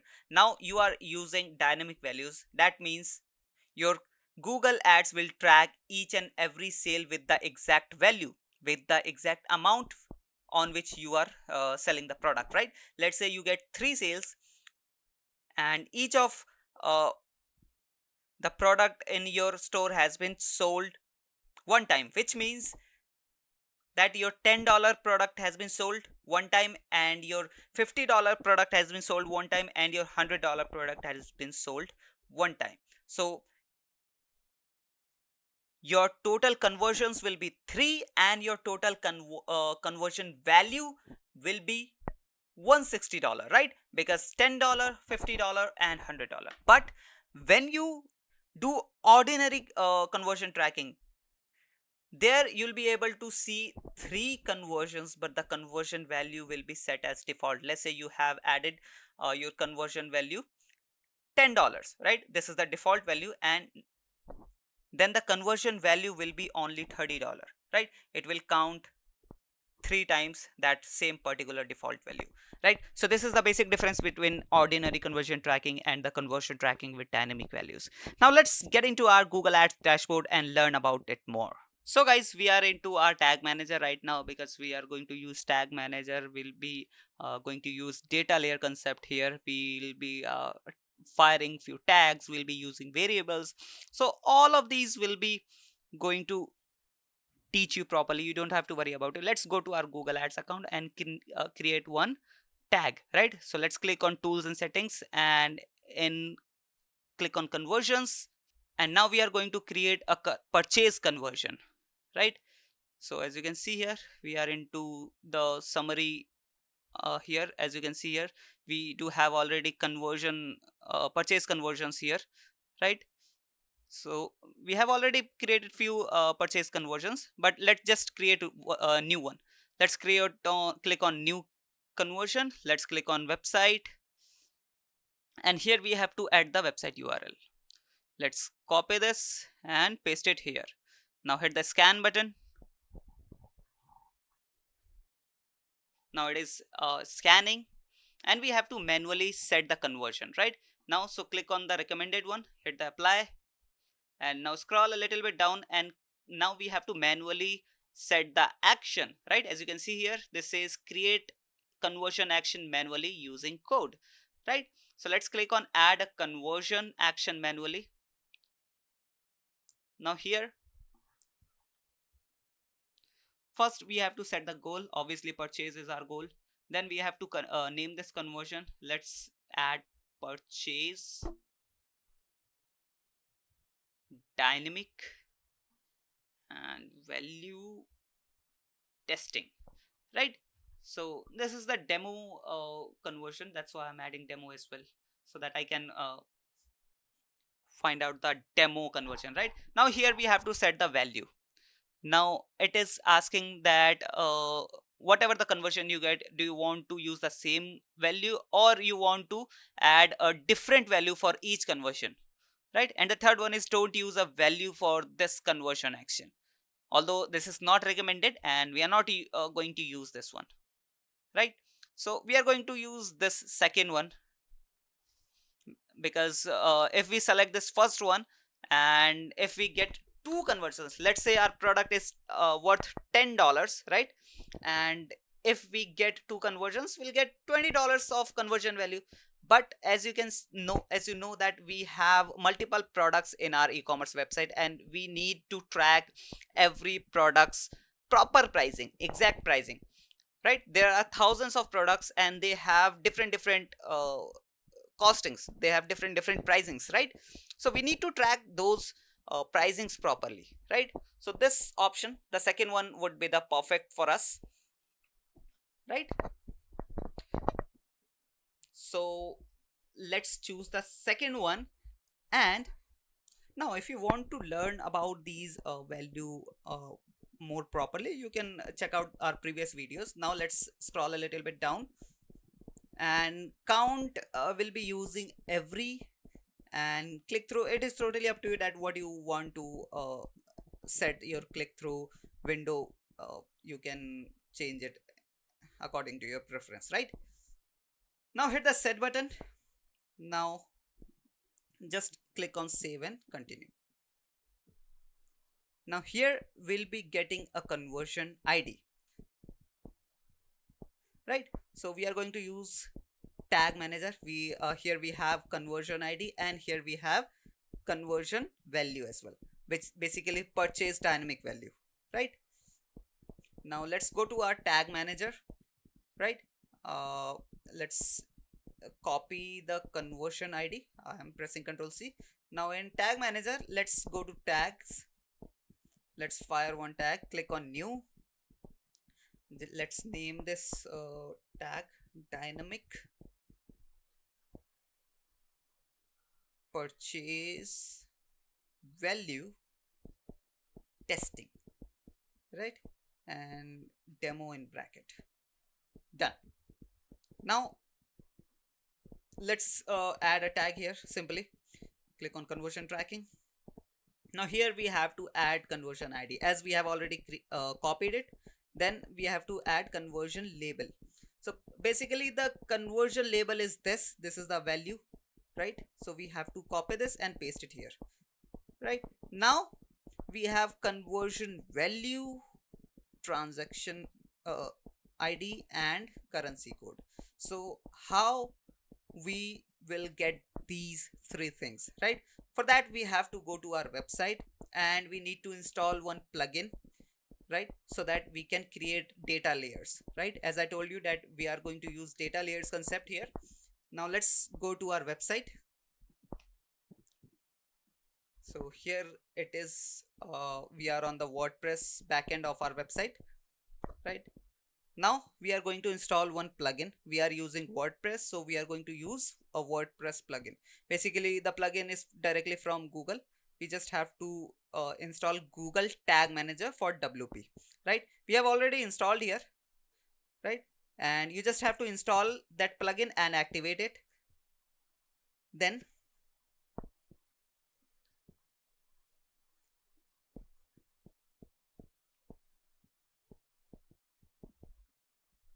you just have to connect the plugin and the tag manager, right? Now let's go to Google Tag Manager in settings, because we have already installed it, right? Once it's installed, you'll be able to see this in the settings option, right? Now scroll a little bit down here, and here we have to connect our tag manager, right, with our plugin, with this plugin. So we have to add the tag manager ID here.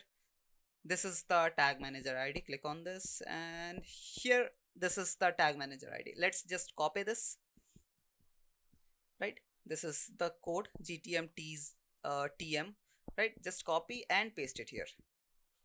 Now once you enter the manager ID, tag manager ID here, now you have to go to integrations, and you will be able to see the option track uh, enhance e-commerce. You have to check this and scroll here, and this box should also be checked, right? Google Ads remarketing, right? So basically this helps you to create dynamic remarketing, right?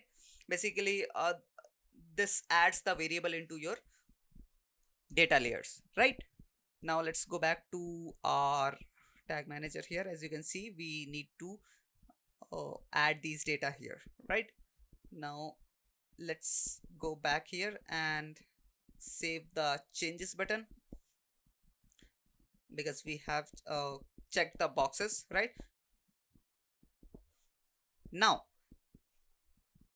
what you have to do is you just have to fire the code. So let's fire the code in that particular page, right? So that we can get these datas, right? We need conversion value, transaction ID, country, currency code, right? So where we will get these values. So for that, let's add a plugin here, because not a plugin, this is an extension. As you can see, this is a data layer checker, right? This will help you to get those datas, right? Those three datas, right? You just have to use this on your website, right? And you'll be able to see these data layers, right?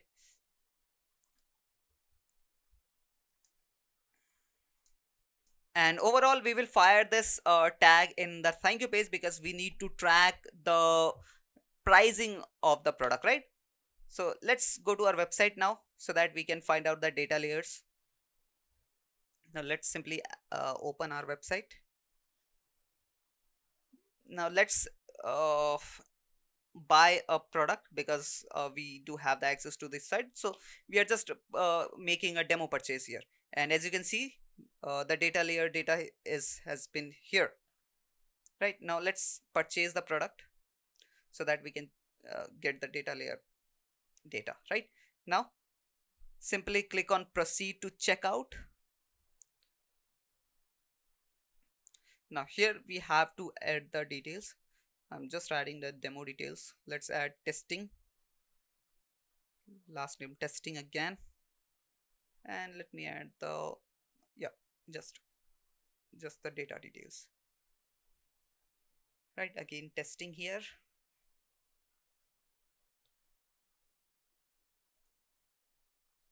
Let me change few things. Testing, yeah, now it's fine. Done. Now cash on delivery is set already. We don't have to do here anything. Now let's just click on place order. No thanks. Now the order is being placed. Yeah, as you can see here, the order has been placed. Now we have to simply check that the plugin which we have applied into our website, that is working or not. Right, so let's simply click on preview, and in preview mode let's create a purchase. Basically let's preview the URL and click. Now as you can see here, now in the debug mode you'll be able to see the variables, and let's test the let's do one more demo purchase here in the debug mode. It is taking time to go to the cart. Now let's directly redirect to the add to cart. Now as you can see here, we do have one product and the price is this. Now let's click on proceed to checkout. Right, and make sure you are doing this on debug mode. Right, now let's do one more demo purchase. Right, all the details has been already added here. Right, let me add testing in the notes as well. Now hit the place order button. Oh, it is asking billing status. Oh, let me add Delhi here. Place order. Now as you can see, the order has been placed. Now click on finish in the tag assist. Now hit the continue button. Now let's see that how many tags have been fired. Right, now as you can see here, tags fired. Now it is showing tags fired. GA4 has been fired, conversion linker, then GA4 purchase, GA4 checkout. So these are the tags has been fired.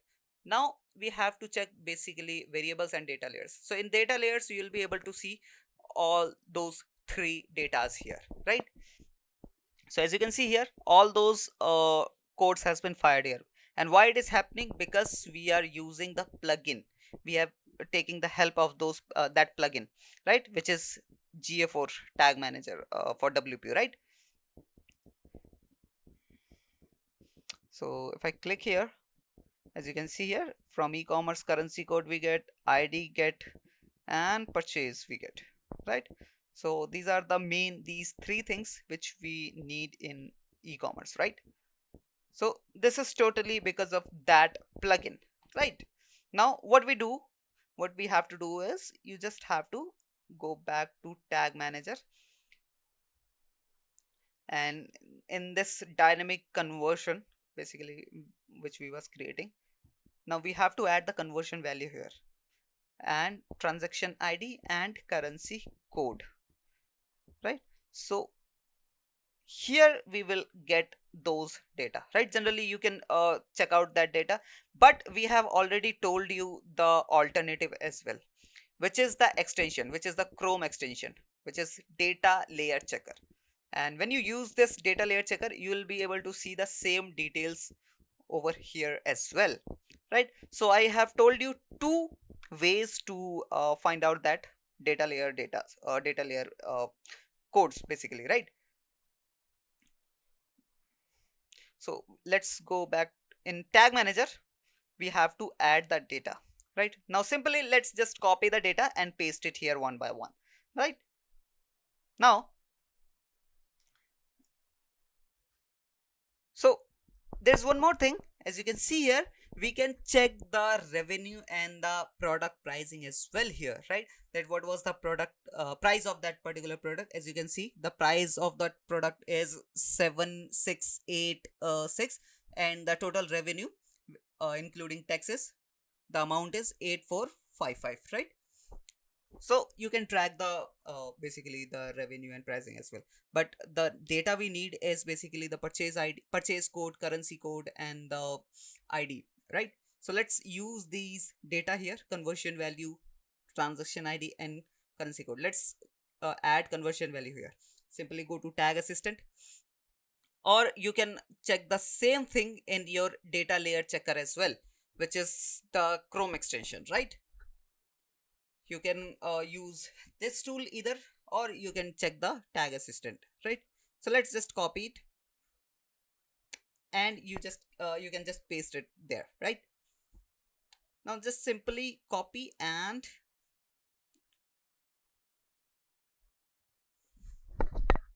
we are not to directly going to paste it here. We are going to create a variable first, right? So that as you can see here, the tags we are seeing here, for that, for these data we have to create variables, right?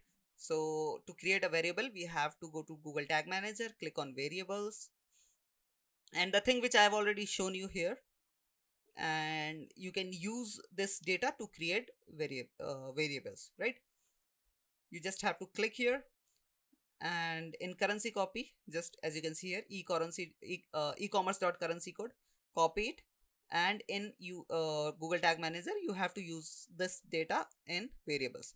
Click on configure. As you can see here, in variables, let's create one new variable. Scroll a little bit down, click on new variable configuration, and here we'll be able to see data layer variables, right? Add that layer, currency code, right? E-commerce dot currency code. You can name this data layer variable as well. So I'm just copying and pasting here, currency code variable demo, right? So that it can be cleared, right? That's why I've named this variable demo. Now as you can see, one variable is created. Now we need to create one more. Now click on again, and here we are going to add the variable for currency code, right? Let's go back to the site, click on data layers, and now we need two id and the currency code, right? Let me find it out. Or if you want to use tag manager, you can get the same data here as well, right? So this is totally up to you which option you want to go with, right?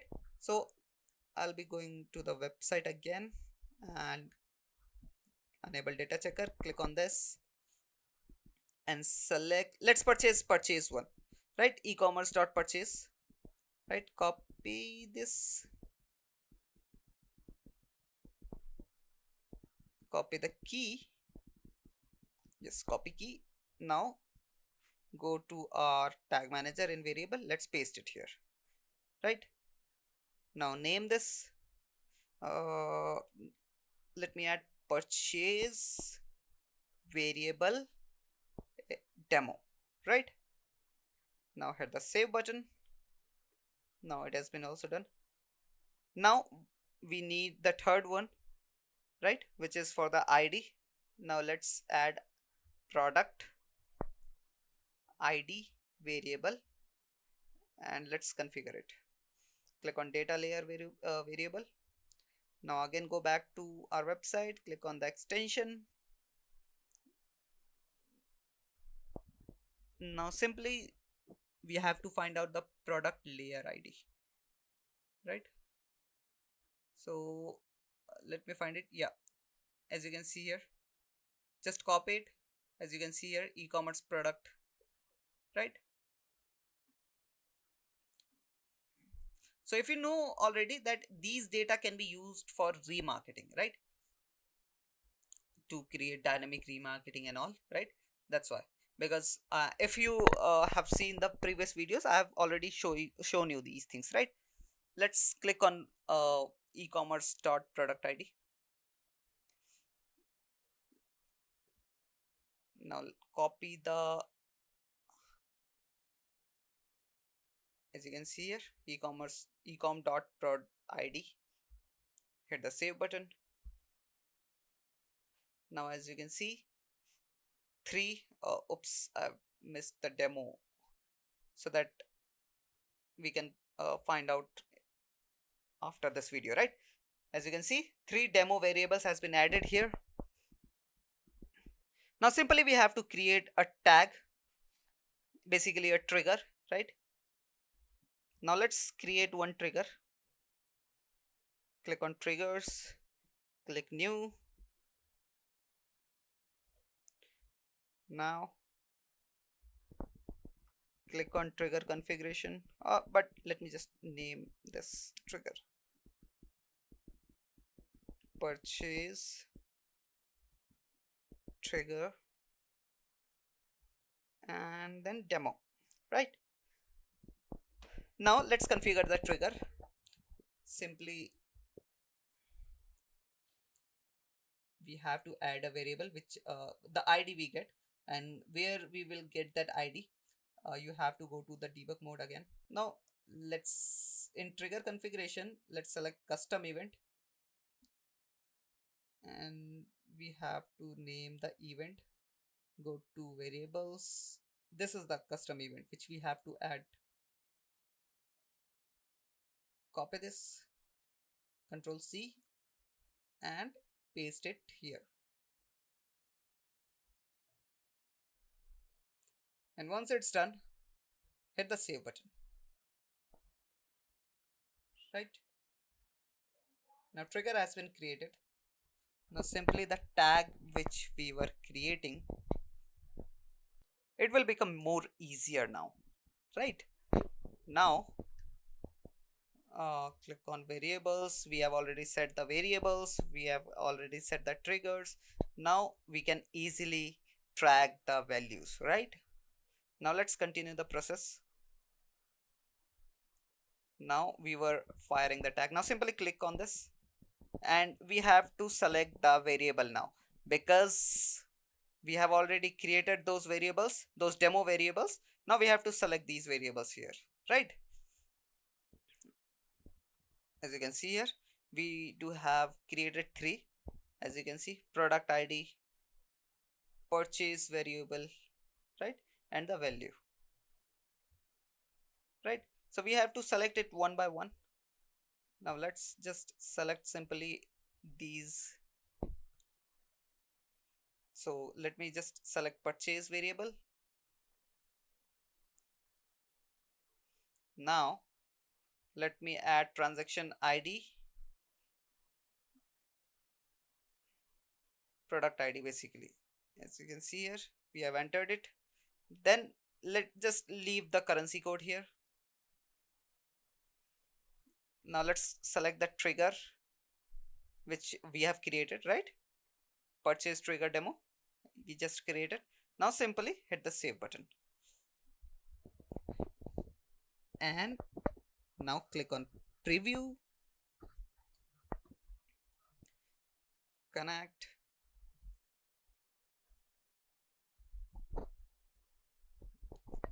Now let's test that thank you page in the preview mode, right? Let's do one more demo purchase. If you uh, simply, whatever you do is, right, just click on the purchase button and you'll be able to track all the things, right? This is the simple process. I hope you understood the process. Let me just showing you. As you can see here, all the data has been added here.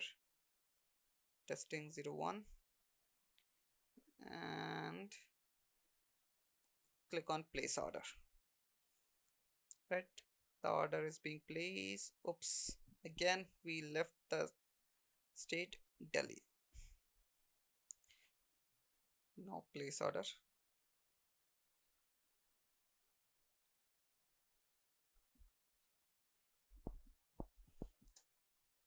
Now as you can see, our order has been placed. We are in the thank you page. Now let's click on finish in tag assistant.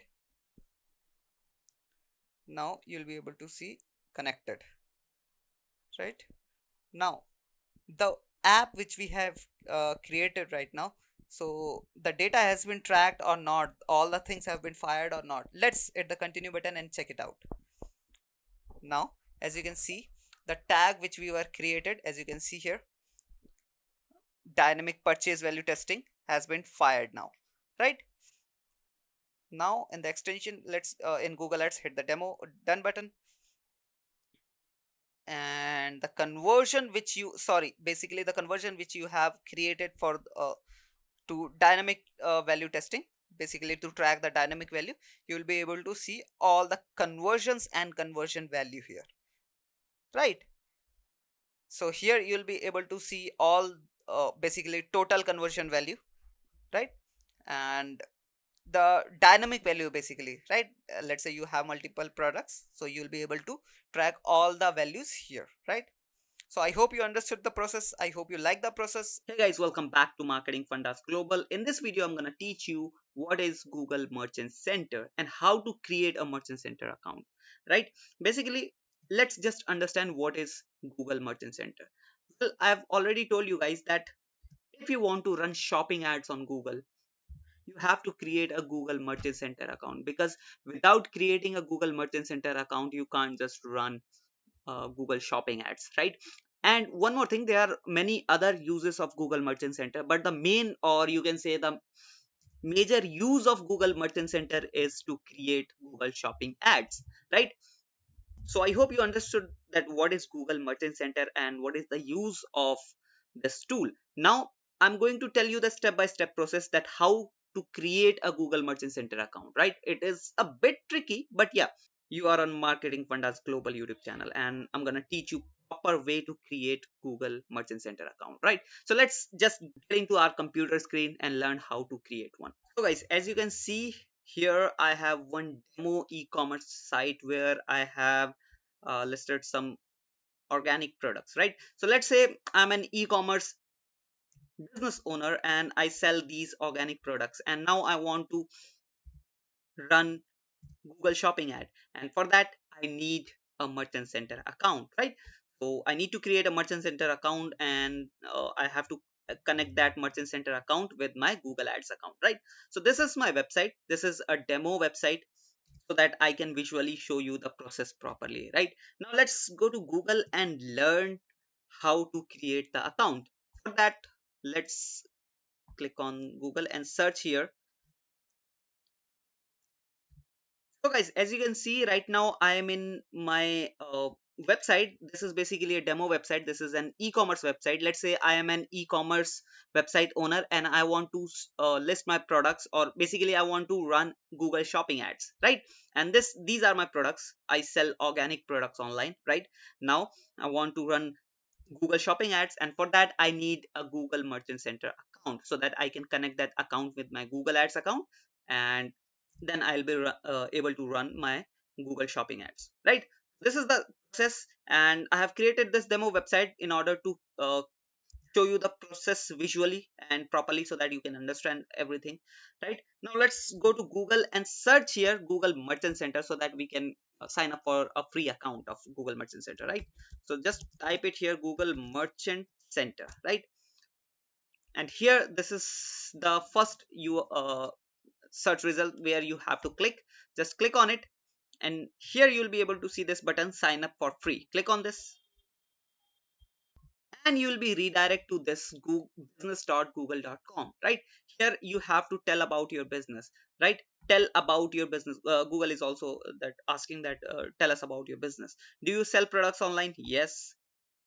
So here we have to enter our store's website, right? So let's just copy the link. This is the link, just copy it and get it here and paste it. Right now, do you have a brick and mortar store? No. Brick and mortar is basically an offline store. If you have, you can click on yes, otherwise you can click on no. Right now, hit the continue button. Now if I scroll a little bit down here, you will be able to see the button continue to merchant center. Click on this. Now here you have to enter your business. Let's say our business is, the business name is organic store, right? Let's leave it organic store, right? This is our business name. Now here you have to enter the registered country where your company or the where your business is registered.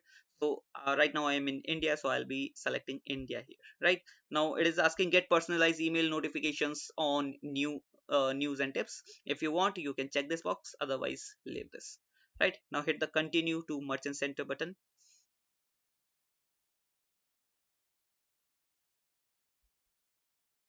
Now here we'll be able to see the steps which we have to follow in order to create our merchant center account. Right now it is saying let's finish the remaining steps to get you successfully set up and running. Hit the continue button. Now as you can see, we are into free listing setup option. Basically creating Google Merchant Center is totally free. You don't have to pay any single penny. Right now these are the steps which we have to follow one by one. Right, so let's just scroll here and click on continue button, and we'll be into add business details. Here we have to add our business details and we have to verify our phone number. Right, everything we have to do here. Let's add business details. So let me add here F12 Preet Vihar, city Delhi, again Delhi. This is the state basically. Right now the zip code is 110092. I have entered the address. Now we have to enter the mobile number and we have to verify it as well. Right, but before that let me just save the address. Now the address is saved. Now let me add the number here. Let me add the number here, 28730894. Right now we have to verify this number as well, so I'll be clicking on verify and I'll be going with text message. Hit the continue. If you want, you can take the voice call option as well. That is totally up to you. Now let me just enter the OTP. Now once you enter the OTP, the verification will be done. As you can see here, my add business details option has been done. Now hit the continue button. Now we have to verify and claim our website. So this is our website which we have entered earlier. Now it is asking me to verify and claim this website. Now you do have two options. The first one is add an HTML tag, or you can use the second option, which is upload an HTML file. So now there might be high chance that you are using a WordPress store or maybe Shopify store, right? If you have WordPress using WooCommerce, then you have to use this code. Basically you have to paste this code in the head section of your website. Otherwise, if you are using Shopify, then it depends on your Shopify theme, that which theme you are using. As you can see here, this is a screenshot of our client's website, and they are using Dawn theme, right, in Shopify. And in the Dawn theme, you have to paste the code in theme.liquid, right? This is the code of theme.liquid. Now in theme.liquid, as you can see, this is the code which we have pasted. And so once we save, click on the save button, our website will be verified, right? But in our case right now we are using WordPress website. As you can see, this is the website which is on WordPress right now. As you can see here, we are using WooCommerce. Right now we have to paste this code in our head section. So let me just copy the code and paste it into head section. So I've just copied the code, and let me go back to the site here. Go to in appearance, and in appearance you'll be able to see this option, theme file editor. Click on this so that you can edit the file of your theme, right? Click on I understand, and here you have to click on header.php, right, in the right hand side menu. As you can see here, this is the scroll bar. Now we are into our head section. Now let me just find the head open and head closing. So as you can see here, this is the head opening and this is the head closing. Now you have to paste the code under these two tags. So let me just click here, right? And now here I am pasting the code by pressing Control V, or just by clicking right click and paste it, right? So this is the code which I have pasted. Now hit the update file button, and now go back to your merchant center and click on verify website. Now it will take a second to verify. Now as you can see here, my website is verified. Now the merchant center has found the code. Now I just have to click on this claim website, and my claim is done. My website, I have successfully claimed this website, right? Now it is refreshing. Now as you can see, the second step has also been done. Now hit the continue button. Now we have to set up our shipping. Basically you have to provide the shipping details, that how you ship your product, or do you take charges, or in which currency you take charges. Everything you have to mention, right? So our shipping service name is organic store shipping. No issue with that. If you want, you can change it. Now you have to select the countries, basically in which countries you provide your services, in which countries you deliver your products, right? So right now I have selected only India. If you want, you can add multiple countries as well by clicking on this add country button, and the currency is INR, right? Let's say you are in USA, then you have to select the respective currency of that particular country, right? Now everything is done. Hit the next button. Again click on. Now here you have to select the days and timing, basically how much time you take to handle the product, or how much time you take to transit the product. Everything you have to provide, right? So let me just do it few default things like Monday to Friday. Now as you can see here, I have filled the details that handling time I 1 to 2 days to fulfill, and transit time I take 2 to 3 days to fulfill, right? Now here I have to set the time zone as well. So let me add Indian time zone, right? Now everything is done. Now basically the timings which is related to our delivery has now just click on the next button. Then here you have to provide the details that whether you take charges for your shipping or not, right? So if you want, you can add flat rate. Basically you take, let's say you take $10 flat rate, or maybe $5 flat rate, or the shipping is free, or maybe you take certain amount of money, or is there any range based shipping price, right? So that is totally up to you. We are going with free shipping. Now hit the save button.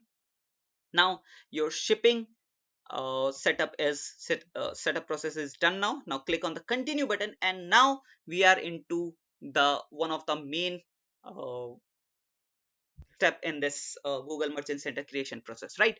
Now here we have to add our products. So if you have 2 or 3 products in your website, let's say you have only one product website, right? There are many brands that have only one product, so you can use this option. Otherwise you have thousands or hundreds of products on your e-commerce store, then you have to use this option, add multiple products at once. Otherwise you can go with this one, right?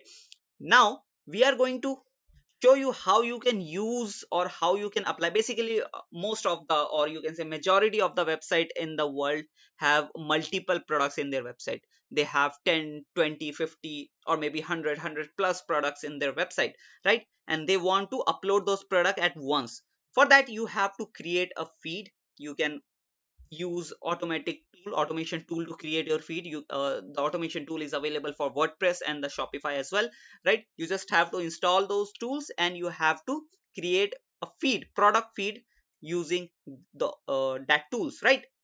But multiple product adding process will be not covering in this particular video. I'll be going with only one product, right? But you don't have to worry, I'll be coming up one more video where I'll be showing you how to add multiple products in your Google Merchant Center in one go, right? Where I'll be using this option and creating a proper uh, product feed and then uploading that particular product feed into this Merchant Center's uh, website. Right now, let's go with one product. Let me just click on one product at a time. So if you are uploading one product at a time, you have the option to basically uh, add all the details manually, as you can see here. But when you are uploading multiple products, you have to use your product feed. Now let's fill in all these details. Create target country, obviously India, language English, then destination free listing, product identifier. If you have product identifier into your product, then you can check this box and add the product identifier, whether it is UPC code or EN or ISBN. So you can add that product identifier code. Otherwise, if you don't have, let's say I do have this organic products, so I don't have product identifier for these products, so I'll be just unchecking this box and this option is closed. Now I have to add product details, so let me add a few details here: SKU, then title, brand, description. So I have to add all these details, so let me just fill in. As you can see, I'll be going with this one, handpicked red chilies. I'll be basically listing this product in Google Merchant Center, and the SKU is nothing here, but let me just add an dummy SKU. Let's add 001 This is the SKU ID. Now I have to add the title here. So the title is handpicked red chilies. Just copy it and paste it here, and same I have to do with these options as well. Now here you have to add the link of the product page as well. Let me just go back to our site, and this is the product, handpicked red chilies, right? So I'll be just copying the link of this product and go back and pasting here, right? Then the image link, or if you don't have the image link, you can directly upload the images here.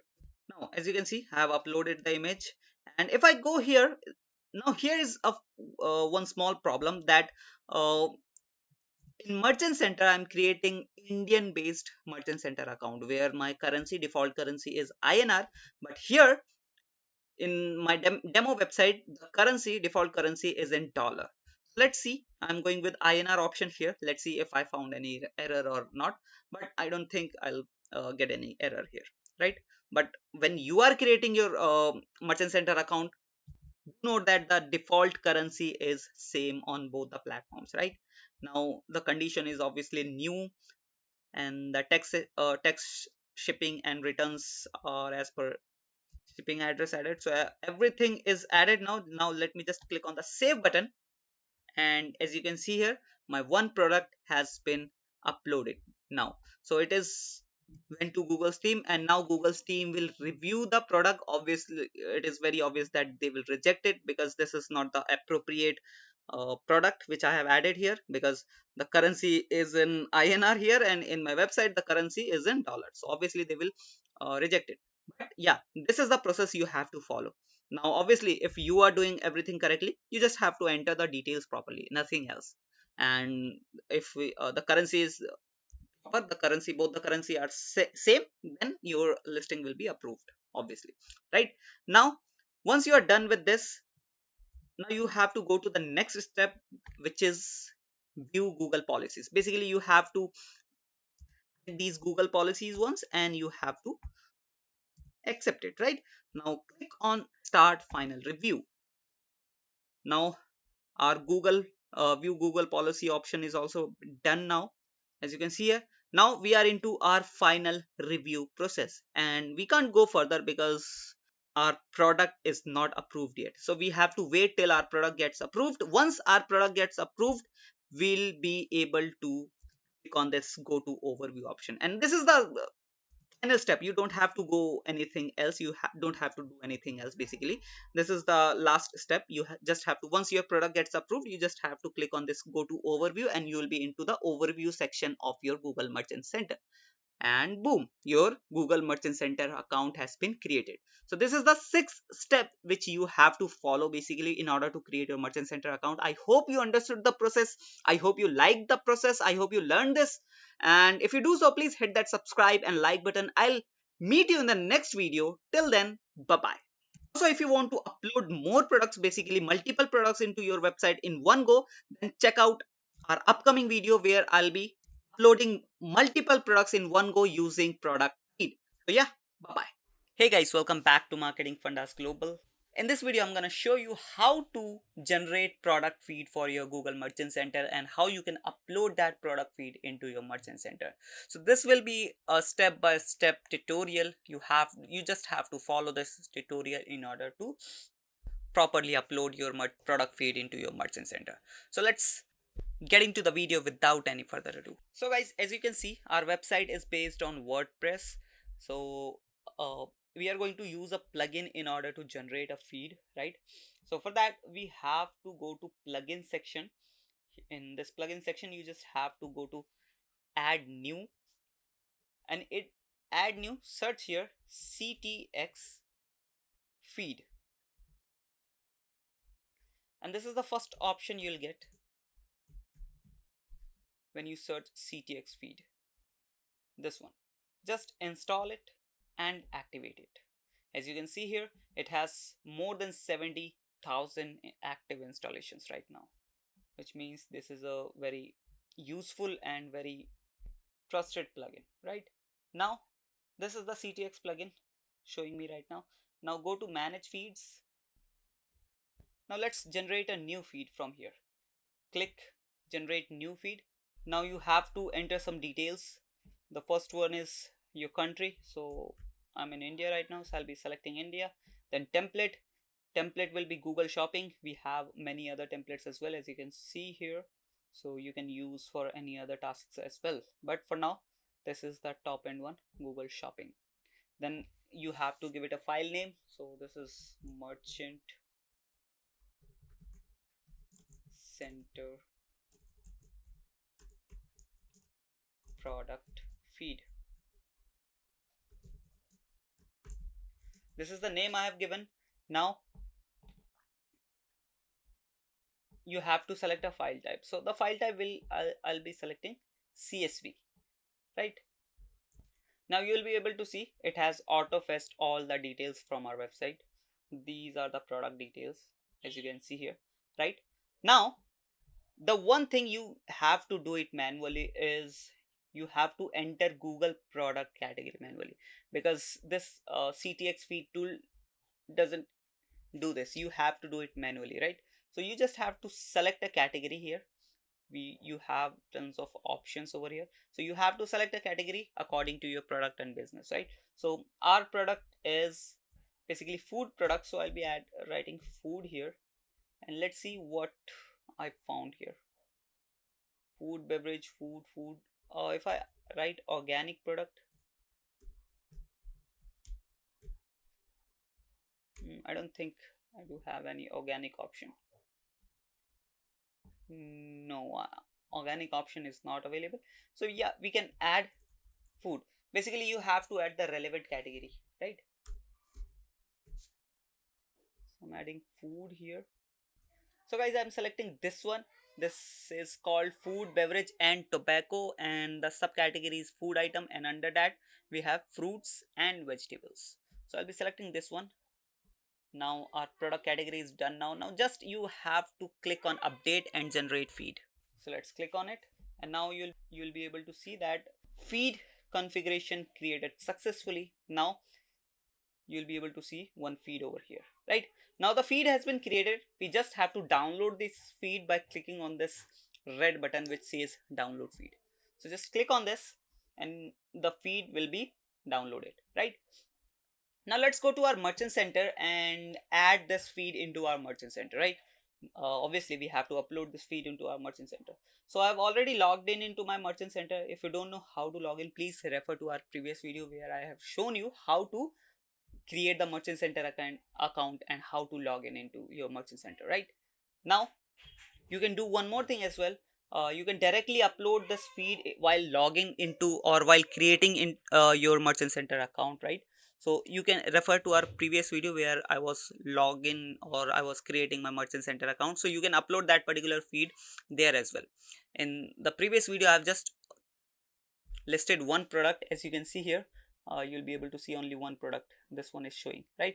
So this is done in the previous video. Now I'm creating multiple, basically I'm adding multiple products using product feed, right?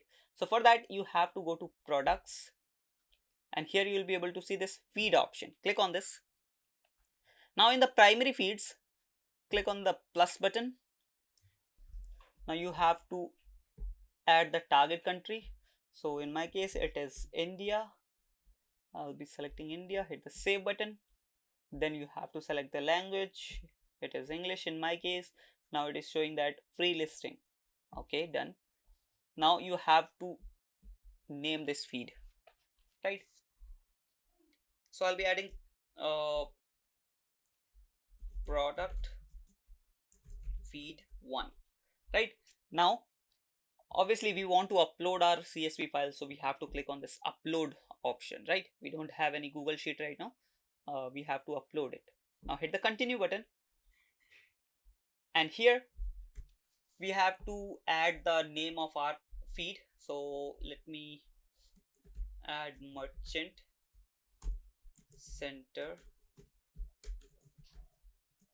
product feed. This is the name, right? Now click on this drop down button and click on browse so that we can upload the file. This is the feed. Just hit OK, and the product feed has been uploaded. And now you just have to click on create feed and it will be creating the feed. Now you can use this feed as a test as well. You just have to click on this checkbox, upload as test, so that you can test this feed as well. So that's how you can generate your product feed and upload this into your Google Merchant Center. So I hope you learned from this video. If you do so, please hit that subscribe and like button. Also, if you still have any question or query, please comment down below. I'll answer those questions in the comment section itself. I'll meet you in the next video. Till then, bye bye. Hey guys, welcome back to this amazing playlist of Google Ads series. And in this video, I'm going to show you how to create a proper and effective shopping campaign in Google Ads. In the previous videos, we have shown you how to set up your merchant account, how to add products in your merchant account. But in this particular video, I'm going to show you a proper step-by-step campaign creation process, which is going to be the shopping campaign creation process, right? So let's get into the video and learn how to do this. So guys, as you can see, right now I'm in my Google Ads account. And now in order to create a shopping campaign or any other campaign, you just simply have to create this plus icon. Obviously you know this, otherwise you can click on this new campaign button as well. Once we click here, it will ask that you want to create a new campaign or you want to just resume your campaign which is in draft. So let's create a new campaign. Now here you have to select your objective. Basically you want to run shopping campaigns, so obviously you'll select sales, but to show you all the settings, all the options, I'm gonna select create a campaign without goal guidance, so that we can see all the settings, all the options in our campaign creation process, right? Then we have to select our campaign type. So obviously this is going to be the shopping campaign, so select this. Now here are the conversion goals which we have already created in our previous videos, in our previous campaign creation processes, right? But in this particular campaign creation process, we need only purchase goal. Basically, we don't need call, leads, page views, contacts. So what I'm gonna do is I'm just going to remove all these goals, right? So as you can see, I'm removing all these conversion goals. Remove this one as well.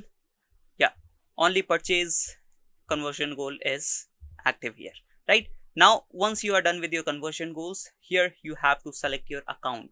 So right now, as you can see, my merchant center account is already been connected, but there is no product in that merchant center.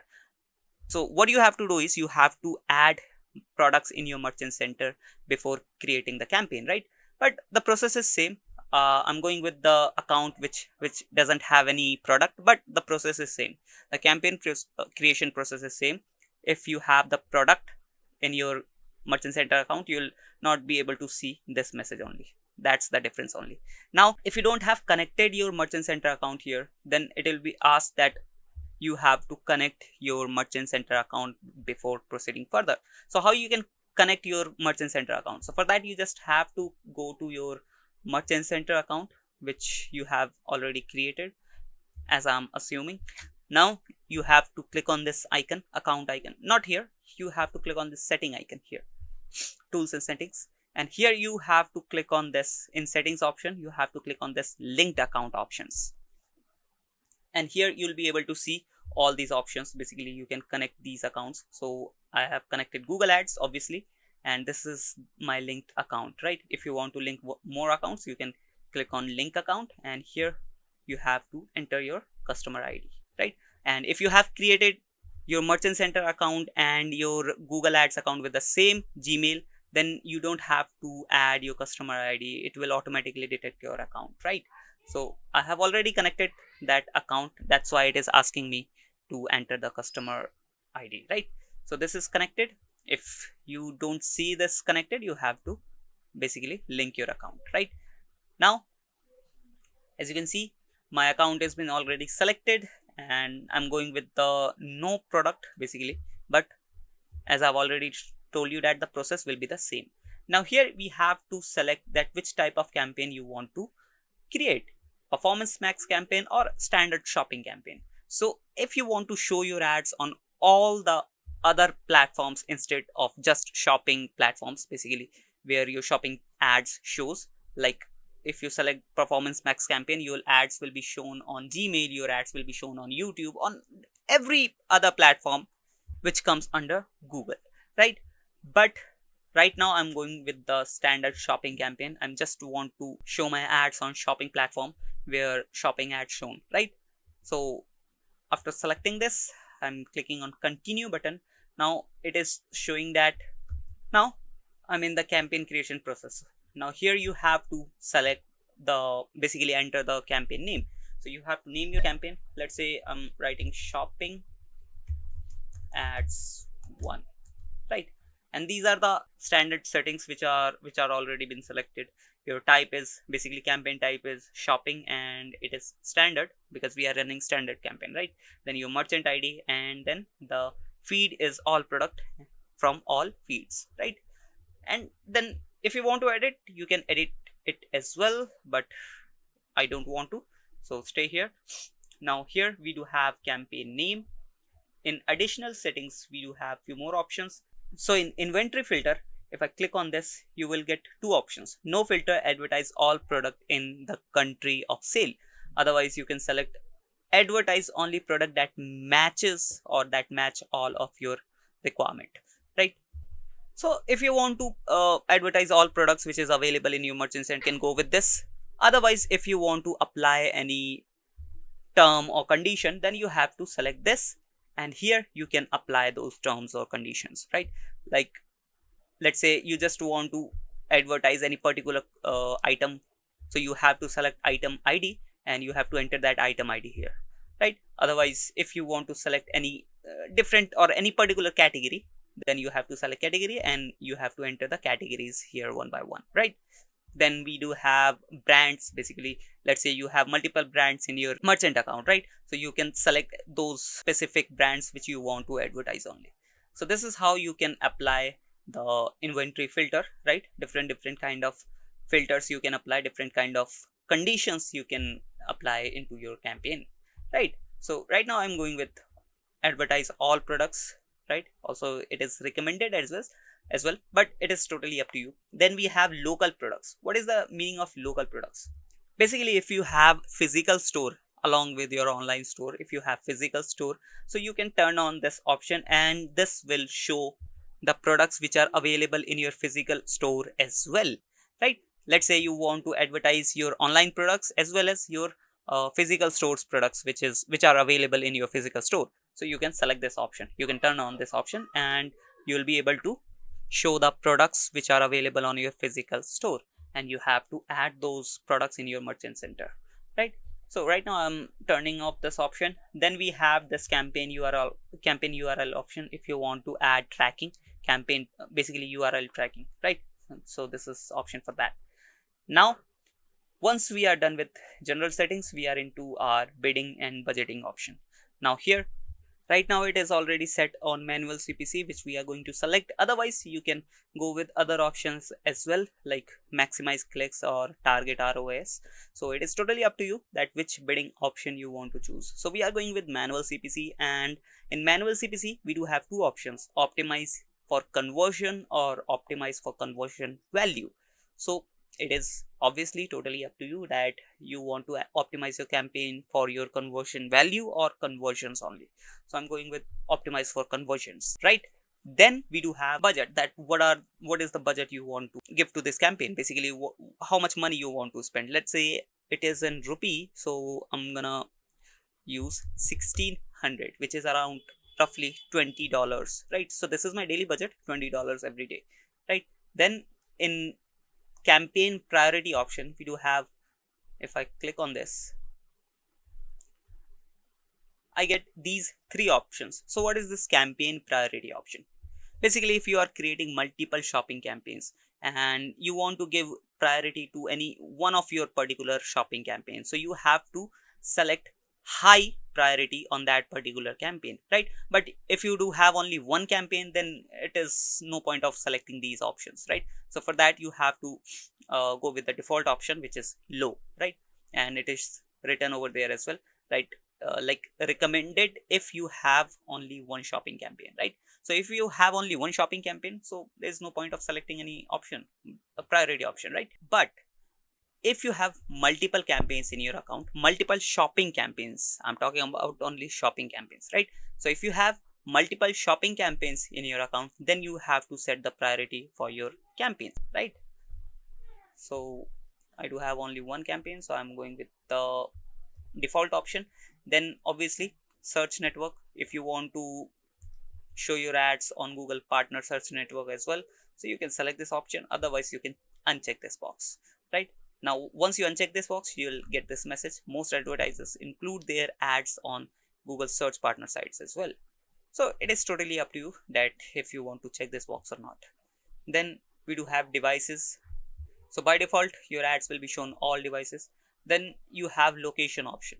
So it is on you that which location or city or area you want to select, or the country you want to select for your campaign.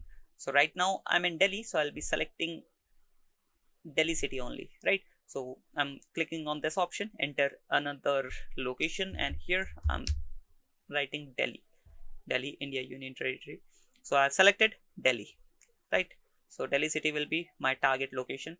Then here in target option we do have two options: presence or interest and presence only. So presence or interest means people who are showing interest for that location, and people who are living in that location will be targeted if you select this option. But if you select this option, then people who are living in that particular location will be targeted only, right? People who are searching for that location or people who are showing interest for that location will be not targeted. So I'm going with this one, although it is recommended, but I'm going with this one: people who are living in that particular location. And in my case, people who are living in Delhi will be targeted only, right? Then we do have to select campaign start and end it. If you want, you can add it, otherwise you can leave it like this, right? Let's say you want to run your campaign after 3 days, so you can select the date, and if you want, you can add the end date as well, right? It is totally up to you. Then you have to name the ad group name. Then you have to set the bid, that what is the maximum cost you are willing to pay. So for that, maximum I can pay up to $1, which is 80 rupees, right? So my CPC, cost per click, will be 80 rupees, right? So here is my overall campaign budget, and here is my bidding, that how much I'm willing to pay if I get a click on my ads. Right now, click on create campaign. Every detail has been filled properly. Now we just have to click on create campaign. Now, as you can see, new campaign added, and here we do have the campaign which is live right now. Right now, obviously, it is under the review process, and once the review is done, the campaign will be live. So that's how you can create a proper shopping campaign. I hope you learned from this video, and if you do so, please hit that subscribe and like button. Also, don't forget to share this video who want to learn Google Ads. Right, I'll be meeting you in the next video. Till then, bye bye. Hey guys, welcome back to Marketing Fundas Global. In this video of Google Ads course playlist, I'm gonna teach you what is the asset group in Google Ads. Well guys, asset group is nothing but just a group of your assets which you use into your any particular campaign. And under those assets, we have headlines, titles, descriptions, images, and other digital assets which we add into a group in order to create a proper campaign. Right, so I hope you understood what is asset group. Now I'm gonna take you to my computer screen, basically in my Google Ads accounts, where I can show you properly where you can find the asset group option and learn what is the difference between asset groups and assets. So let's get into the video. So guys, as you can see right now, I'm in my Google Ads account. Right, so first of all, let me show you where you can find the assets options. Right, so this is the new dashboard of Google Ads. If you are using Google Ads in June 2023, then you'll be able to see the dashboard like this. Right, and if you want to go back to your old design, then you have to click on this appearance option, and you can click here use previous design, and you'll be redirected into the previous design. Right, but we are using the new design because this is going to be the permanent dashboard of Google Ads. Right, now in this new dashboard, you'll be able to see this asset options. Right, in campaign, as you can see here in the overview section, right now we are in overview section. Here you will be able to see assets option. If you click on this, you'll be able to see these two options. Right, if you click on this first assets option, you'll be able to see all the assets which are basically the extensions of your campaign which you have created in your multiple campaigns. Right, in all your campaigns, you'll able to see all those extensions, different kind of extensions, site link, call out, structured snippet, call, lead form. Every extension will be shown here because extensions are also known as assets. Right, but what is this asset group? What I'm talking about asset group. Asset group is basically a bunch of materials which you use in your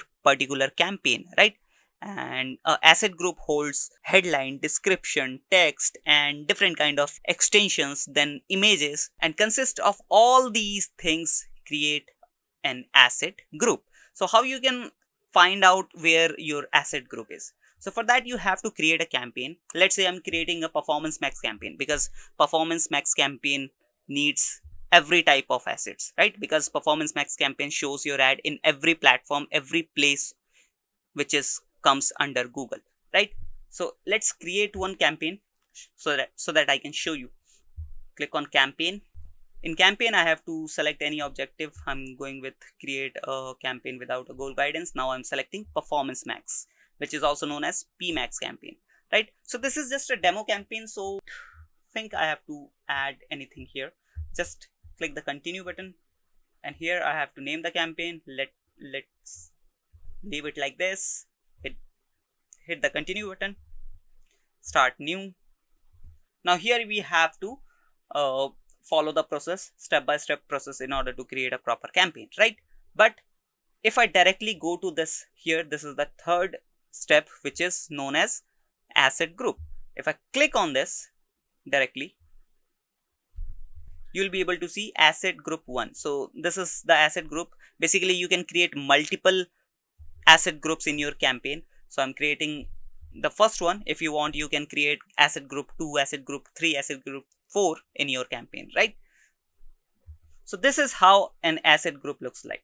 Here you have to add all the assets, basically images, headlines, description, logo, your website link, your landing page link, everything you have to put in this particular page, and this is known as asset group. This will create a proper group of this assets, and it will be linked to your campaign, which is a performance max campaign you are going to run, right? And as I've already told you, you can create multiple groups. Let's say you have 3 products or 4 products in your business, right? Let's say you sell bed sheets and then dog foods, and the third product is women clothing. So these are 3 different products. These are not interconnected with each other. So you have to create ads separately, right? And how you can separate those ads? You have to create multiple asset groups, right? So in the first asset group, you can add all the details, all the images regarding or related to bed sheets. Then in the second asset group, you can add all the details, all the images, banners, and everything related to dog food. And in the third asset group, you can add the women clothing related things, right? So that's how you can differentiate the groups, asset groups, and that's how you can see where the asset group option is. And I hope you understood what is asset group and what is assets, and from now onwards you might not get confused between these terms, right? So with that said, I hope you like the video. If you do so, please hit that subscribe and like button. Also, don't forget to share this video and share this playlist with your needy friends who want to learn Google Ads. With that said, I'll be meeting you in the next video. Till then, bye-bye. Hey guys, welcome back to Marketing Fundas Global. I hope you are doing great today. And in this video, I'm going to talk about how to list products on Google Shopping. Well guys, here I'm talking about listing, not using Google Ads and promote your product through paid marketing. Here I'm talking about how to freely list your products on Google Shopping so that people can check out your product, and if they like your product, if they like your pricing, they will directly buy the product from that Google Shopping platform. So let's get into the video and learn more about this. Well guys, before going further, let me show you that where you can see those free listings so that you don't get confused, right? So let's say I'm writing shoes for men, right? This is the keyword I have entered, and here you'll be able to see these are the sponsored ads. Basically these are paid ads which merchants are showing using Google Ads, right? But how you can show your products on Google Shopping platform for free? Well, here you can see some tabs over here, right? So these are the customized tabs according to the keyword you have entered on Google, right? As you can see here, the first tab is shopping, then we have images, best, then we have the brand name Nike. If you click on this, you'll be able to see all the shoes from Nike, right? Then we have formal keyword, casual, active, stylish. So tons of tabs are here, and when we click on this shopping tab, you'll be able to see this shopping platform like Facebook Marketplace. You might have seen Facebook Marketplace, where you can freely list your product, and you can even sell your product directly from Facebook Marketplace, and you don't have to pay a single penny for that, right? And same goes with this Google Shopping platform, and this is where your free listings will show. Here both type of products are shown, sponsored and organic, both will be shown here. But the thing is, you can't decide the ranking of your product. Your product will randomly show in these products. As you can see here, tons of shoes are here because I've searched shoes for men. So Google is showing me tons of shoes for men here, right? As you can see, and it works like same like any other free marketplace. You can compare it with Amazon as well. Like here you can see the filters as well. If you want, you can apply the filters. You can select any brand, any type, any department, or pricing as well. So it is a proper marketplace, and the basic difference is here we do have different types of merchants, right? As you can see, Myntra official, Nike official. So different kind of merchants are over here. As you can see, Amazon is also here, right?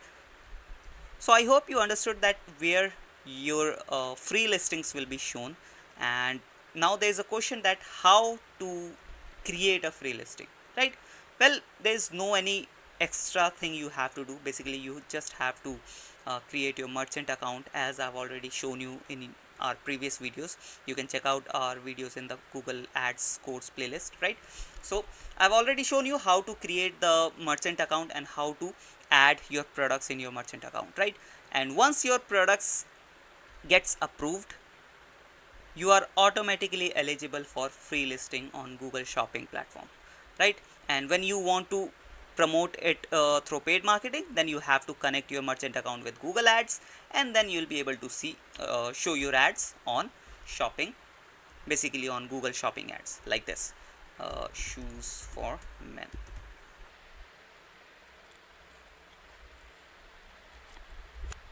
Sofnokadnes gambar na poim el saji sorpa do yoshi el ilgi sib nokadnes gambar do yoshi kera saj email ira ron on kera pal me first nim ron rasga helps that got palam kar train even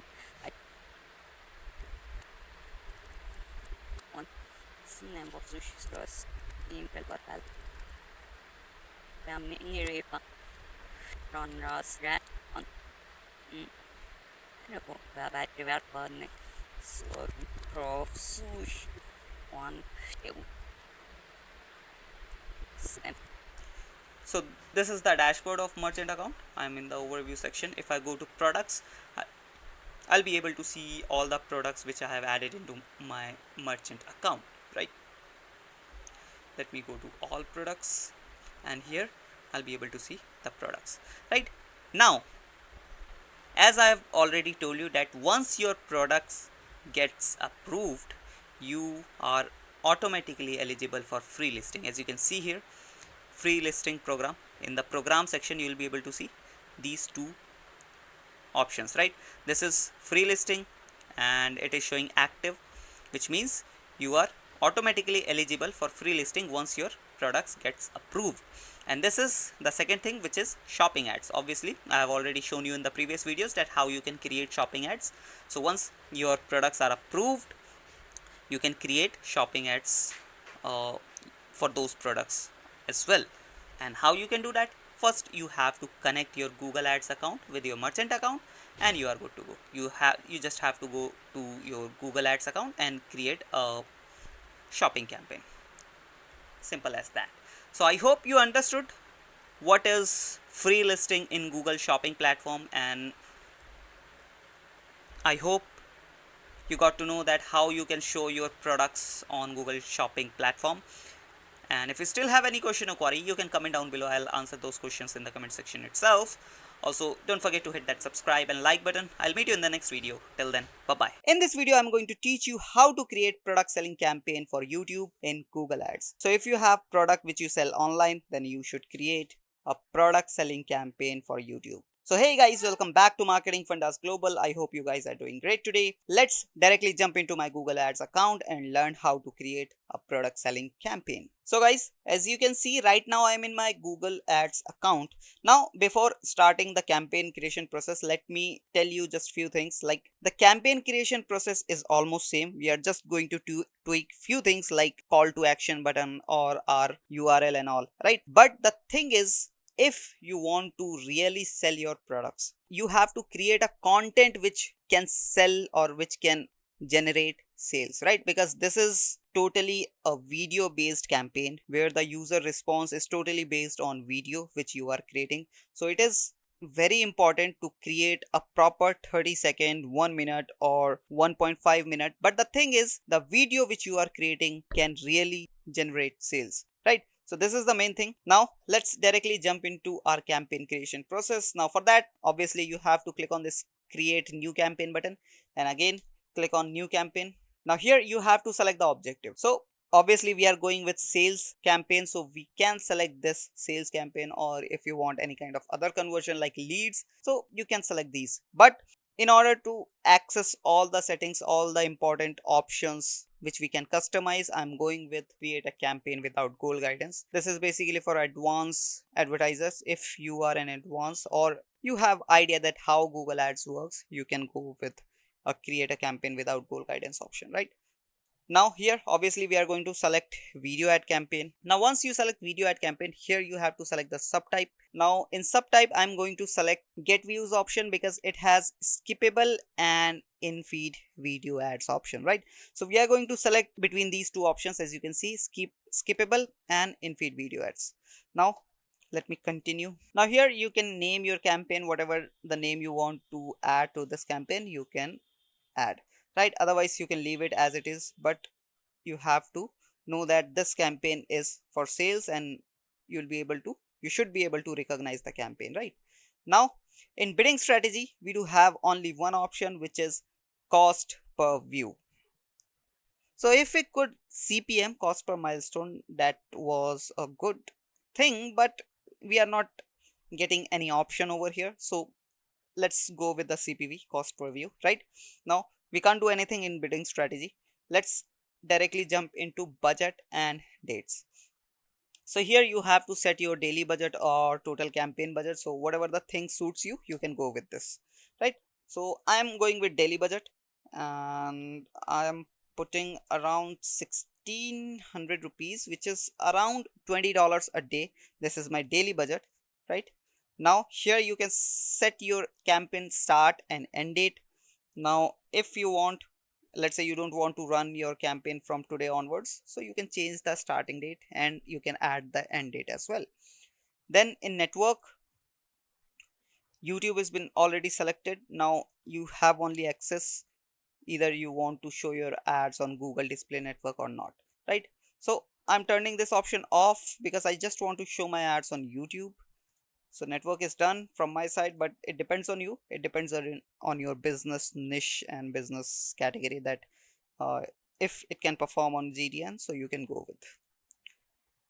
Then location, in location I'll be selecting the whole country, but if you want to set any specific location, specific target city, or any kind of area, postal code wise or radius wise, you can set from here. You just have to search the city or the postal code and you will be able to target, right? Even if you want to exclude any location, you will be able to do that as well. But for a time being, I'm going with the whole country option. I'm targeting India right now. In your case, it can be anything else like US, Canada, or any other country. Now in languages, it's defaultly selected English and Hindi because my audience is English and Hindi speaking. But if your audience speaks any other language, you can add that as well, right? It means you can remove these languages and you can add those, or you can add multiple languages as well. Like I'm adding Hindi again, right? Now in related videos, I'm not adding any related videos right now, although it shows that it will help you to increase the engagement, but there is no guarantee that you will get improved engagement, right? So it is totally up to you. If you want to add, you can add, right? Then we have product feed option. If you want to sell your products directly from Google Merchant Center, let's say you have created your Merchant Center account and you want to sell your products directly from there, so you can check this box on, right? So that with your ad, the Merchant Center product can also be shown in the ad, right? First you just have to check this box, and here you can select the store which you have approved or which you have connected with your Google ad account, right? But for now I'm not going with this one, but this is also good for sales if you want to sell your products through Merchant Center, right?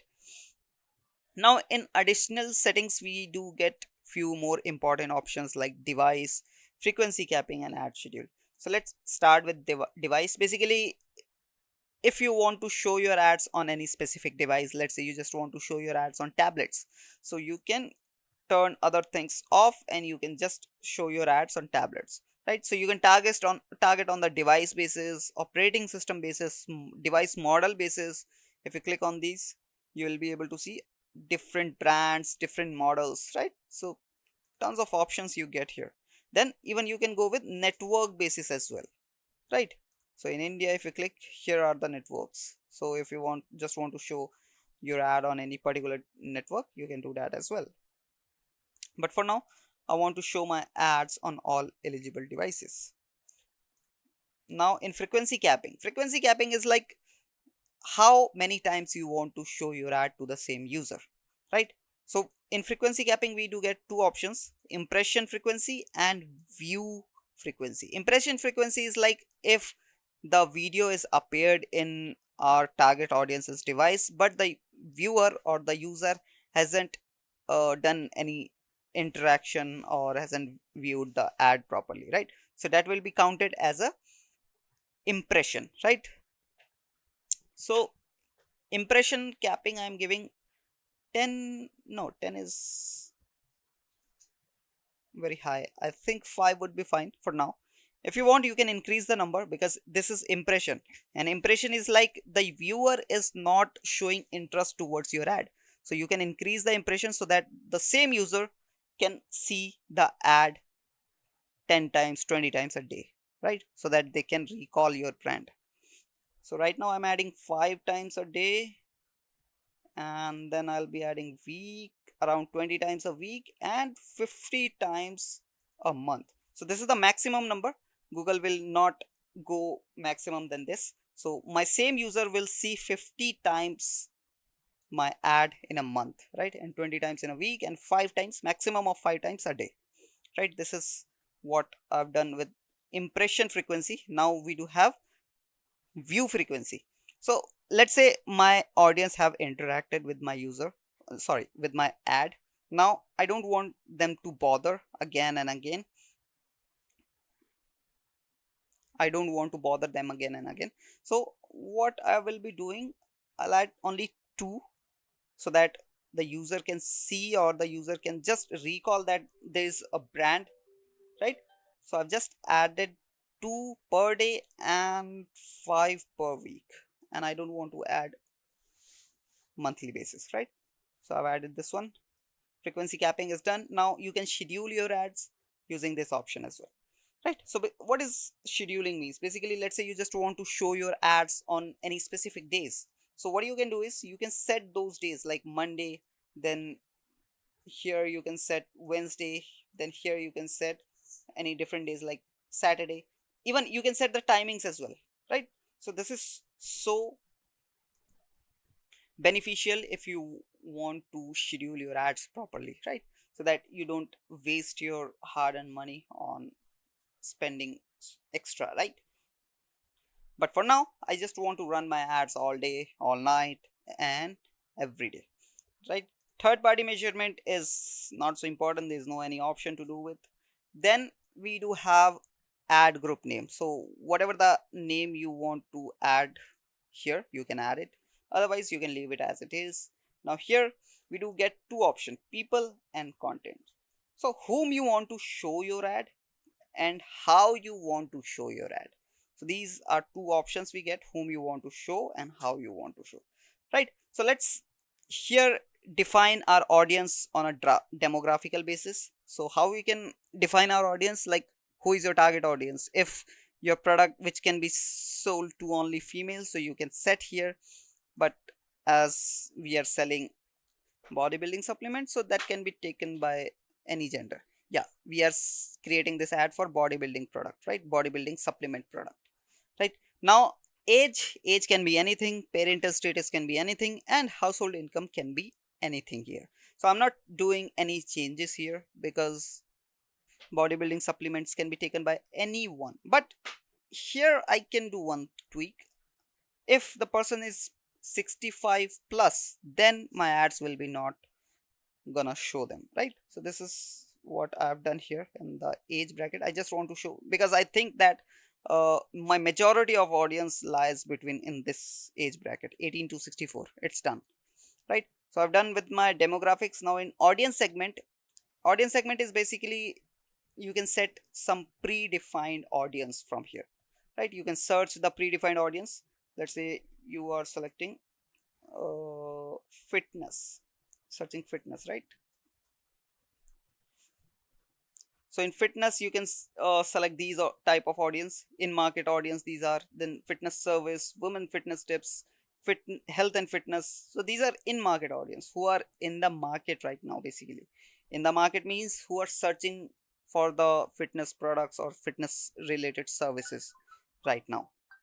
Or if you have created any custom audience, that can also be targeted from here. Custom audience means, let's say you have your own YouTube channel. So what you can do is you can add your Google ad account, and you can track those users, and you can create a list of those users, and you can directly target those users from here. And same thing you can do with your website as well. You can track your website's visitor and you can target the list of those visitors, right? So this is how, or this is what audience segment option do, right? Now how you want to show your ad to the users, right? So you can target on a keyword basis, topic basis, and placement basis. So either you can go with keywords, topics, or placement. You can't select all of these, or you can't select two of these. You just have to select any one targeting option, right? So on a keyword basis, let's say my user targets these type searches these type of keywords, so you can add those keywords, and whenever the user searches that particular type of keyword which you have added here, will be automatically able to see your ads, right? Then on a topic basis, you can set the topic. Let's say I want to target fitness industry, right? Because I have fitness supplement product,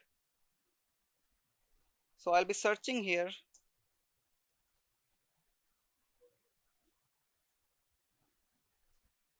fitness, or I can search bodybuilding as well, like as you can see here.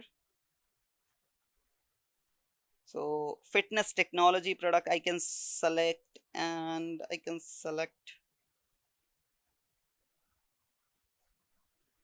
weight loss product as well, because I'm selling that kind of products as well. Right now, let me search here supplement. If we get something these type of topics, no, there is no fitness supplement type of topic, so I have to select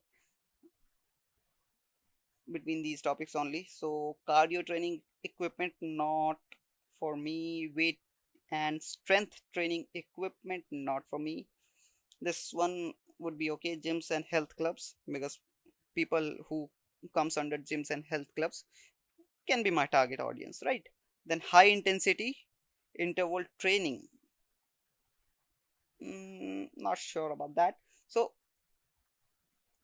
let's go with this much traffic only. This is around 64 million impressions, right? So good amount of traffic here. So let's go with these three targetings only. Now I'm done with my targeting. Let me close the topic. So this is what topic I have done. Now I don't told you about the placement. Placement is basically let's say you just want to show your ad on any specific YouTube channel or any specific YouTube video, so you can do with placement option, right? So this is what placement option gives you. Now once you are done with your content option, now we are into our ad creation process. Here we have to create a ad, right? So how? First you have to paste the URL of your video. Let me copy the URL. So guys, I'm taking this video's link. This is the video I have chosen, right? And this is the, as I already told you, that bodybuilding supplement product I'm going to promote, right? So this is bodybuilding supplement product brand, right? So I've copied the URL. Now I'm going to paste the URL here so that it can automatically fetch whatever the video is, right? So I've pasted here. Now it is around 34-second video, right? You can go up to 1 minute and 1.5 minute, 2 minute. It is based on you, basically based on your business, and totally up to you that which type of ad you are creating, right? I mean, not ad, the video I'm talking about. Now here you can select either in skippable in stream ad or in feed video ad. So we are selecting skippable in stream ads, right? This is the campaign subtype I have chosen here. Now here I have to add the final URL where I want to redirect my users. So the website will be realway.in. This is a website. I'm just copying the URL and pasting here, right? So that the user can redirect to this website's homepage, right? Paste. Now if you want to change the display URL, you can do, but if it is looking good, so you can leave it. This is basically for if your URL is too long, or if your URL is looks very ugly, then you can change it, right? Now here obviously we are going to add a call to action, and the call to action will be shop now, or shop now would be fine here, right? We have added shop now. In the headline, the brand name is here, but let's say I'm promoting any one particular product, which let's say in their product we do have alpha whey protein, so I am just promoting this one. So copy the URL. So obviously I have to add the alpha whey proteins landing page, but I'm just showing you, I'm just giving you the demo, right? I'm pasting the alpha whey protein name here, and as you can see it is exceeding the limit. So let me do one thing, just let me add whey protein here right now. Now here, okay, let me take the URL and paste it here, the specific URL basically, right? And I paste it here. So now as you can see the URL is too long, but the display URL I have taken, let's display URL, keep this only, right? realway.in. Now in add URL option, basically if you want to track your campaign performance with your tracking template, you can add those tracking template here, otherwise you can leave it, right? If you don't want to do it, or if you don't know how to do it, then leave this option. That is not so important. Now here you can create your companion banner. Basically companion banner shows only in computers like laptops or in desktops. So if you don't know what is companion banner, let me click on the PC mode. Whenever your ad shows here, your companion banner will be shown here in YouTube, right?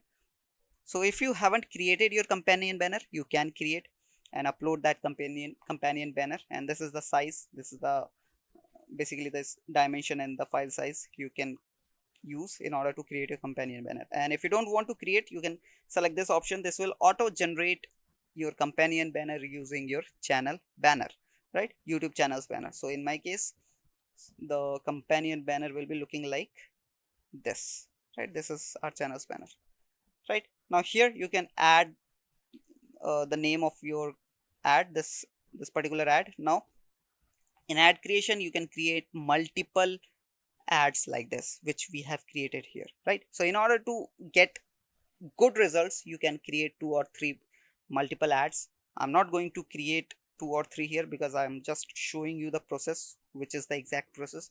Now you can create basically you can copy the same process to create more ads, right? You just have to click here plus icon and you'll be able to create this ad. Like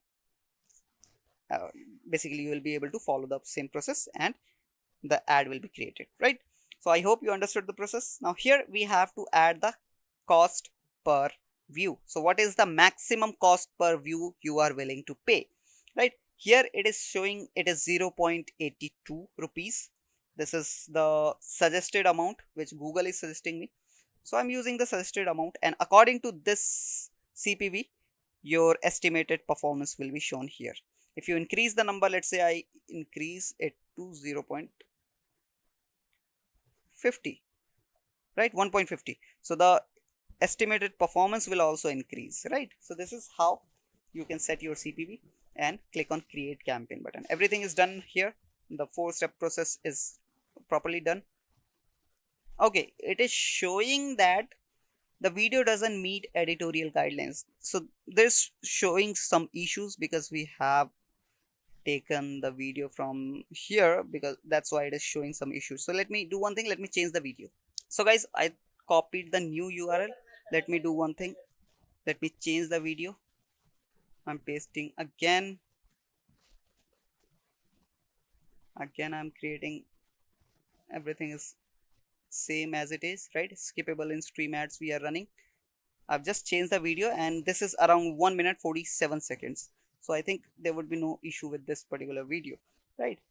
So again, click on create campaign and the campaign creation is done. So the issue was due to some guidelines violation in that particular video. So whenever you are creating your ad video, first go through all the YouTube guidelines violation, right?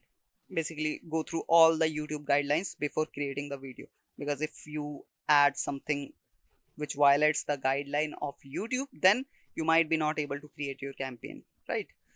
So as you can see, our campaign is done, our campaign creation process is done. And now let me go to campaign directly, and now once my campaign gets approved, my results will be shown here. I'll be able to see the data here once my campaign starts getting results, right?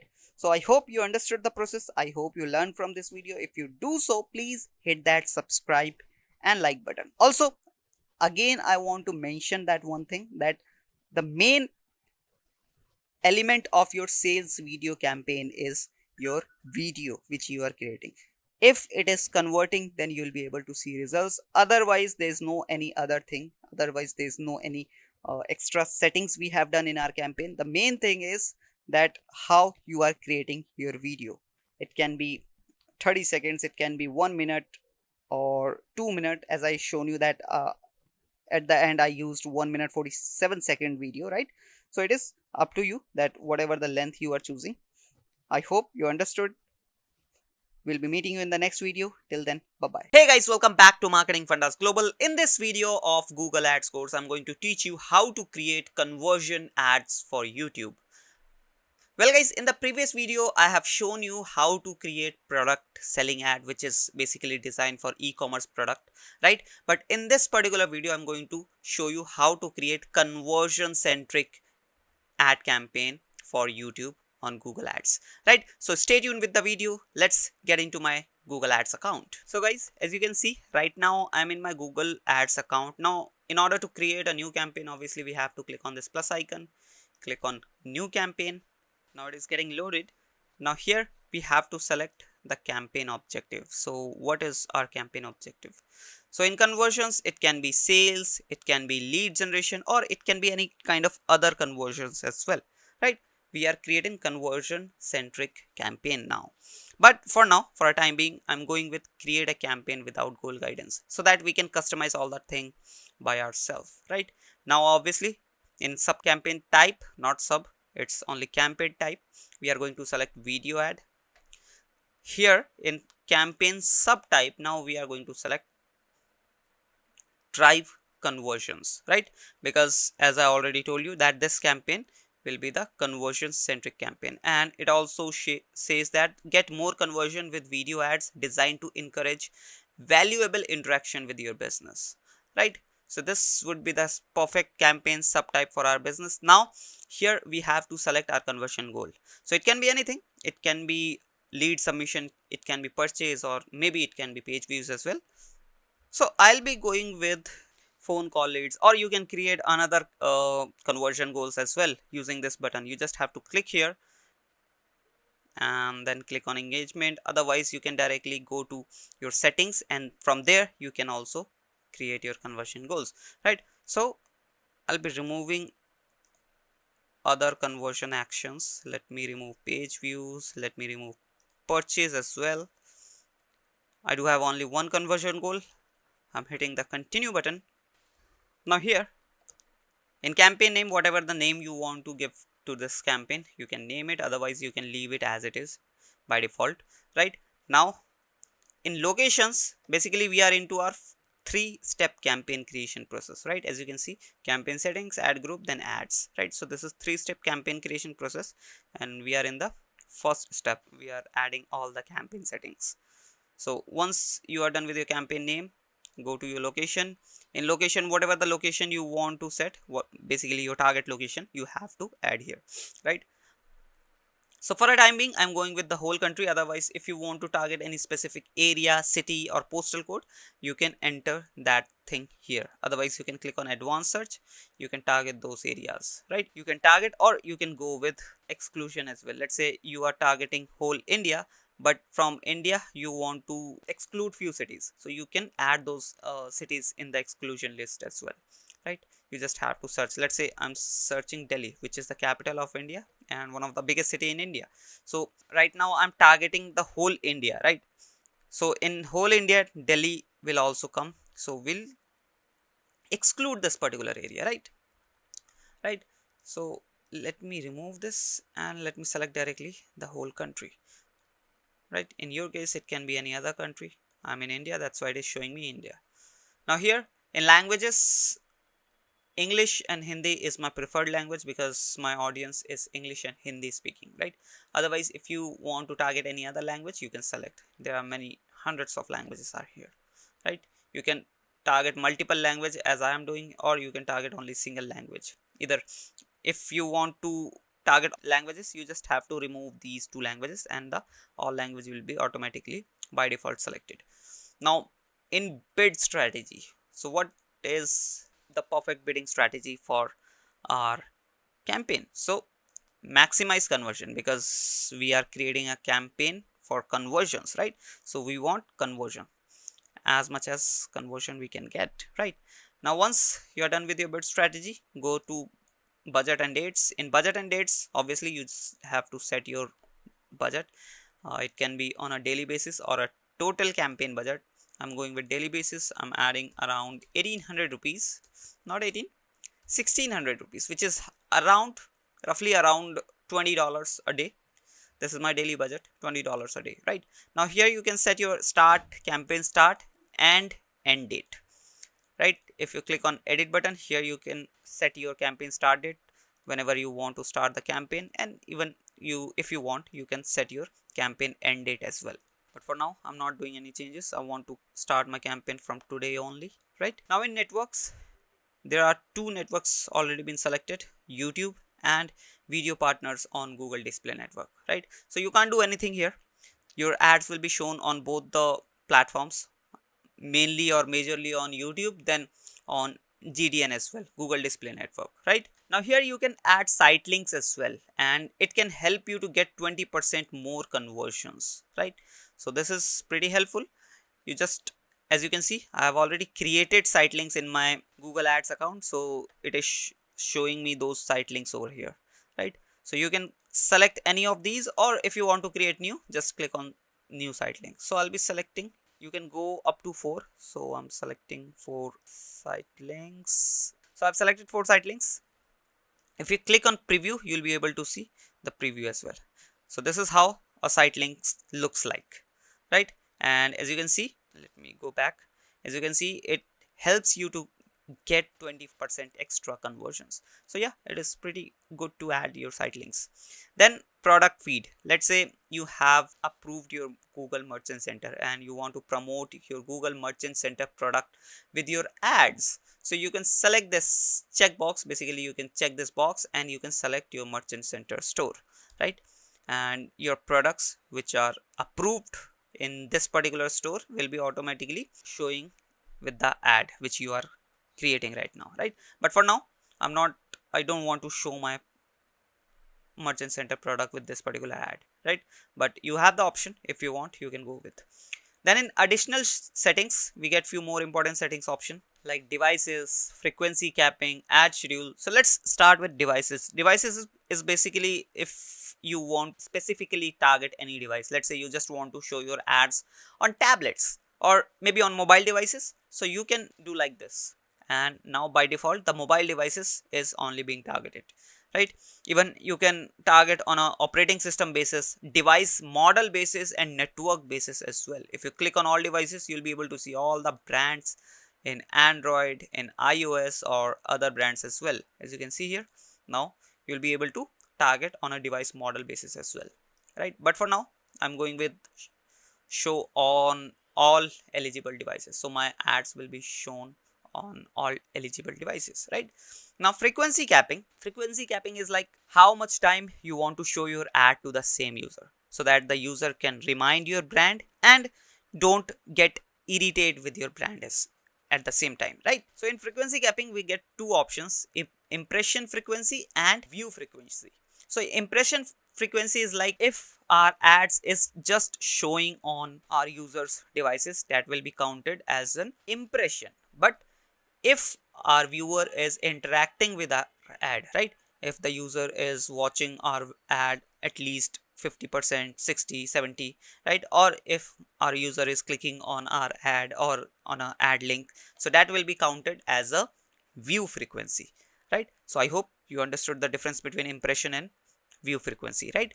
Now here what you can do is like I want to show my ad on a impression frequency basis. I want to show my ads 5 times a day every day my ads will be shown maximum of 5 times, not more than that, right? And this is for impression frequency. So in a week my ads will be shown maximum of 20 times. In a month my ads will be shown maximum of 50 times, right? Not more than that. Now in a week view frequency, I'm going with only 2 times because the user has interacted with my ad. Now I don't want them to irritate with my ads again and again by showing again and again, right? So 2 times would be fine, so that they can recognize that this is the brand and this is the product or the service, right? And on a per week basis, I guess 8 times would be fine, or 10 times would be fine for a per week basis. And I don't want to go on a per month basis. Let's leave it like this, right? So this is what I have done with my frequency capping. Then ad schedule. Ad schedule, as you know, that if you want to target any specific days, any specific timing, you can do it here, right? So these are the days, weekdays. Then you can directly target weekends as well. Then specific days are also available here, and even you can set the timings as well. Let's say you just want to show your ad on Sunday mornings and Thursday evening, right? And maybe on Saturday midnight. So you can set those timings as well here. But for now, I'm going with all days, right? Now in third party measurement, there's no any option. You can't do anything here. Now in video enhancement, it has already been selected. Allow Google to create additional videos. So it is basically on a beta version. If you want, you can check this box. Otherwise, you can leave it just to check, right? Now we are into our ad group. Create your ad group. So here you can add the name of your ad group. Whatever the name you want to set, you can set it here, right? Once you are done with your ad group name, here we are into our people section, like whom you want to reach, right? So basically here you have to define your audience, which will be the your target audience, right? So if you click on add an audience, as you can see, I have already been created few audience here. And if you don't know how to create audience, I have shown you in my previous videos. You can watch those videos if you want to learn in detail. But in this video, let me show you. You just have to click here. If you haven't created these audiences, you have to click on this new audience button. And once you click on new audience button, here you can name the audience. Let's say whatever the name you want to give, you can name it here. Now here you can target on a audience segment basis, basically your segment basis, your data basis, and on their interest, detail, and demographical basis, right? So here are 3 options. On the basis of these 3 options, you can define your audience, like what will be your target audience, right? So if you click on custom audience, if you have already created few custom audience, you'll be able to browse and search those custom audience here, right? But if you haven't created your custom audience, click on new segment. Here you can name the segment as well. And basically the segment is like you can add few search terms here, like whatever the search term your target audience will be searching on Google, you can add those search term here, right? And the audience who searches those search terms on Google will fall under this segment, and this segment will become your custom segment, right? I hope you understood. So you can add any keywords, whatever keywords you want. Let's say Google ads, right? So these are the search terms which people are searching on Google.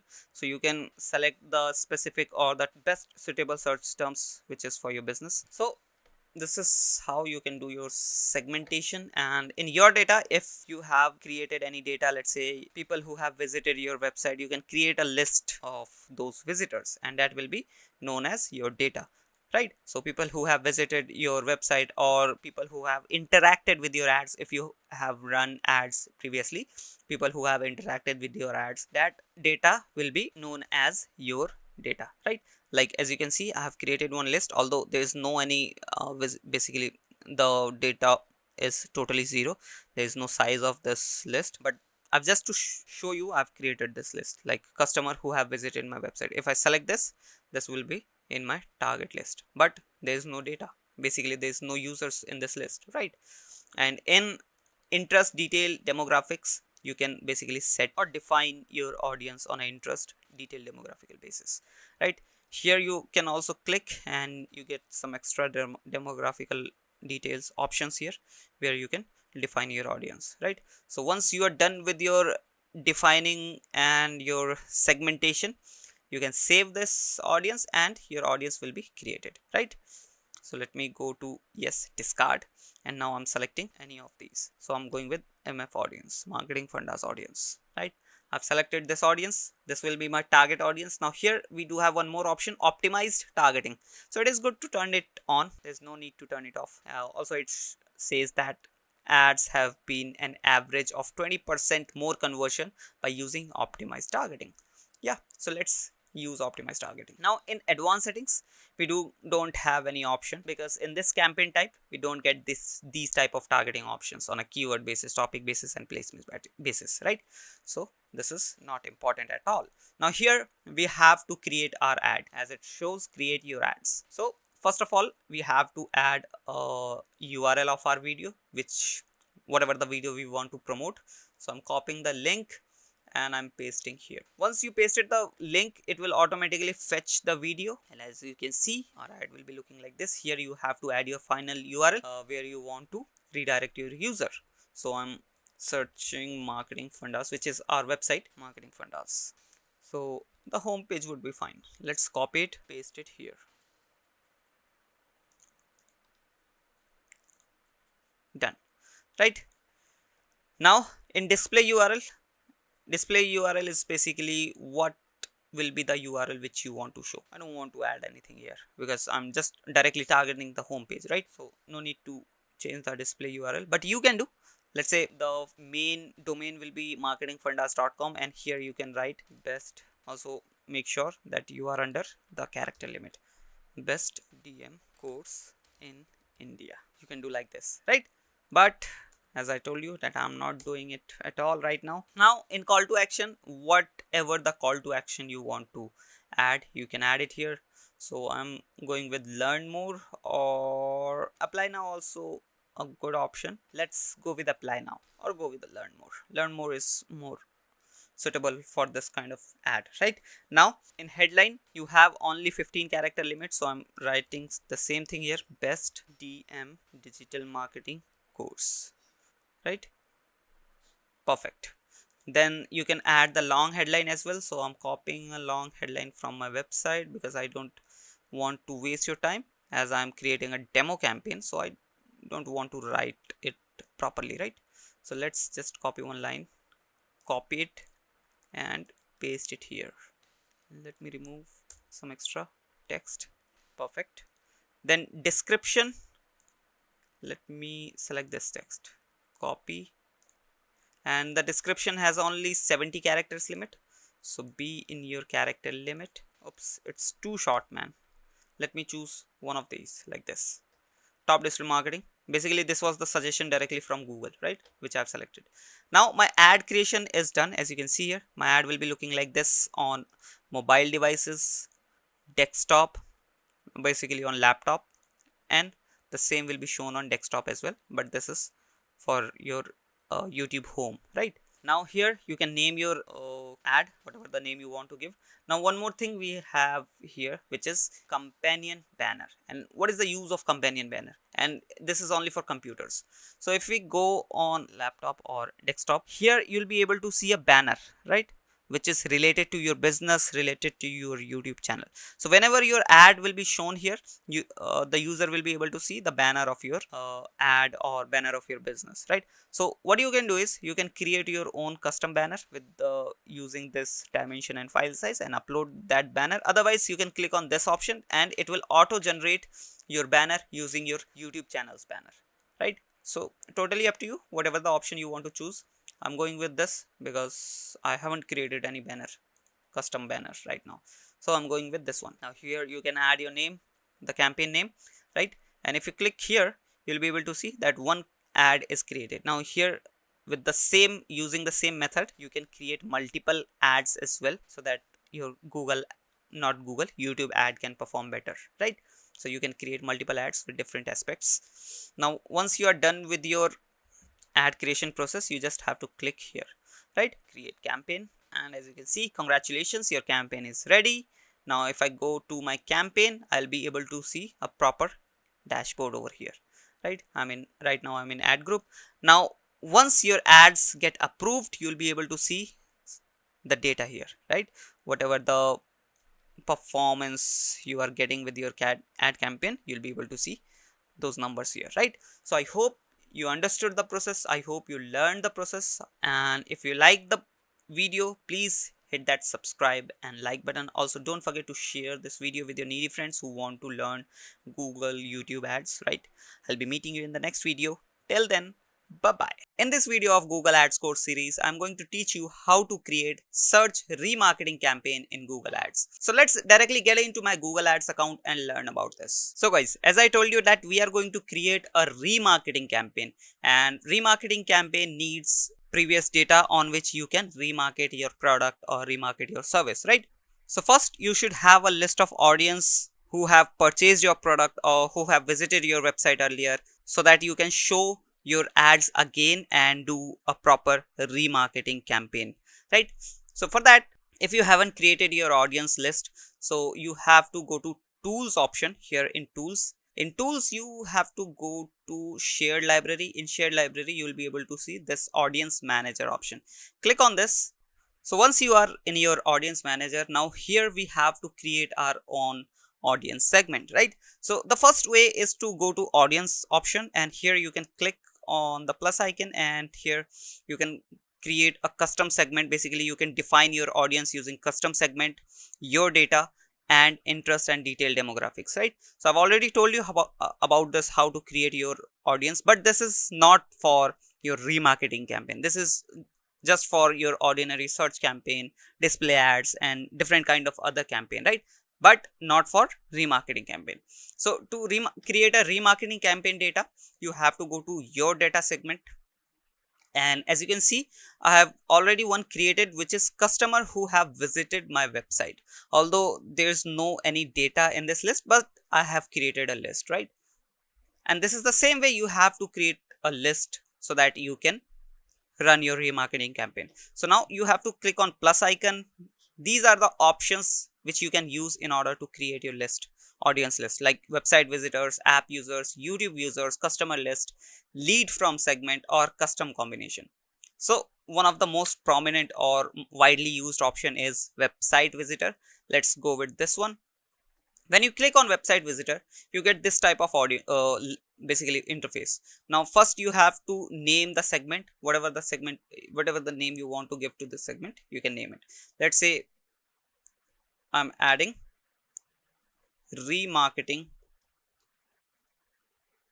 website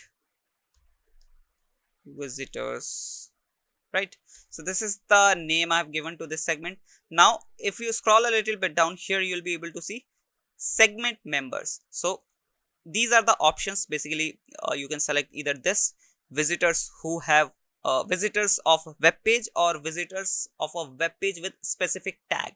So whom you want to target, visitors who have visited your any web page, or visitor who have visited your page with specific tag. So whom you want to target, it is totally up to you. I'm going with visitor of web pages, right? Now once you are done with your segment members, you have to set the actions, that what should be the or what are the specific actions that can qualify those visitors for this list. So you have to define those actions over here, right? Like the first action can be web page visit. Obviously this is the action because we have selected this. Now here you have to select that in past how many days you have to, I mean you want to add the users in the list. So let's go with 90 days, right? So in last 90 days, people who have visited a specific web page, which I'm going to define here, will be in this custom list, right? So let me click on refine action. When you click on refine action, here you can refine your action, that what will be the exact action. Here we have just added that visited a web page. So in our website we have hundreds of web pages. So here we can define basically that which exactly web page the user should visit in order to qualify this list, right? So here first we can set the page URL or referrer URL. So we are going with exact page URL. Then contains, is equals, starts with, ends. So you can use these options basically. So let's say if you add contains, so you can add the slug is basically the end part of your URL, website's URL. Let's say I'm writing marketing fundas here, right? Now if I click on SEO services, as you can see I have clicked on SEO services, and this is the slug part, right? So what I can do is I can take this search engine optimization option, I can copy this and I can add this here. Let me paste it here. Now the thing is, URLs in my website which contains search engine optimization word will automatically targeted, and people who are visiting on those websites, on those URLs, will be qualify for this list, right? So this is how contains work. And if you add is equals, so you have to add the exact URL, right? Like this, copy and paste it here. And we have few more options like start with, end with. So you can write start with and end with option, right? Does not contain, does not equal, does not start with. So options are many. You can specify your action, properly define your action over here, right? Now once you are done with your single action, after defining your single action, you can go with or and, right? So you, what is the meaning of or? Basically, if this or this, let's say you are choosing another one, right? So I've selected or option, right? So if this action happens or this action happens, the user will qualify for this audience segment, right? And if I close this and if I select this, now the user have to qualify both the actions, right? Basically user have to perform both the actions in order to qualify this list, this and this, right? So I'm going with or option. So either the user can perform this action or the user can perform this action in order to qualify my list, right? So here I'm also adding 90 days, refine action, in page URL I'm adding, this time I'm adding contains, and I'm adding search engine optimization only. Copy it and paste it here, right? So this is how you can create your audience segment properly. Now here we do have few more options like pre-fill options. So do you want to create your, basically do you want to pre-fill your segment, pre-fill this list, or you want to start with an empty segment or an empty list? So this is totally up to you. I'm going with pre-fill. Then you can add the description, whatever the description you want to add, you can add it on this segment. This is totally up to you and optional, right? So once our segment is done, segmentation, create segment, and you'll be able to see. Let me refresh it once and let me scroll a little bit down here. As you can see, this is the list and it is still populating, right? Remarketing website visitors. So this was the audience segment we have created now, and few more we have here. These are not in use, this is in use, right? We have used in any one of our campaign, right? Now once you are done with your audience segment, now we have to create a campaign. So you can click on this create button, otherwise you can go directly on home page, home, and here you can click on new campaign button, new campaign. Now here we have to select an objective. So we are creating remarketing campaign, so your objective can be anything. It can be sales, it can be leads, it can be website traffic. So this is totally up to you that what is the objective of your remarketing campaign, right? But for now, for a time being, we are going with create a campaign without goal guidance. Then obviously I've already told you that we are creating search remarketing campaign, so I'm going to select search campaign type, right? Now once you selected search campaign type, you have to set your objective here, right? So it can be anything, whatever the objective you want, you can add it. Let's say I want to go with purchases, so I'll be removing other conversion actions, right? Now make sure you are doing or you are properly setting up all your conversion actions before creating a campaign, right? So it is very important to set up your all the conversion actions properly. Now hit the continue button. Now here, what result do you want from this campaign? So what are the result do you want from this campaign? Website visit, phone call, app download. So basically what is the main aim of your campaign? So website visit will be fine for now. So I'm adding, because we are, let me select the home page of our website, copy it and paste it here, right? Now here you can add the campaign name, but I'm clicking the continue button, start new, obviously. Now first thing first, bidding. What do you want to focus on? So basically what is the main aim, what you want to focus on? So let me click on it. Now here you get these many options like click, impressions here, and conversion value. So I'll be focusing on conversions. Now once you're done with your bidding option, you can set one more thing, that what will be the target CPA. Basically this is that how much money you can spend for an acquisition, basically how much money you can spend for an conversion, right? For a conversion. So it can be anything, it can be 100 rupees, it can be 1000 rupees. But the thing is, if you are creating your campaign for the first time, remarketing campaign for the first time, leave this option, because the first thing, this is optional, and the second thing, that you have to check that what is the performance I'm getting in my industry with my product or service, right? Then you can refine those things using target CPA options, right? So if you are creating for the first time and you don't know that what are the general costing for cost per acquisition in your industry or with your product or service, leave this option, right? Hit the next button.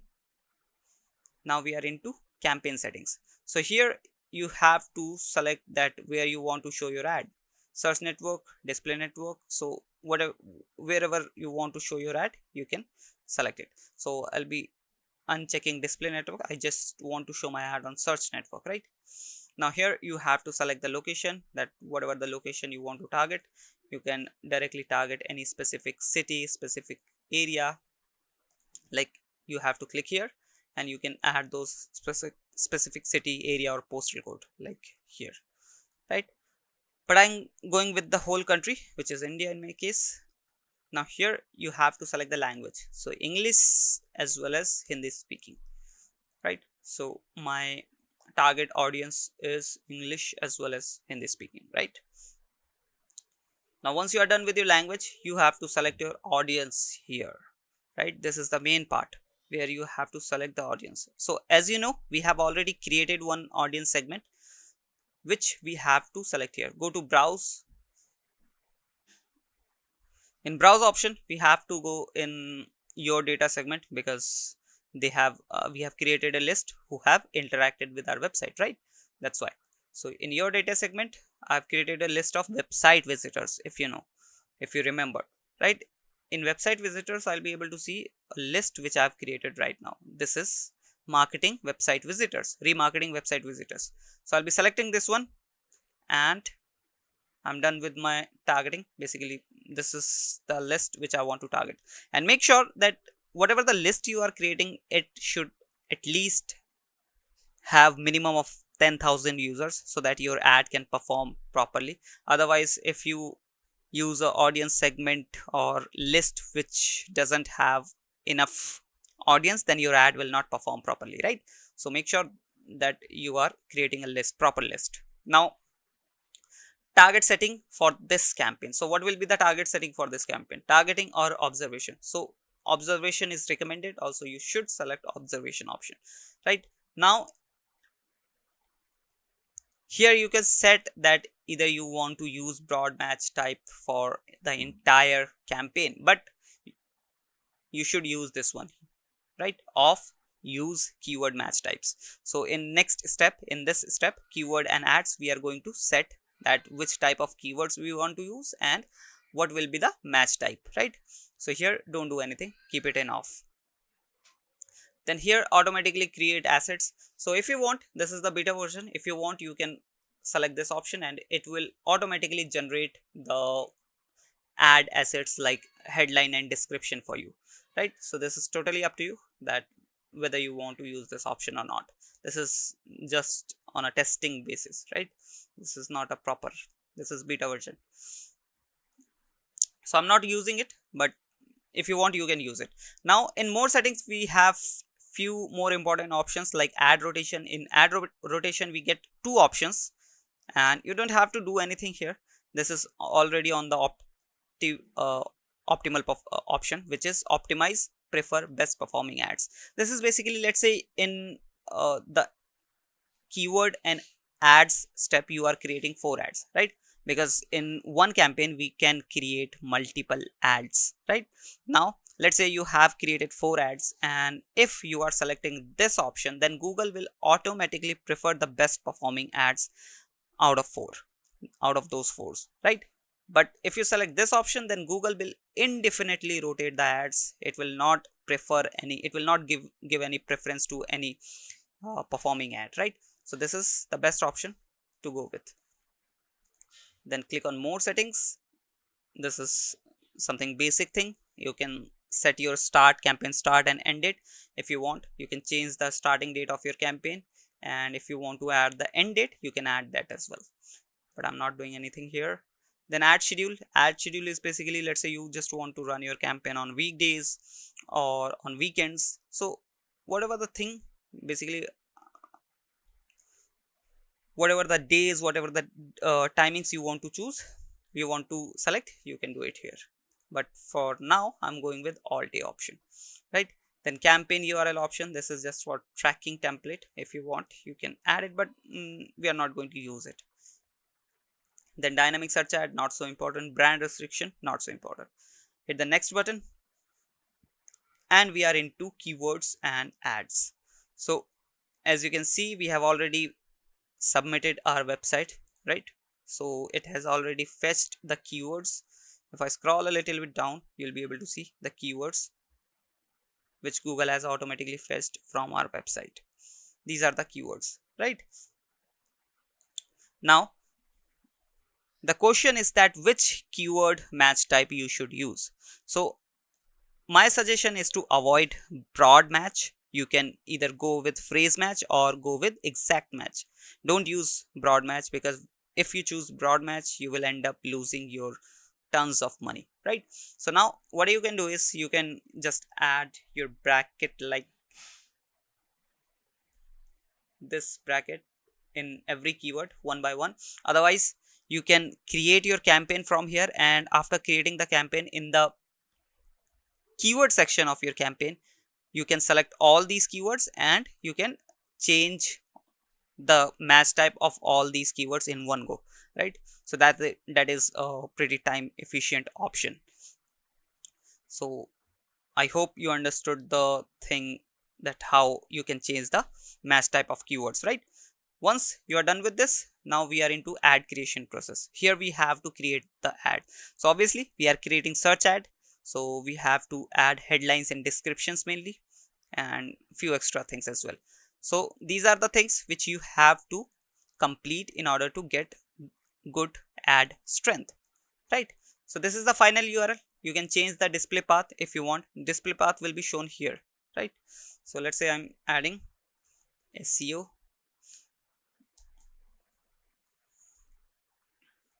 course.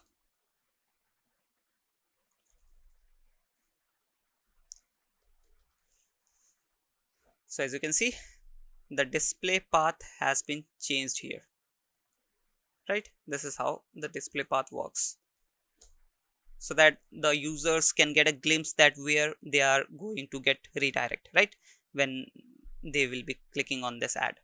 So this is how you can use display path option. Now here you have to add few headlines and descriptions. So let me add headlines.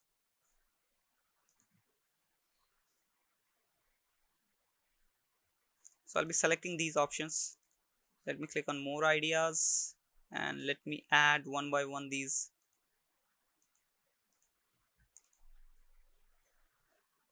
So guys, as you can see, I have filled almost 11 headlines using these suggestions. But the main thing is, when you are creating your ad, create a proper headlines. Don't just use these suggestions, because there's a shortage of time. That's why I use these suggestions, right? But when you are creating your campaign, use creative headlines so that the user can get attracted and click on the ad, right? So once you are done with your headlines, let me add few descriptions as well. So there are 3 descriptions only. Let me add few more. View ideas. I don't have ideas, I have to write it. Let me write. So guys, as you can see, I have added the descriptions as well. I'm done with my headlines and descriptions, and our ad strength is in average, still in average, because we haven't created creative headlines and descriptions. So it is your responsibility to go at least on good or on excellent level, right? So you have to fill in all these options. Because I haven't added 15 headlines, that's why this make headlines unique is not filled properly, right? So I hope you understood. Then after creating your description, you can add image if you want. Image is basically, let me show you the ad. This is how our ad is looking like, right? So if you want to add image, you can add it as well, but without image, our ad is looking like this. Now once you can add your business name and logo as well. You can add few site links, right? Site links also increases your ad strength, so you can add few site links as well. Let me select few. Basically you can go up to 4 site links, so I'll be adding 4 site links here. 4 is done. Just hit the apply. And if you don't have created the site links, you can create site link. And if you don't know how to create site links, you can watch our previous videos in this playlist, in Google Ads course playlist. You'll be able to see that how to create site link. I have created a proper step-by-step tutorial on each and every site link and different other assets like these extensions, right? So everything can be created. Now as you can see, this is how our ad is looking like. So now once you are done with your everything, if you want, you can add few extensions as well, but I'm not adding here. Let me just click on done, and one of our ad has been created. And you can use the same method in order to create multiple ads so that your ad can perform better.